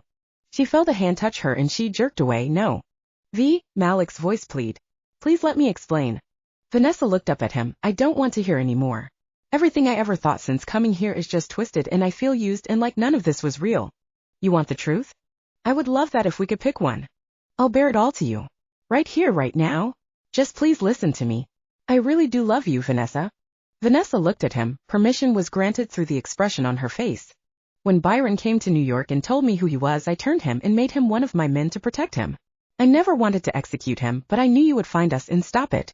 It's exactly what you did. I wanted to turn you too, but then you and I started falling in love and I just wanted to do things the right way. But then Alfred got to you. I was sloppy and careless. I let them feed on you and that was wrong of me. You have to know that I really didn't expect either of you to come along. An opportunity just happened after you woke up. And when your body rejected Alex's venom, I took that so that we could use his venom against him and Alfred, and it worked. You truly did your part if that's what you want to know. By what, donating vomit? Vanessa chuckled wryly. Malik shook his head. We got his venom because your body rejected it. I know why my body rejected it, Vanessa said. Why? She looked at him. I'm pregnant. Chapter 48, say it all. Malik. Malik had a strange feeling she was pregnant. Though Alex's intentions behind biting her aren't confirmed, he figured Alec knew and tried to kill the baby. Malik heard the heartbeat the night she threw up Alex's venom. He wasn't sure she knew, but she did. He could only assume that Aaron heard the heartbeat too. Malik looked at her with tenderness in his eyes. He reached out and placed a hand on her belly. The heartbeat was strong and her stomach was stiff as though something alive really was in there. How does that make you feel? He asked. How does what make me feel? Vanessa asked as she placed her hand over his. Carrying my child. Malik chuckled softly at how obvious the answer should have been. What are you thinking, V? There was a time he could read her thoughts and it was amusing and intriguing. Then one day he couldn't, and it frustrated him to no end. But after all this, he was glad he couldn't read her thoughts. It would force her to speak her mind, which she did anyway, but now he got to hear what she was thinking from the raw beauty of her voice. Vanessa looked at him, his eyes truly searching for the answer he could no longer see in her mind. I want to give you the words first. Malik knew what she meant. In the Balthazar manner, she wanted to speak from her heart and Malik wouldn't let her. He knew he was going to live. But he wasn't going to let the most perfect moment of his immortal existence be in that place of filth and deceit. If she was going to tell him she loved him and if he was going to hear it from her, it was not going to be before one thought the other was going to die. She would have to tell him when she had a choice to have forever with him. It would be a time where they knew they would say it to each other until the end of time. He looked at her and flashed that famous grin of his. Say it, Vanessa. Say it all. Vanessa took each of his hands in hers and looked deep into his eyes as though to ensure everything she had to say would go through the window to his soul and stay there forever. I came to this city expecting to spend time with my brother who ghosted me for some god-awful reason. When my parents died and Byron left me, I wouldn't let anyone in. I met Riley and became friends with her, and she became my rock. But anyone and anything else, I built up these walls. I refused to let myself really care about others because the most important people in my life were just gone. Hot tears began to stream down her cheeks and Malik released one of her hands to gently wipe them away. I never wanted to hurt like that again. Then I met you and you were so beautiful and confident, but when my brother saved me you were ready to execute him. And all that should have gone away. I should have hated you, but I didn't. I guess when I went to stop you from killing Byron, I wasn't just trying to save Byron. I didn't want you to do something I would have to hate you for. I couldn't let you take what I already felt for you away from me. I refused to lose anyone else. So I stopped you. Hot tears threatened to spill from Malik's eyes. Even when he could read her thoughts back then, he did not see this coming. He knew there was an attraction, but because she was not aware of how she felt back then, neither was he. He gently squeezed her hands, urging her to continue. I love you, Malik Cromwell. You make me want to have courage and be the best version of myself as possible. And when I found out I was pregnant, after all is said and done, I'm really happy. I didn't think it would be possible between you and I. I truly didn't think I would want kids because I was so afraid of losing them too. You and I loved each other when we did it. So this baby was conceived out of love. That's how it's supposed to be. I want us to have this baby and raise it together. Vanessa said as she took a deep breath. There it is. I said it all. Now it's your turn. Malik chuckled softly and he pulled her into his arms. You know how I feel about you, my little white rose. Your saving Byron that day opened a lot of doors for us. I never thought I would do the whole domestic thing. A woman to come home to and children. I thought it could only be done from one pure blood to another. It's why I stayed away from my own kind. But when I heard our baby's heartbeat, I had something else to protect. I had to keep you out of the fight, Vanessa. I know you must have felt so helpless and in the end you didn't feel like you did much. But please don't let that frustrate you or get you down. Our baby is safe. You are safe. Vanessa was now a blubbering mess of tears and sniffles. Well, when you put it that way, she muttered between sobs. I did do something great, after all. Malik curled his finger under her chin and lifted it so their eyes met again. I love you, Vanessa Owens. And then he dipped his head, and their lips came together in perfect unison. Now that their lips no longer had to do the talking, they were able to just feel. Let's go home. Malik murmured against her lips. Before dawn could break, everyone had gone home. Katrina went with Aaron as they had a spark between them, Riley with Byron, and Vanessa with Malik. Vanessa walked through the threshold and her jaw dropped, seeing white rose petals all over the place. The table at the entrance had a box open with a large round diamond in a rose gold band. She turned to Malik, who had dropped to one knee. Vanessa Owens, will you marry me? Chapter 49, I do. Vanessa, 2 months later. I'll do her hair. Riley smiled as Katrina was on makeup duty. After everything settled down, Katrina wanted to have a relationship with Vanessa and Byron, which they easily agreed to. She did save them all that day. It was also a good way to just have family. Vanessa and Malik announced their engagement and everyone was hot on the wedding planning. For being asleep for centuries, you're really good with makeup, Vanessa told Katrina.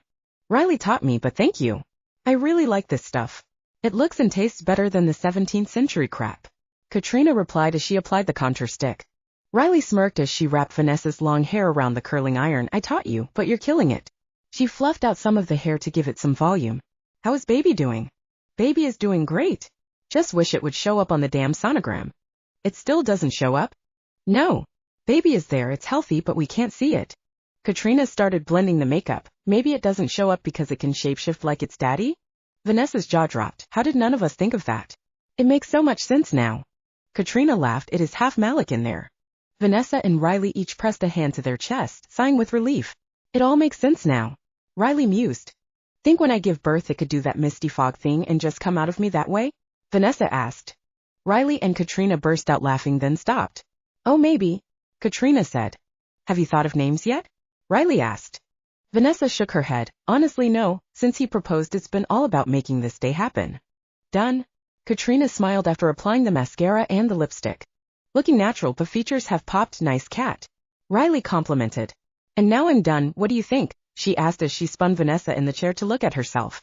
Vanessa smiled as she looked at herself. Her hair was down in bouncy curls and a tiara on her head. The makeup was natural but made her features pop. Now it was time to put on the dress and walk down the aisle. She slipped into her dress with off-shoulder sleeves and a loose tulle on the skirt so she could spin in it. Her diamond necklace and earrings sparkled against her fair skin. I feel like a princess, she sighed happily. You are a princess becoming a queen, Katrina smiled. Riley was dabbing her eyes. I'm sorry, you just look so beautiful. I can't wait to marry Byron now. Vanessa's eyes lit up. Are you going to marry Byron? Riley looked between them. I didn't want to announce it today because this is your day, V, but Byron and I are engaged. I left the ring at home until we come out with it. Vanessa squealed with joy. This is so exciting. All three fell into a group embrace. She then took her white rose bouquet and met up with Byron, who looked like a stud in his tux. You ready? Byron whispered as he offered his arm. Ready, Vanessa whispered as Katrina and Riley walked ahead with their escorts down the aisle in Malik's backyard. Because this was a vampire wedding, it obviously had to be at night. There were lights strewn about the place, hundreds of guests, and a sparkling fountain behind the altar of white and red roses with white lights intertwined with them. She looked at Malik as he came into vision, standing at the altar. The look on his face was a look every woman deserved from her man at their wedding. As though she was perfect in his eyes. She smiled at him and he burst into tears. It was beautiful to see him this happy while looking at her. He was the most handsome man she'd ever seen in his tux. Aaron was by his side and he winked at Katrina. Walking down the aisle with Byron was so surreal and amazing. Everything worked out better than she ever imagined it would. Byron kissed her cheek as they reached the altar and went to stand with Malik. They took one another by the hands, exchanged their vows, and gave one another their first kiss as husband and wife. They celebrated late into the night, and Malik eventually swept her off her feet and carried her to their bedroom. Mrs. Cromwell, how are you feeling tonight? He asked as he began to place hot, wet kisses down her neck. She purred as she leaned her head to the side, like I'll die if you're not inside me. She moaned. What about you, Mr. Cromwell? Malik let out a low groan into her skin, like I'll die if I'm not inside you. Being their wedding night, they both wanted to take their time, but the hunger for one another overruled the desire to take it slow. One thing Malik enjoyed was how sensitive she had become to his touch. Especially since she got pregnant. All he had to do stroke her in the right places and she would come apart around whatever he had inside her. Whether his tongue, his fingers, or his hard cock, he could get her to unravel on it all within seconds. That night he had her climaxing around one at a time. And he got to fill her up in more ways than one. They laid next to each other, basking in the afterglow of being married and consummating the marriage. Do you think, after our baby is born, you'll let me inject you? Malik asked as he lazily rubbed her soft, warm belly with his large hand. She turned to look at him. You mean, turn me into a vampire? Malik nodded. Being a hunter, you'll live forever anyway, but if you let me turn you, we'll really be one and the same. What if my body rejects the venom again? It was gross, barfing up grimy tar substance. Malik chuckled, then I'll get you through it. But because it's me, don't you want to at least try? Vanessa nipped her lip and thought, well, when you put it that way, let's do it. Chapter 50, Epilogue. 1 year later. Malik walked into the nursery where Vanessa had just laid their son, Liam, in his crib. He felt so lucky to be a father and a husband. It was a path he never saw himself taking. Once he put a ring on Vanessa, he did go through with giving the city to the people, and he sold lust. He was no longer Malik Cromwell, king of New York. He was just a husband and a father born as a vampire. And he had never been happier in his life. The birth of their son was rough. Vanessa had complications through the pregnancy, but they made it. Liam made it. After the birth, Malik gave Vanessa some time to heal and her transition was successful. He guessed their baby didn't want his mommy to turn at the time. He was a smart boy. Malik wrapped his arms around Vanessa as they watched their son sleep. I never thought this would be where I wind up at one day. He whispered. I know. Vanessa smiled. I didn't either. But here we are. Now it's time to put mommy to bed. Malik mused as he playfully tapped her A. She jumped a little and giggled. Why so early? Have I been a bad girl? She smirked devilishly. Malik quietly and quickly pulled her out of the nursery and into their room. After Liam was born, they relocated into a quiet town in France. Technically, Malik had a house everywhere so they could go anywhere they wanted. Aaron and Katrina stayed in the city and she started for a medical degree. After helping Vanessa give birth, they decided they liked helping people and had a goal to open an after-hours clinic for those who didn't need the ER but medical attention all the same. Byron and Riley got married, and though they couldn't have children, they seemed content just being themselves. She continued to hunt, and Byron took up hunting with her. They became this power duo that took down the vampires that tried to do what the Balthazars did. They traveled the world and enjoyed all types of culture and food for her. Blood for Byron. He still needed to feed off of pure blood, but Malik always made sure that Byron would give him blood that would last for months. Once every few months, they would all get together in New York at Malik's old place and catch up with one another. They were spending Christmas together this year. Vanessa and Riley were on indoor decorating, Liam was helping Malik and Byron with lights, Katrina and Aaron were in charge of wrapping presents and baking. I can't believe Liam is already 5. Riley mused. He's so adorable. 5 years, eternity to go. Vanessa chuckled. I still can't believe I'm a vampire. Maybe Malik's venom was what you needed. You were carrying his child, maybe fetus Liam was like, that's not my dad's. Vanessa laughed. He didn't want anything around him that didn't belong to his dad. Oh, those cookies smell amazing. Riley mused as she took a long whiff of the warm, sugary aroma. Yeah, they do. I can't wait to eat one. Vanessa said as she smelled them too. Riley's brows furrowed. Wait, you're a vampire, yet you want human food again? Vanessa swallowed hard. Well, yeah, I still crave it now and then. Plus, Liam really enjoys it when I cook for him. And does Malik eat human food too? He's picked up on it. He finds his body functions like a human because he feeds off human blood. Because he was born a vampire, he never really tried it out until one day we were just bored and he tried it. Interesting, Riley smirked. Cookies are ready to decorate. Katrina called from the kitchen. Vanessa whooshed into the kitchen and had a cookie doused in vanilla frosting, taking a large bite. Aaron arched his brows. He'd seen Vanessa like this before. Hey V, might want to slow down. Your cheeks are looking a little puffy. Vanessa stopped and licked her lips. I just still love human food. She waved her hand dismissively. No V, you're looking puffy in the face. Byron confirmed as he walked in. I've never seen anyone frost a cookie that fast. Especially with that much frosting. Katrina chimed in. Okay, fine, you got us everybody. Malik said as he walked in with Liam on his shoulders. Want to do the honors, buddy? He asked as he helped Liam down. Mommy has a baby in her belly. Riley was the first to scream and throw her arms around Vanessa. Are you serious? I didn't know it was possible after you became a vampire. You're essentially dead. We honestly don't know. It just happened. Malik smiled as he wrapped his arm around Vanessa. Maybe because she feeds off me to stay sane, it's essentially my DNA and therefore she's able to conceive my baby. When did you guys find out? Byron asked. We just heard the heartbeat one day. Vanessa shrugged. Do you think this one will have any complications? Malik shook his head. If we were able to put a bun in the oven, I don't see why it won't bake. He shrugged. Good point. Aaron said. Do you need Katrina and I for this? I would feel comfortable if you two looked after me during my pregnancy. We do have this place right here. Malik smiled. They stayed in New York and Aaron bought Lust to transform it into his after-hours clinic. Malik and Vanessa only had Liam and their daughter Miranda. They wouldn't have it any other way. They all had their ups and downs as they went on their journey of forever, but one thing remained the same. Malik and Vanessa never stopped honoring their promise of forever.